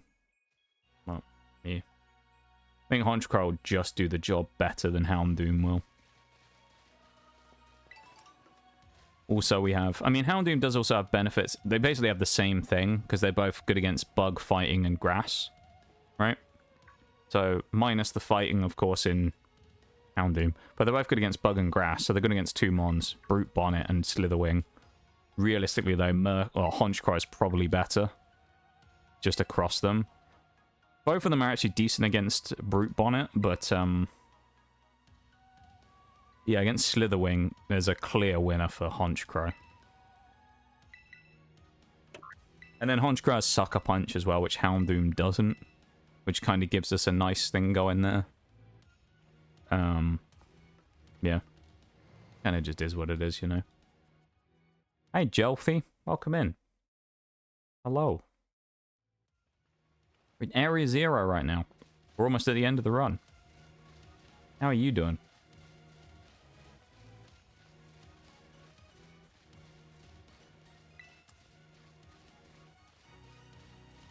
Doing good. Fair enough. We'll take that. We'll take a good. We like seeing good. That's a good answer. I'll take it. I'll take it. Not to say that you're not allowed to not be good, but good to hear that people are doing well, you know? Good is good. Exactly, Shags. How am I doing? I'm doing okay, you know? It's a pretty, like, low energy kind of day for me today. Across about the last week, I haven't really slept very much. Even though I've been actually going to bed kind of early on some days. I just haven't really slept very well or anything. And I'm just a little demoralized with a few things, but, you know, I'll survive. We got a, the BRB has actually just come up here as well, so I'll do this real quick. I actually can't pause. So I'll just go and stand off in an area where there's no Pokemon. And then I was going to get up and have a stretch break this time as well, so I'm actually going to go and do that because it'll be the last one before the end of stream. So, or one of the last couple of breaks. So I'm going to go have a quick stretch break, okay? I'll be back in a sec.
Sat down right as I got to 0 seconds. That's kind of lucky, isn't it? Perfect timing, you could say. Welcome back, everybody, from the break real quick there. And thank you for sitting through it and supporting the stream. As I have in the little message there, just explains the ad breaks. So, yeah, thank you for sitting through that and helping to support. I appreciate it very much. But yeah, so I'm doing okay. I'm just, you know, kind of low energy. Kind of tired out mentally and physically. And, yeah. Just one of those days, you know? Nothing crazy.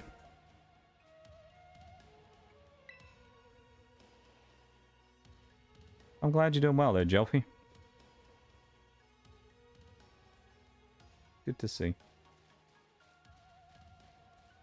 Always nice to know that people are doing good, you know?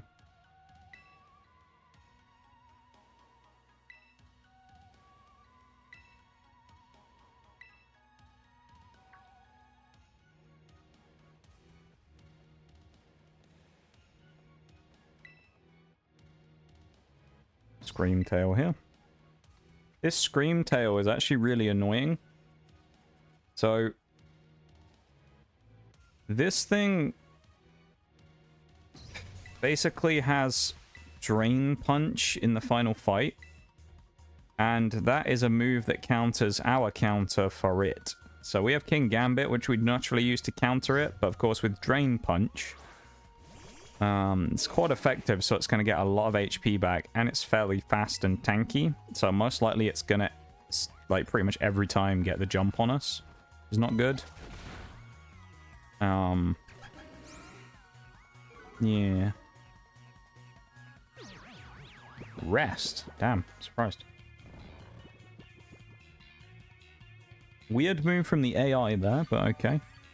Lokix is definitely not the best Pokemon to deal with this fight, but it is what it is. It's useful just to see how much damage we deal here as well. This thing's faster than Lokix as well, because it gets the... we only got, you know, prior move with first impression. Got to attack first, afterwards was slower.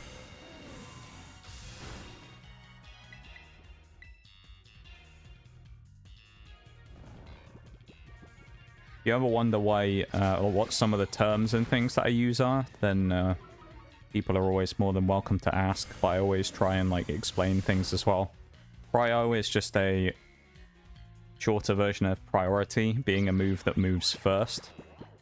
First impression is a move that can only be used on the first turn, and is a priority move, hence why I call it a prio move.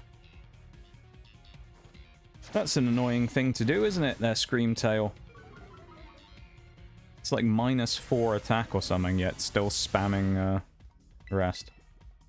Prolonging the inevitable. Love that for me. Ooh, crit. Maybe a kill this time with Dark Pulse. Hey, Screamtail goes down. So this one there is weaker than the other one we actually have to fight in Sada's team. That one, I think, doesn't have Drain Punch. Her official one does, which is annoying. Professor Sada's kind of like... really depends on what team you have. She's either scary or her team's kind of garbage against you. In this case, it's kind of like... It's a bit mixed, right? She has like an okay team for us here. We have some mons that are good against her, and she has some mons that are good against us. It's basically the way to describe it, right? Like, if you look at where we can win guaranteed fights, we beat Roaring Moon. Roaring Moon is like a chump in comparison to Hydreigon with Scarf, so we win that one. Like, that's a free win. Then we look at fight before that. Obviously, we talked about Slitherwing already, which we in theory check with Honchkrow, so we have that one as well. So that's 2 that we're up on basically right now. Sandy Shocks gets hit by Crocodile, and it gets walled pretty hard by it. So Crocodile is the option there. So we get 3. Brute Bonnet kind of gets dealt with by Honchkrow as well, but can also probably get beaten by a lot of the other Pokemon we have, really. There's kind of 4. And then the 2 main threats are really both the fairy types, funnily enough. Fluttermane and Screamtail. Fluttermane isn't as bad. It's a really strong special attacker, but it doesn't have any...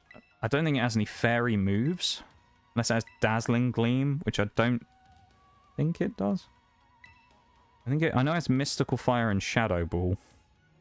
It might have Dazzling Gleam. It's also fast is the other problem, so we'd have to wall it successfully with whatever we used. Which again is where King Gambit kind of would work well, but then Mystical Fire, which is one of its moves, is going to hit us really hard, because we're a Steel type, so...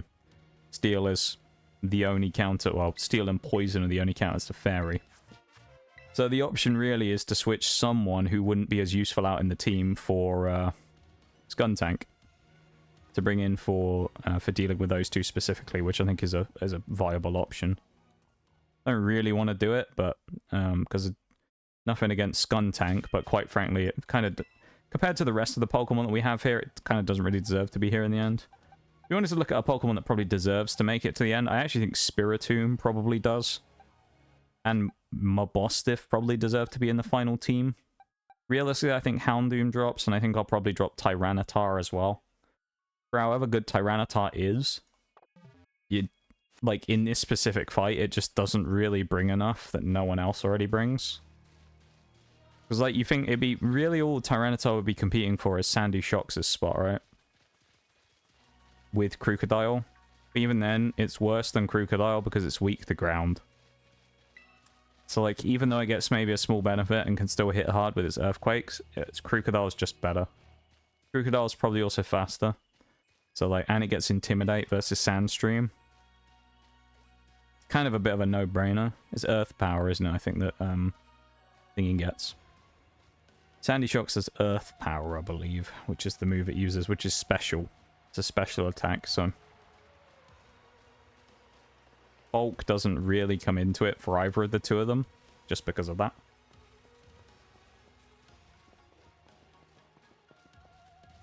As I always tend to do as well, and I will do once again today, even though it's completely unnecessary, I'm going to go and show the Roaring Moon Cave, because why not? We've got a little bit of time on our hands. We've got about 40-ish minutes to win one fight, which is coming up fairly soon. You can also see there's other Pokemon in here. We've got Espeon, we've got Zylus there. Still not high enough level to evolve. He's still 5 off. Sableye. There's actually a bunch of the ones we've used here. There's a Sableye, there's a Sneasel. Another Sableye, Lycanroc Midnight form. That's kind of cool. This is where you get Roaring Moon or Iron Valiant to spawn. They won't spawn here this time, purely just because we haven't finished the game yet. So they won't spawn until the post-game. You have to have encountered them in the fight against the Professor. And beaten them, I believe, to get them to spawn. Oh, there's a couple of other items here. Also Houndstone and Revered here as well. Psychic Terrain's kind of a sucky TM, so don't really need that. Dog Trio. It's just a typical cave dweller kind of set of Pokemon in there for the most part. Dark types and cave Pokemon. But right in the middle of that sort of summoning circle looking thing in the middle, there'll be a Roaring Moon or an Iron Valiant if you find one. Wasn't supposed to do that. Uh-oh. Come back, Lokix. Misclick right there.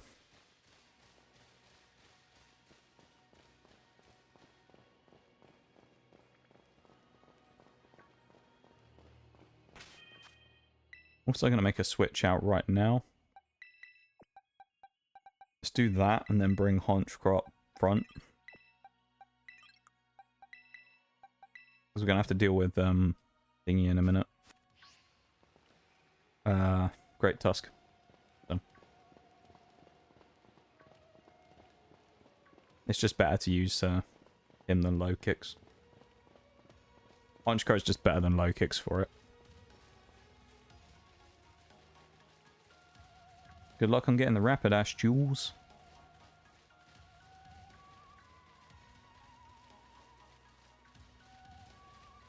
Been a decent run, this one. Mono Dark, I think. Wouldn't really say, other than the Arven, there's not really been anything bad necessarily about it. Just kind of hasn't... Maybe hasn't kind of, what's the word? Hasn't had any kind of, like, specific memorable reason surrounding it, you know? There's nothing about the run that I look at and go, oh, I will remember this one specifically. It's just been, I mean, maybe there's still a chance with the final fight to come, but it's been very, like, kind of predictable. Dare I say, even a little boring. So, I don't know. It's not really been one of the more interesting ones, I think. I thought Dark was going to be okay, but, you know. Oh, come in, JD as well. Good luck with the Pokemon. Good luck catching the Rapidash.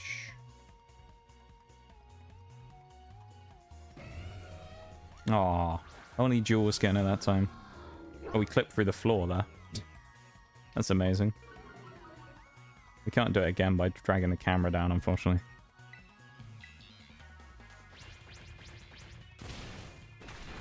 Thank you for the hydrate as well, I appreciate it. And the Lechonk. A cheeky Lechonk. I actually forgot to fill my water up when I, That was the sound of, That's how empty my water is, you can tell, because you just heard the sound of it slosh back down again once I'd, taken a drink there. I forgot to refill it, so I've only got like a quarter of a bottle left.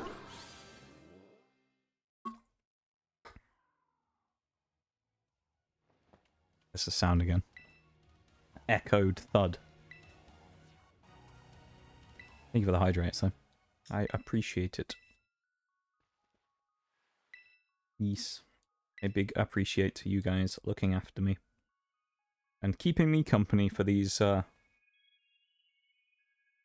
Pokemon Run nights.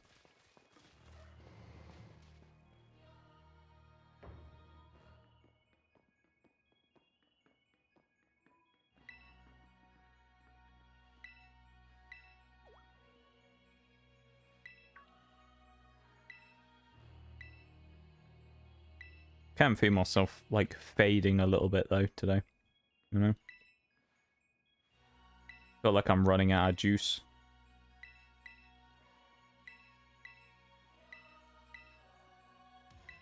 That's probably not the worst thing in the world that we're getting towards the final fight. The end of another week, of course, today as well. No stream tomorrow, because I don't stream on Mondays, but then I'll be back on Tuesday with whatever our new thing's going to be that I have no idea. And, yeah, into a new week. Fallout, so we'll have a new game on Tuesday. Fallout New Vegas will probably be ending on Wednesday, so we'll have another new game next week. Or at least new something. I don't know exactly what I'm doing yet. And then after that, we'll, won't be that much further off the end of Scarlet and Violet's Reign of Terror.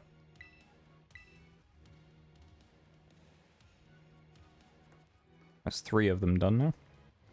We go down to the final lab.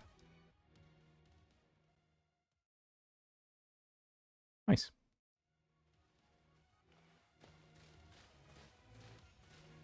This is the one that gets slightly laggy sometimes, though. We're going to have about 30 minutes-ish to fight Professor Sada, I think, by the time all the cutscenes and prep stuff is done. Nice. So we're going to have, like, I'd say 2 attempts if we mess it up. We couldn't run away from the invisible giraffe rig. Okay. Thanks, game. That's so dumb. None of them spawned in, we ran into them. We do get healed for free, though, which is nice. As we sprint on down here into the old cavern. We've got bites. Pokemon that will reappear at some point, of course, because we have not done Mono Dragon yet. I really hope it happens. I don't think it will, because I mean it's a fifth. It's pretty much like at this point we're at quarter chances, aren't we? We're at 25% odds on any run, right? Because we've got 4 left. So there's a 25% chance at any of the last 4 types. I want Dragon to be last because I think it will just be. It's fitting that Dragon would be the last one. Dragon's like the OP type, you know. It's the type. That's the one I think that's been most requested the entire time of the last 9 months since I started this run. Everyone's constantly been like, when's Dragon? When's Dragon? When's Dragon? So. Dragon is not very far away now. It's right on the horizon.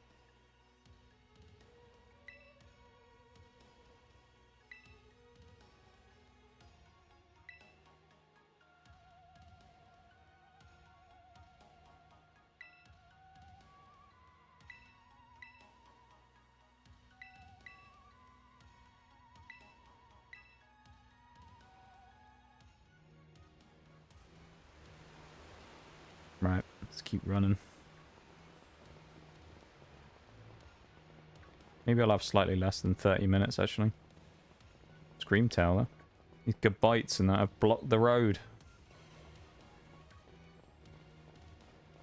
Bloody things. It's like when I got boxed in by those Dug Trios once. Turned around and there was just like 5 of them sat across an entrance to a cave and I was stuck in there. Couldn't get out. I looked like I was about to get... I've been trapped in a cave. I was about to get mugged or something. I was about to get beaten up by this gang of Dug Trios that just cornered me.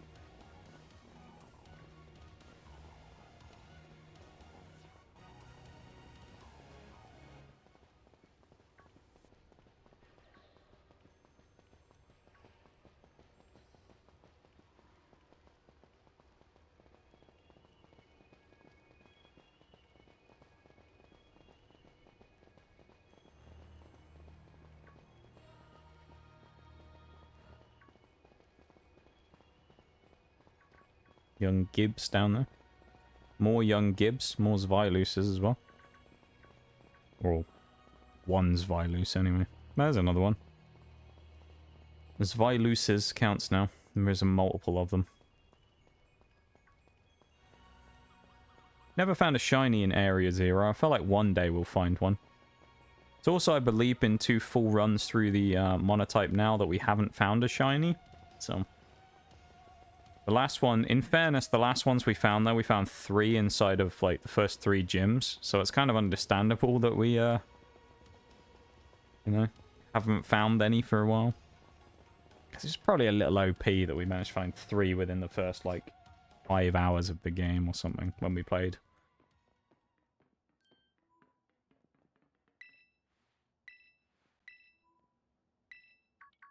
If I remember rightly, it was a Buizel, a Litleo, and a Starly was what we found. We've also found 2 Mudbrays, a Pawmi, and a Skiddo, which got accidentally deleted. Maybe back in the day, I can't remember, I think it was the Nuzlocke, I did find a shiny Pawmot, or Pawmo, I think it was Pawmo as well. Yeah, Pawmo, and that's where we found the Skiddo that got deleted, so... We have like 5 or 6 shinies we found. Oh, we found a Blissey as well. That's another one I forgot about. Found a shiny Blissey as well during the runs. Yeah, some good stuff. Yes, Jelthy.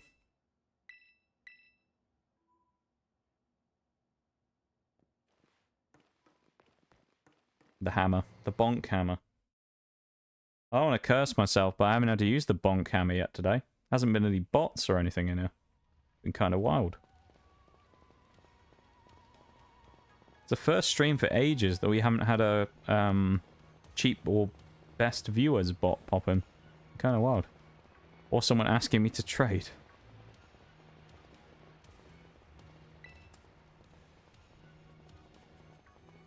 Thank you for the emote there, Jelty. I appreciate it. We were talking about emotes earlier, actually. I'd love to fill out the rest of the emote slots that I have, but... kind of expensive, though. Because, you know. I'm not complaining about art prices when I say that as well, by the way. Just in case anyone takes that the wrong way. People should charge how much they think's worth for their stuff. And I respect the fact that artists charge good prices for the things that they do. Because they deserve to be paid fairly for them. Just means it takes me longer to actually build up stuff to be able to get emotes and stuff, you know. But I'd love to... fill out the rest of my emote slots, though. I was talking about this the other day. I have a bunch of ideas of things I would like to do for emotes, but I'll have to put them on the back burner for a while. And then one day you guys will have like a full set of like 15, 20 emotes or whatever. Maybe. If we ever make it that far. If I'm still kicking about by that point, maybe we will. Who knows? Kind of cool though, wouldn't it, to have even more emotes?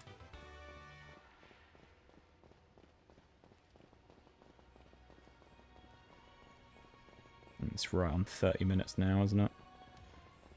Okay, so we're probably gonna have 25 minutes by the time we're done with these kills. Maybe slightly less. We're gonna have 20-25 minutes. Which means I reckon we overrun by a tiny bit, but not by a huge amount.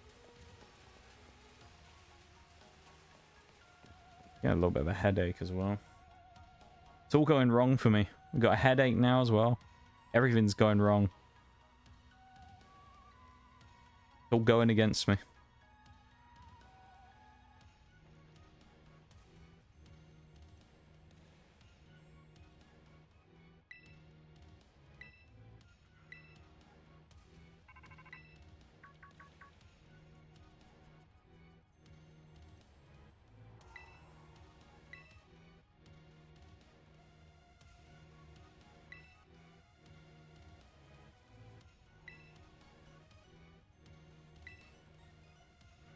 Oh no. Oh, what? Because of the headache, you mean? Yeah, I'll be fine. Don't worry about me. I'll be fine. I'll push for it for the content. That works. We push for it for the content.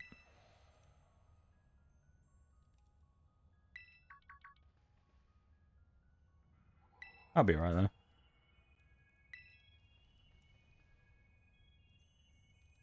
It's probably just from my lack of sleep more than anything. So I'm just really tired. Keep either muting or leaning away from my mic to yawn every, like, couple of minutes.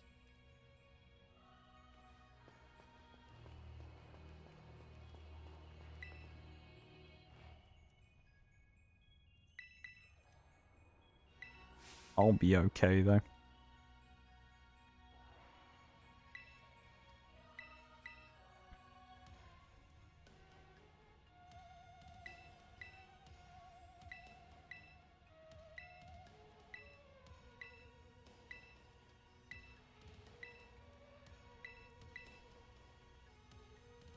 Probably a lot of talking and stuff I've been doing as well. Talking, loud noises, and lack of sleep combined. Made a nice concoction of the early stages of a headache.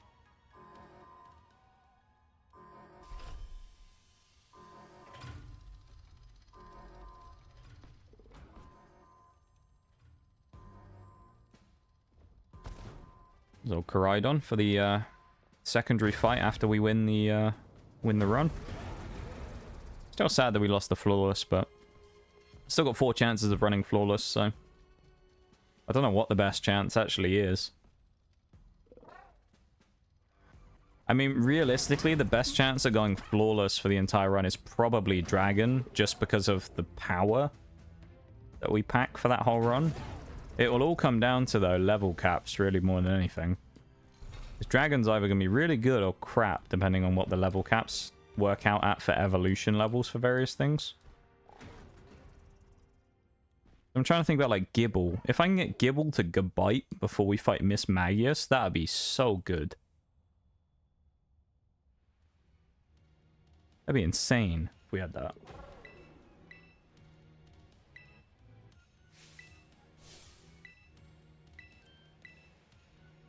Be pretty cool, though. Elekid in chat as well. Catch that Pokemon. Get yourself an Elekid today. Baby form of Electivire, one of my favorites. There you go. Fun fact. It's not really that fun, though, is it? But it's a fact. All right. It's not a fun fact. It's just a fact.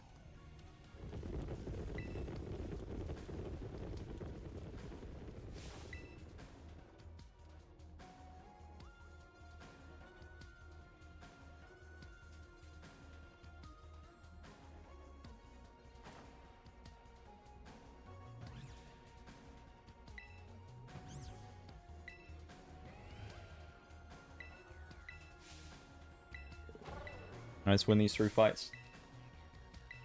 It's taken longer than I thought it would, all this cutscene crap.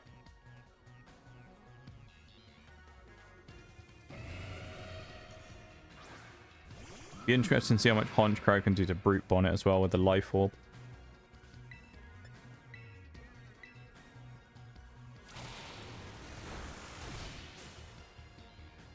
Oh, the crit as well, damn.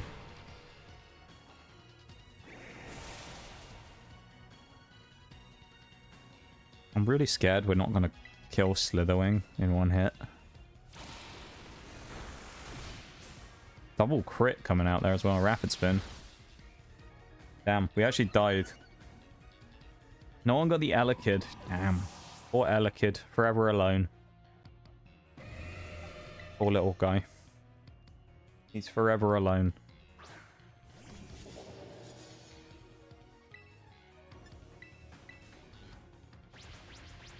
Now he randomly outspeeds everybody. Okay. Even though Lycanroc outsped him twice in a row. It makes sense, yes?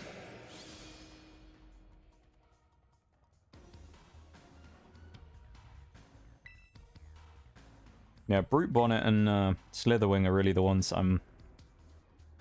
If we get off to a good start against them, I think we'll be okay. The thing I don't really want, though, is if we end up using Honchkrow out front to get something else come out that's just like a counter just for that and forces us to kind of change up the strat. Now, when I say that, what I mean is, like, I don't want Fluttermane to come out, like, immediately after we kill Slitherwing. Or Screamtail, because that'd be not so good. I know. Gonna leave for a little bit. Have a good one, Jelfie. Take it easy. Have a good rest of the night.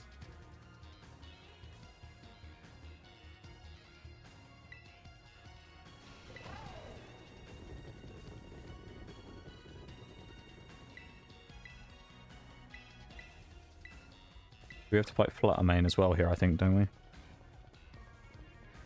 think we have to fight a Fluttermane here. Yeah.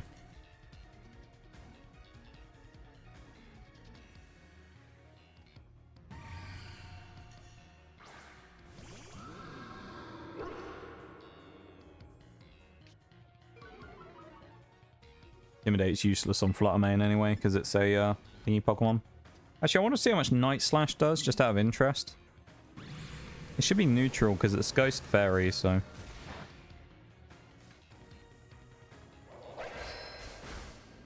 we're not going to get a chance to see. Round half to the level 64 version. That's the break goes up, so we'll switch for the last time to the ad break screen. Presumably the last time, anyway. I guess it kind of depends how much milling around I do after finishing the last fight, but... Yeah.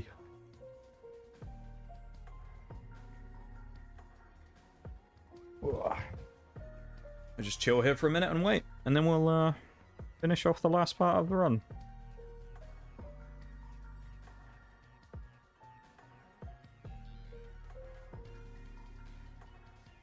Kind of weird. I have like mixed feelings about the end of this, in the sense of like, I'm a little sad that these monotypes are right on the edge of finishing, because it's been such a big part for such a long time. And I guess it's kind of weird as well, because like the whole time we've been doing them, it started right smack bang in the middle of last year's kind of like bleh period of time. So it's kind of like I can't believe both nice and bad that it's ending. Nalasp, welcome in. I assume it's Nalasp, unless there's a different pronunciation for that, but welcome into stream. Hello. Thank you so much for the follow, I appreciate it. And it could be Nala SP, I guess. Could be. I'm gonna say it's Nala SP. That makes more sense. That's a name. Thanks so much for the follow. I really appreciate it. There you go. We're actually back into the game now. We were just waiting for the ad break to go through, so we switched to the BRB screen so nobody misses anything. But we're right at the end here of Monotype Dark. We just need to do the final fight against the Professor and the Koraidon battle. So we're very close to the end of the 14th Monotype run. It's like collecting the Infinity Stones. We only have 4 more left. Right. Team swapping time. Tyranitar, unfortunately, is about to get switched out. Oh, I'd love to bring Spiritomb for this final fight, but I just can't justify it. Has to be Skuntank. Has to be Skuntank, I think. Skuntank just has the best choice against Screamtail and thingy. It's just the best option for them. Hydreigon has to probably keep the Scarf. Quick Claw on Crocodile's not that great. I wish that... Let's see if we have another better item for that. We probably have something. Yeah, thank you so much again for the cheeky follow. I really appreciate it. And welcome to the stream. Nice glasses. I could run black. Well... Yeah, let's do that, and then it's Rocky Helmet Krook. I don't know why I just went in and out of the inventory to do that, but I did. Don't question my methods, alright? Don't question my methods. I do unpredictable things constantly. Even I don't know why I do them. Let's go and get destroyed, shall we? I hope not, but you never know. Maybe we will.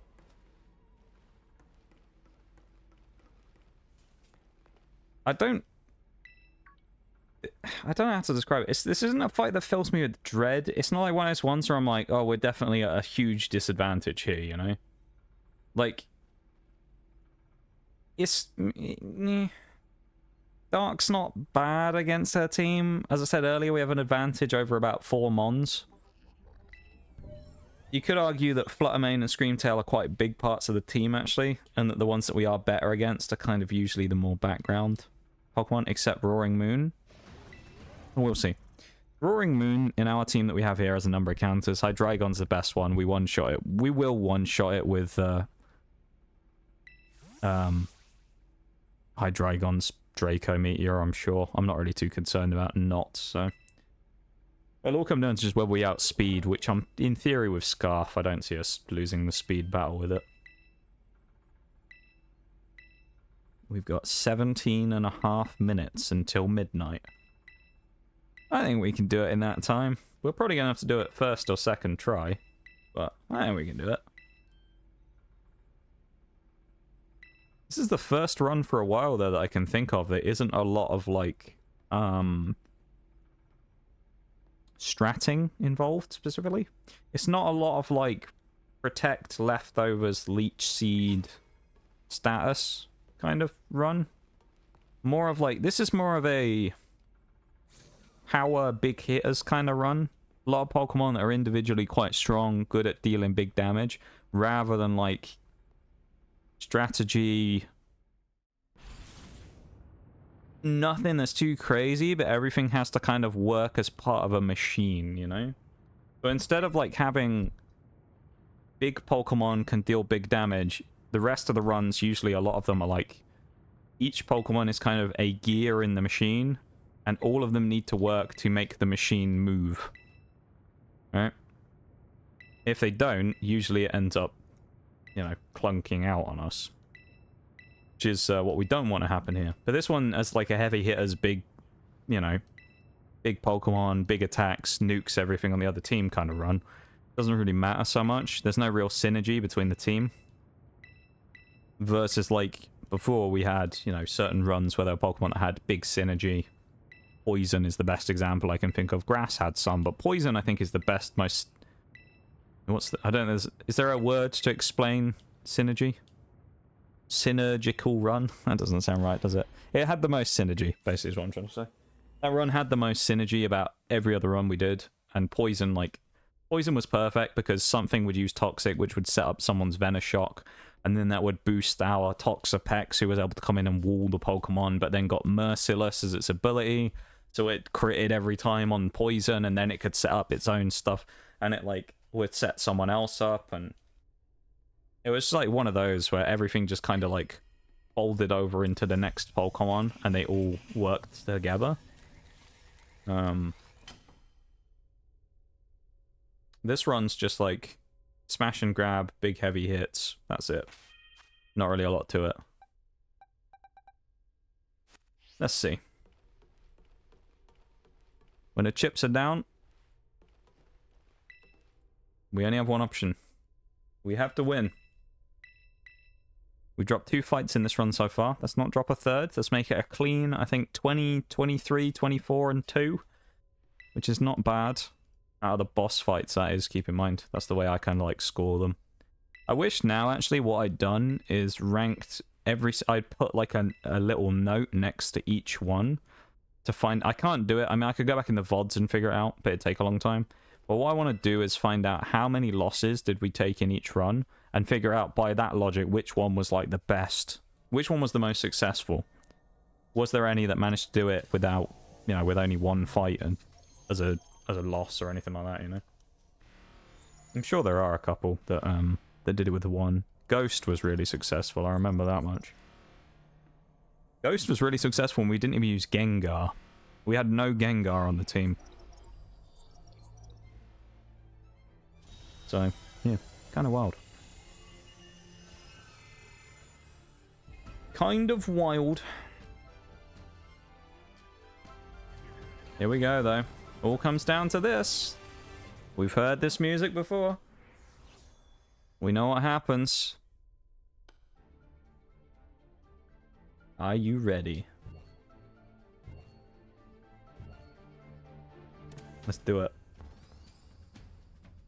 One last fight. In Mono Dark, leaving us with 4 runs left. Well, other than the Koraidon fight anyway, but that's not part of the run, technically. You have to do that to finish the game. Nor is it a Dark type, it's a Dragon fighting type, so... Here we go.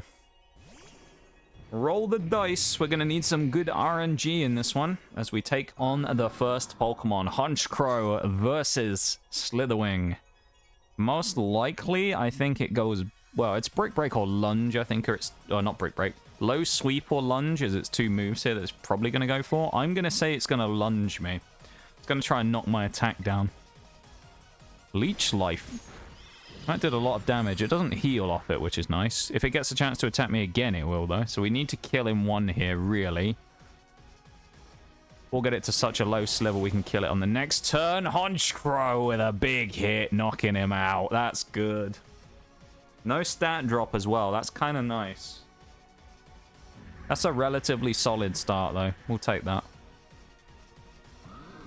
We take the Life Orb recoil. Honchkrow is kind of... Basically, I mean, if you think of it like this, as there's the Screamtail. If every Pokemon goes in on like a 1-for-1 trade, it's going to Ice Punch, so... Can I get anyone in on an Ice Punch that would be really good against Screamtail? It has to be Skuntank. Problem is, if we lose that, then we have to go up against Fluttermane.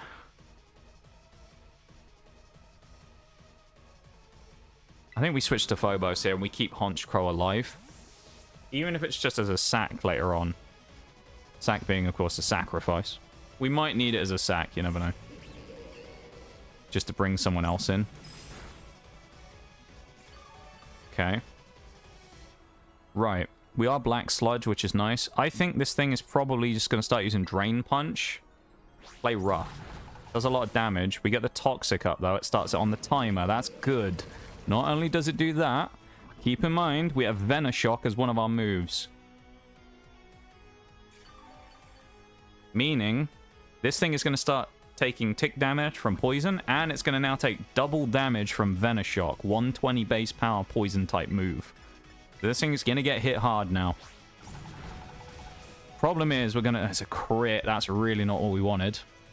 We don't have any way of using Protect to stall turns of Toxic, so probably Skuntank's going to win this and then die. He's effectively won the fight already, because Screamtail is going to die in 2 turns of Poison. What can't happen here is, I can't kill it with Sucker Punch, because it's got too much HP, so I could potentially switch, but then we die anyway. I think the best thing to do here is to... Well, we either live on Friendship or we go for the Sucker Punch. And I'm going to go for the Sucker Punch. Not quite enough damage, but the Mist Play Rough, though, gives us a bit of a lifeline. Oh, let's go. Oh, yes. Screamtail is one of the dangerous ones, and that one is off the board. The chess pieces were put in place, and now they're starting to fall. That's good. Skuntank does its job and gets one of the kills it needed. I didn't see what that was. It's probably... Oh, it's Bonnet. Brute Bonnet. Now, to cover this in case it Sucker Punches me, we go for the Toxic. I think it did. It went for Sucker Punch, I think. Or at Payback, one of the two. I think it might have Sucker Punched there. Now, Earth Power. Never mind. Okay, well, we've got the Toxic off. So knowing Skuntank was basically going to die there... We've got kind of what we needed. Because now this thing's going to die, right? Now, the problem here is... If I bring in my Honchkrow, can I be killed with a Sucker Punch? Honchkrow probably can't kill this thing, but it can probably deal a hell of a lot of damage. Question is, do I die? I've got to roll the dice on the fact that it is going to Sucker Punch me, but I don't really have a choice. So we have the Wing Attack anyway. It goes for it. It's probably going to kill. Fuck. It still dies, though.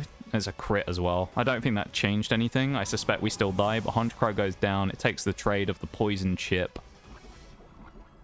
Sableye would have been perfect, or Grimmsnarl right now, to stall out the turns. So this thing has Grass moves and Dark moves. The next Pokemon that would come in afterwards is... Well, Grass and Dark means it's perfect for Io with First Impression on turn 1. for a quad effective potential one-shot smoking coming out here from first impression. Lokix the assassin strikes again. Oh, I love Lokix so much. I think so dirty. That's such a nasty mon. It just kills everything. Like, nothing can just stand up to the power of it. Lokix has got us right back in the fight here as well. So we have two options here. We either go for lunge, or we go throat chop. One of the two. Let's go throat chop. Power gem. This will hit us, but I think we live it though. Ooh, that was close. And that is a good retaliation hit. That is pretty useful. So we die unless friendship kicks in here, which is okay, I think. Okay, Lokix goes down. What do we have left to play with here? That's the real thing. Krook. We have Sandy Shocks to deal with as well on top of this. So we have to deal with this and Sandy Shocks. And if we leave the last two, King Gambit and that, to deal with Big Man at the end, I think we win. Go Crunch. Quick Claw would have been perfect there. Mystical Fire is okay. Special Attack drop, okay. No burn, that's handy. Crunch from Krookodile leaves it in a one... Krookodile needs to basically win this fight now against Sandy Shocks. If it doesn't, it's okay. Because I can bring King Gambit in and then basically leave Hydreigon for the 1v1 against Roaring Moon. It just puts a bit more doubt in the fight rather than it being locked in full confidence. Outspeeding there was kind of... Ooh, Krookodile! I suspected we would get outspared. I don't think this one-shots, though. Oh! Okay. Flash Cannon. Okay. 2-on-1. I really wish we had Sucker Punch right now. Now, Callisto probably lives this. We go for the Kowtow Cleave anyway. Okay. That's good. This is closer than I wanted this fight to be, but... We're right on the precipice here. This all comes down to Hydreigon now. Does Hydreigon outspeed? That's the first question. The second question I'm not even going to say, because if I reference it, I'll curse myself and it will happen anyway. So I'm not even going to mention it. But there's two questions that basically need to be answered right now. And we're going to see if they will be.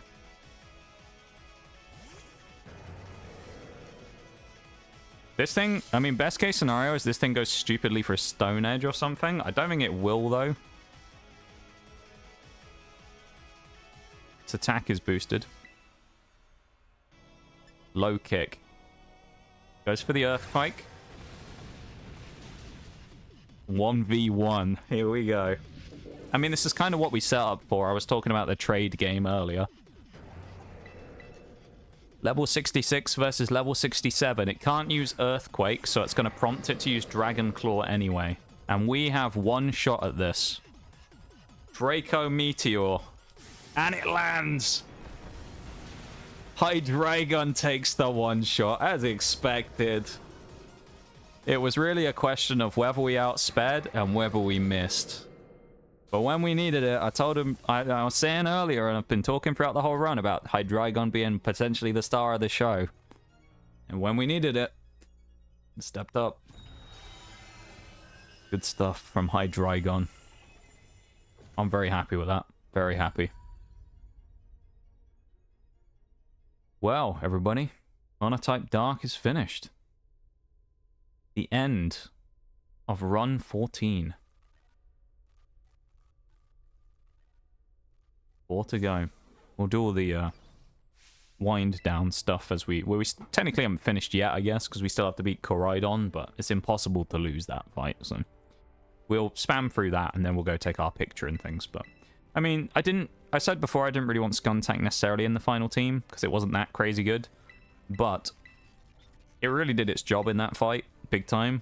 And potentially, if you look at that fight, what was the difference between winning and losing? I think the missed play rough on our Skuntank may well have changed that fight quite a lot. Because otherwise, Screamtail probably lives another turn and forces me to bring someone else in. And it just creates this annoying situation of like, it just doesn't die. And it changes what the AI might do in terms of switch-ins and stuff. That kind of worked about as what I expected. The only thing really there that didn't really go as planned was I was hoping Crocodile would one-shot Sandy Shocks, which he didn't, and Flutter Mane and Screamtail, I knew one of them would come out second. I talked about it an hour ago or whatever, whenever it was, when I talked about how likely it was that one of them would come out. I'm surprised it wasn't Flutter Mane, because I think Flutter Mane actually has Power Gem, which is a rock-type move, so I'm surprised they didn't bring it out, but maybe I was thinking Ice Punch with Screamtail would have been better, I don't know, as it went for the Ice Punch and gave us the switch anyway, so. It is what it is. It doesn't really matter, does it? Because we won, so who cares at this point? We won. That's what matters. People remember they remember the victors in these situations. Not those who were defeated.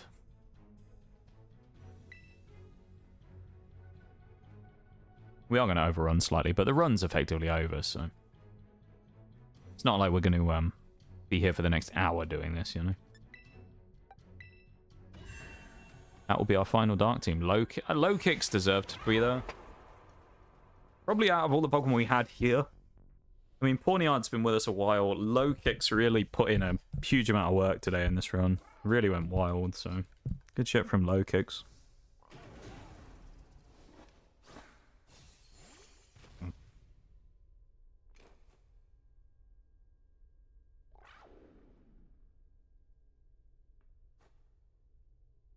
Come on, Koraidon.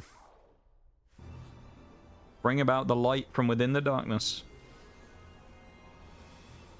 Looking forward to playing some Siege tomorrow, mate? I am and I'm not, to be honest. Like, I always enjoy playing games, but like... I just know it's going to be sweaty again, you know? Rank this season really hasn't been as enjoyable as I thought it would be, because I was really hoping that we'd be playing against, like... average people, rather than just playing diamonds every game, but... That's what you get in, if you've been to high rank, I guess, is the MMR system is just crap, so that means that you play against people immediately from the start of the new season who are all the same rank as you were before. I swear, though, it's just... Yeah, hopefully it's not just cheaters again. That'd be a nightmare if it is. Brace the sweat, it means you're getting better. Yeah, I mean, I guess. Individually, I haven't been playing well, though, the last... I played well on Friday. Saturday was bad, though. I didn't really play well on Saturday. Yesterday. Hopefully, I'll pick it up tomorrow, and we'll get going there, you know? I'll try and sleep well tonight, make sure I get all my stuff done. YouTube stuff. Get all that done as, like, nice and easily and early and whatnot, and go from there, you know?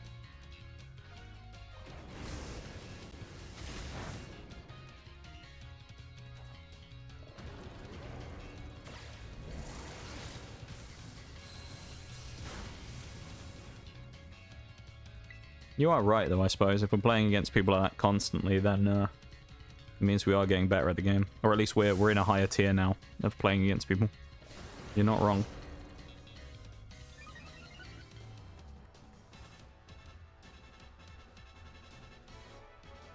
The creme de la creme of the sweats.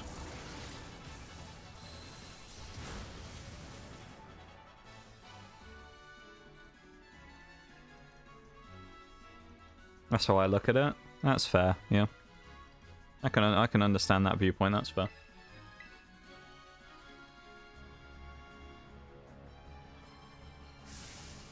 I wish I felt like I was playing better.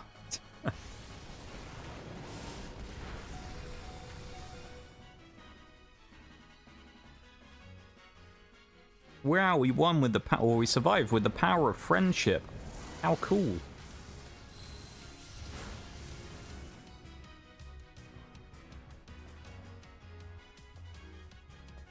I wouldn't say he really took that hit like a champ, because if it wasn't for the fact that the game stops you from losing, we'd have been killed there. I know the whole thing's like you're building up Koraidon's kind of confidence again, but like, we would have died there if he actually hit us.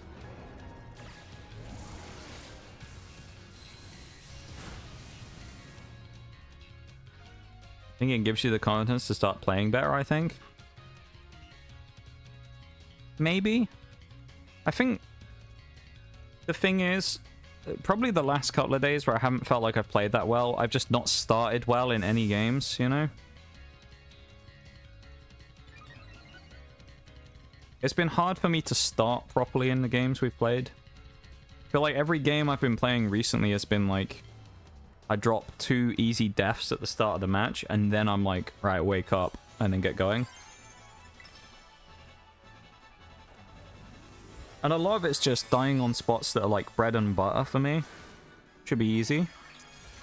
Like on Villa, when I died, what, 3 times or something the other day on 90 window repel? And it's like, that's just a normal spot I go to every single round. Or like clubhouse repel on the balconies and stuff. The amount of times I've died on there this season already is really annoying. Because they're all spots I play every time I play those maps. So I should be kind of solid for them, but... it's just a bit like Dento, you know? Getting a bad start in a game, or getting picked off by a spawn peak or something. Started thinking that way. Hard to consistently think that way, but it makes you a better Siege player. Yeah, that's fair. That's fair enough.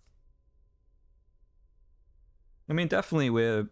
In comparison to when we started on PC not all that long ago, the jump from mid-gold to emerald last season was definitely a big one.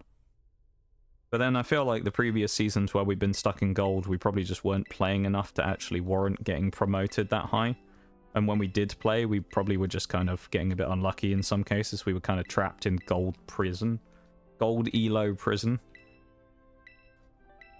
Once we got out of gold Elo prison, we were alright, but... yeah, we were trapped there for a while.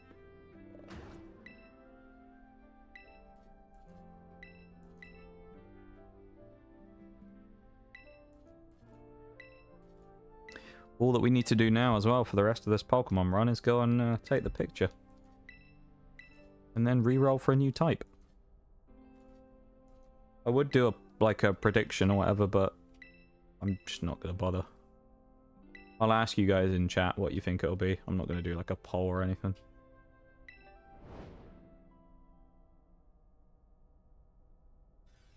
Never really had much success with polls. I feel like I'll just ask and then roll the wheel.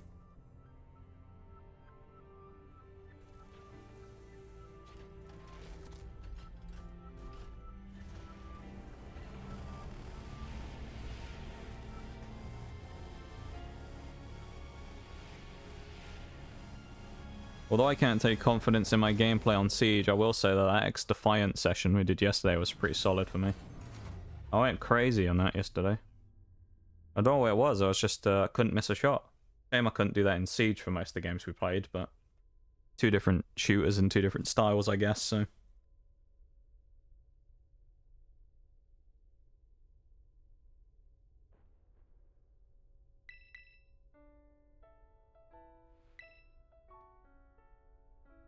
I feel like, I mean, Siege as well, though, like, doesn't just rely on yourself a lot of the time, you need to rely on other things. So... I suppose there's that, which makes it more difficult, you know. People getting crossfires or whatever. Or getting people before they do things and helping you out and whatnot.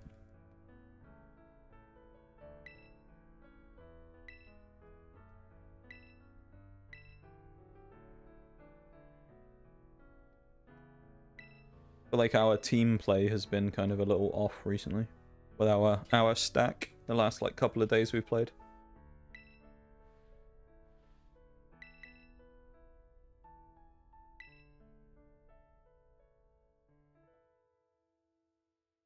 Fog envelops the Safari Park. Ghost Pokemon will appear in the Safari. Caught Pokemon are likely to have better IVs. Super Sunday increased by 50%. Oh.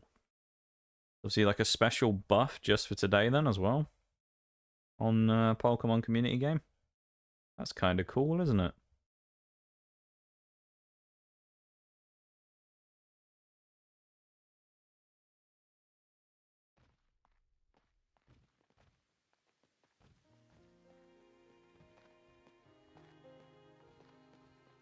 We take those. I'll also have to get ready to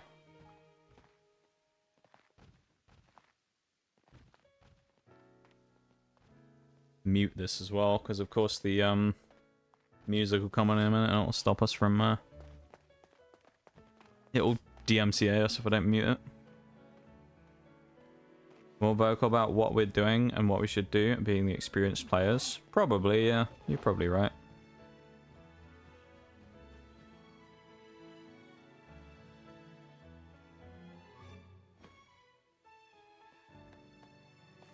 I mean, at least for the strat side of things, maybe. The rest of it's kind of just like, just comes down to individual plays and stuff though, you know? And just like not throwing your life away like an idiot. Mute that. Play the music. There's an ad break coming up anyway, so it's just the credits, so I'm not going to switch screen, but... Yeah, that's the only other problem, it's just like throwing away like player count just needlessly, you know?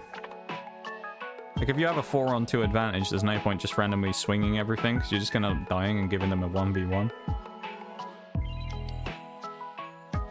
Some of that stuff you kind of can't do anything about, because even if you mention it, it's like, you know, might still happen.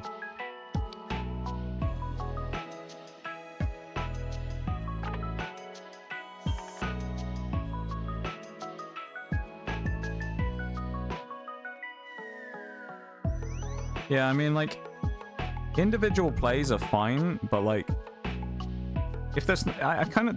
The way I see it, if there's nothing else you can really do, then you might as well. But, like, if we have a 4-on-1 and the guy's out on Repel, it's like... We shouldn't just aimlessly swing it for no reason. Because it's too easy to go from that to a 4-on-2, and then one person gets unlucky in the gunfight, and now it's a 1v1, you know? So, yeah, I know... I agree on that, yeah. Like, we just need to play safer in some situations, I think. Strat-wise, I think we're actually okay, because, like, most of the time we know what pushes and things we want to do, but...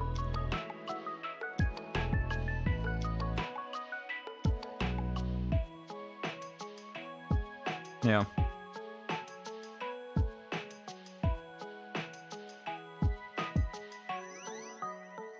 That's the end of the ads there as well, everybody.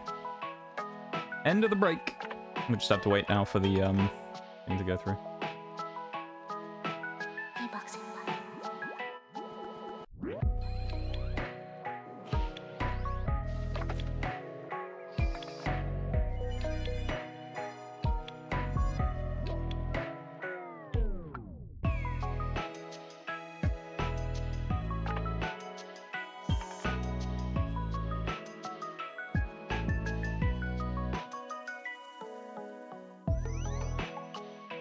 These credits drag on a little bit. We are Area 0 though, as we can see on the pictures now, so we're actually quite close to the end of the credits, I think. Yeah, we'll see what happens tomorrow though. Hopefully it'll be a good day. Hopefully it'll be alright.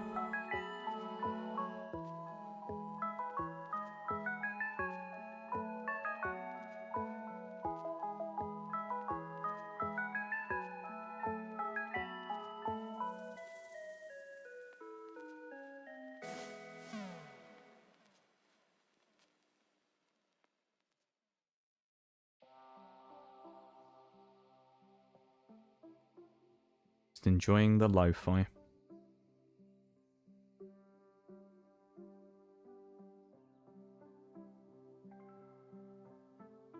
Not much else to do. I don't feel like talking anymore.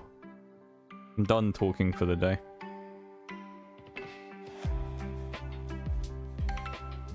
Now I just sit and exist.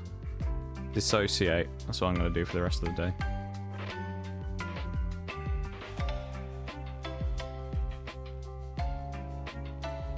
I do need to write down what we're going to have as the next run, though. and get the picture. So we'll do that in a minute.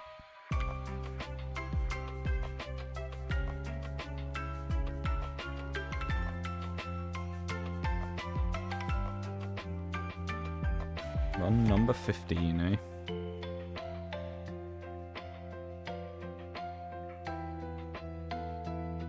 Who knows what it's going to be?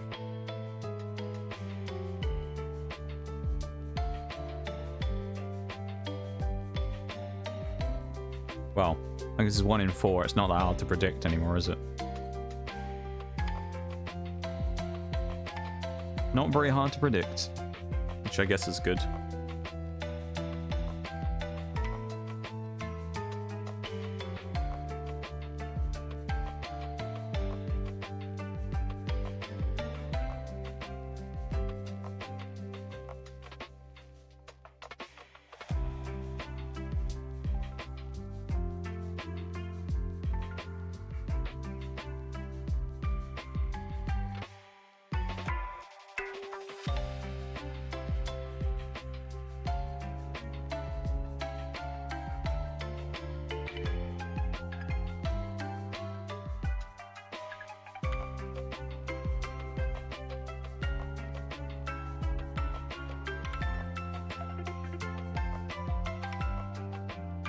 Oh, I didn't realize it had ended.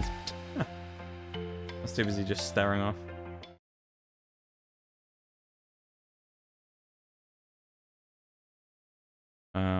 Right, we can carry on. Oh, I need to unmute the game again, don't I? Still trying to get you to stand next to Golduck to see how tall you are to it. So, still waiting on that water run. Why are you interested to know how tall we are in comparison to a Golduck? That's an interesting thing to try and figure out. I feel like it's kind of only going to end in disappointment because Golduck I don't think is going to get used very much. Because there's kind of just better stuff when it comes to water.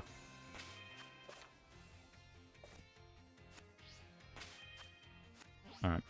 Fly to the Poco Path area by the lighthouse.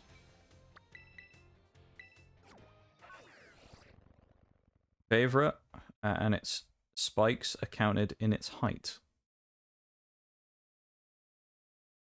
Okay.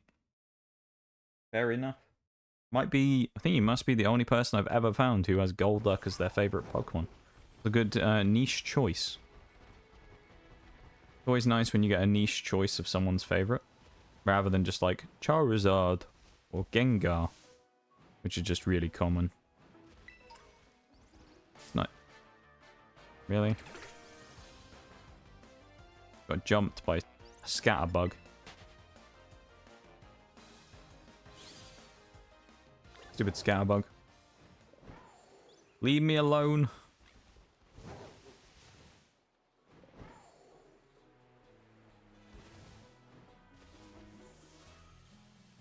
Let's do the old picnic. Kind of nice little thing that you can do the picnic. Works perfectly as well for us getting our picture, so.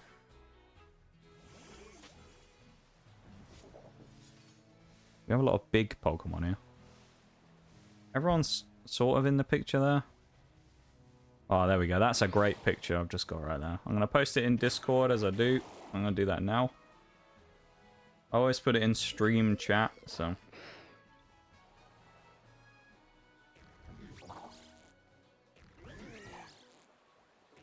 These pictures are actually useful for later as well, going all the way back to the original one, because we will end up using them in the future to determine our final teams for the special run, the Hall of Fame run.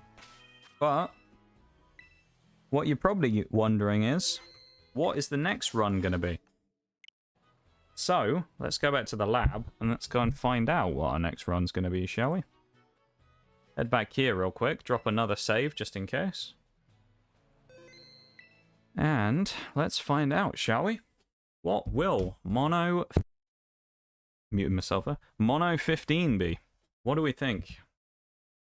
We have 4 Pokemon types left as options. We have Fire, Water, Ice, and Dragon. Any predictions? Fire, Water, Dragon, or Ice? Anyone want to throw a cheeky prediction out there while I go and look for my wheel spin? What do we think? I'm going to say Ice. I kind of want to get Ice out the way because I think Ice is going to be the hardest out of all of them that we have left. Personally, I think Ice is going to be the worst run.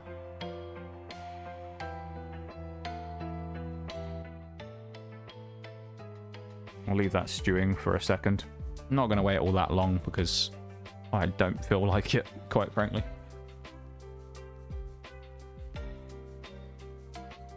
Alright, no one's got any predictions. I'm going to roll the dice, so I'm spinning the wheel. Okay. Run number 15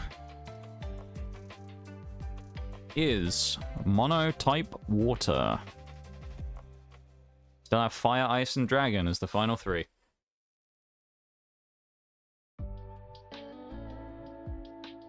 Wild.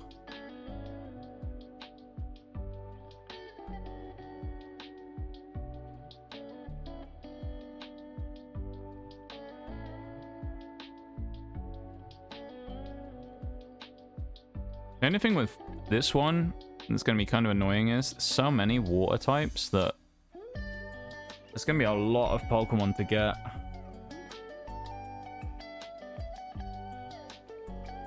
We're going to have a lot of catches to make. But there you go. Water will be the next run. Which means, what Pokemon can we use? Let me run through quickly. The Quaxly line is the first one, of course. We can use a starter line. Marill and Azumarill. That's a really good Pokemon as well. Surskit.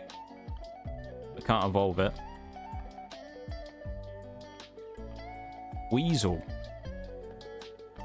And Floatzel. Psyduck, Golduck.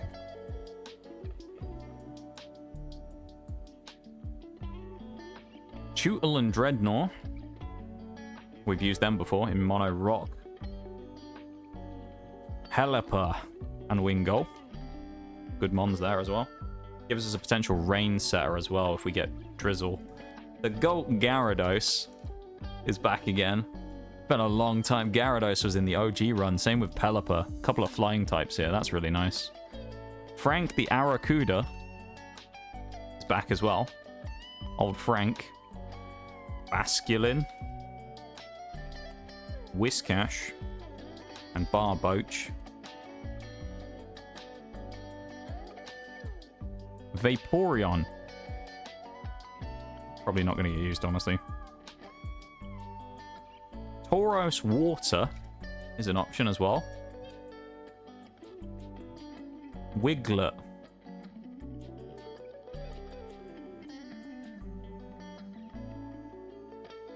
Finizen and Palafin, although Palafin, I'll have to get someone to help me with that, actually. Rotom Wash. Technically as an option. Whether or not we'll count that or not, I don't know. Slowbro.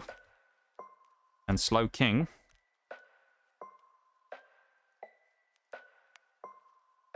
Shello there, the Gastrodon. So we get Shellos. We also get so many. There's so many Pokemon. We get Shelder. There's still loads to go. This is probably going to be the biggest, like, group. Quillfish. Love Disc. Luminion. This is all the Pokemon we're allowed. Yeah, this is going to be the biggest pool of Pokemon. Ruxish. So it's equal now with flying. That's actually as far as the spreadsheet goes. Oh, hang on. Can I not make it any further? Oh, I can insert more columns. Never mind. Bruxish. Alomomola. is another option. Another column in. Skrelp. Clauncher to Clawitz, although I don't think I can get that one. Skrelp. Add another one to the right. Let's add a couple. Add 3 more. It would be Clauncher, but it's a thing, so exclusive, so I'll skip it. Toxapex. Again. That was a good one. Veluza. Bondozo. And Tatsugiri. That is the last Pokemon. Meaning... that is... with the exclusive and Iron Bundle taken out, that is 6 more Pokemon than any current pool of Pokemon we've had for any run in the game so far. Which is what? 1, 2, 3, 4... 10... 15...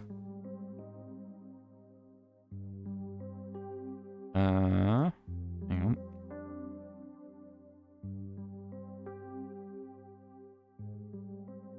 29 Pokemon. We have almost a full box worth of Pokemon, full mono water. There you go. We will have nearly a full box. It's kind of wild. Nearly a full box. The big old group of Pokemon we're going to have for that.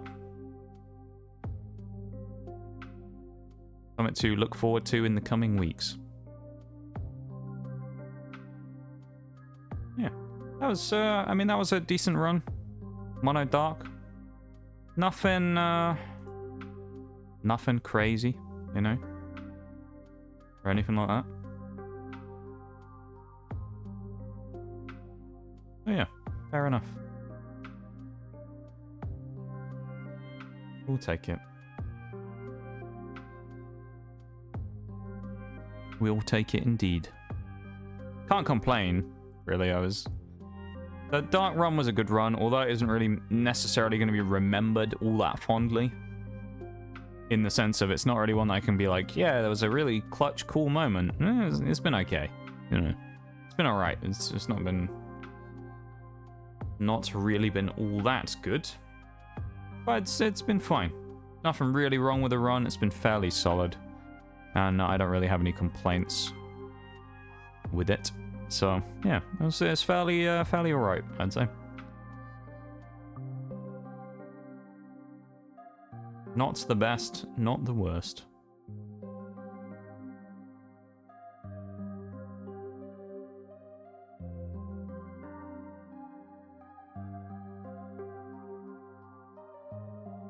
Yeah.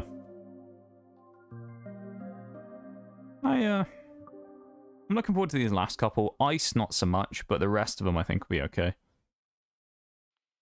The rest of them I think will be fine other than Ice. Yeah.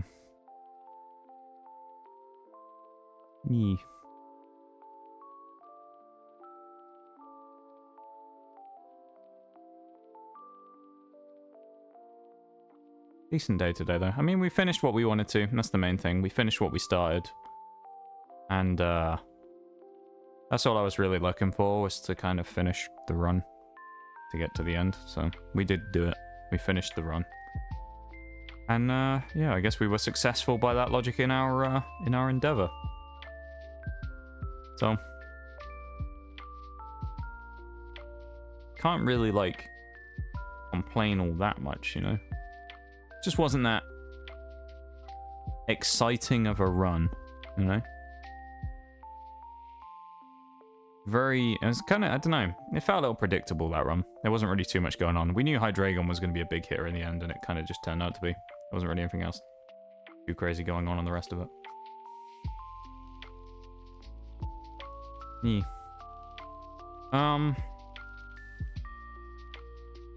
Okay.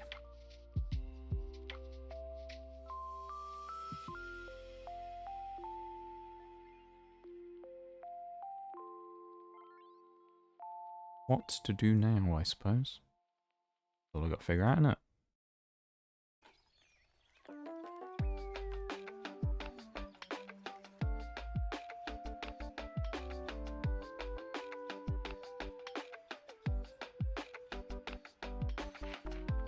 Okay, I know what I'm gonna do. Let me do something real quick. The end of what feels like a long night tonight. Feel pretty drained. And yeah, I need to go on not exist on the internet for a while. I need to go on take some time away from the internet for a couple of days or a day or two, because yeah, I'm feeling it right now. Raid music is already up. I'm not wasting any time here, because what's the point? And if you're here for the raid still, thank you very much for being here. If not, then, well, I don't really know I'm saying anything because you can't hear me anyway. But thanks to those of you who do stick around for the raids. I do appreciate it very much. It's just a nice little thing to send on to someone else, so thank you for that. I'm going to raid someone new today, actually, who we haven't raided before, who I do know, who's raided me a couple of times. So, raid message in chat. There you go. So I'm playing Valheim. We're going to raid Cold, who's raided us a couple of times, so we're going to go and say hi. Let me go through my stuff real quick. There ain't really much to say, honestly, as I've said before. I don't have much talking left in me. Shaylay, thank you for the 10 stream streak. I really appreciate it. Thank you so much, my dude. Queenly Boo, thank you so much for the follow earlier on. Mirage with the Gigantify emote. The 10 bitties, thank you very much, my dude. And Nala SP, thank you very much as well for the follow earlier on. Thank you very much, everybody. Thanks for being here. I'm not going to drag this out. Thanks for hanging out with me. I will see you all around here. Everyone have a good one, and I will see you soon. See you on Tuesday. Bye.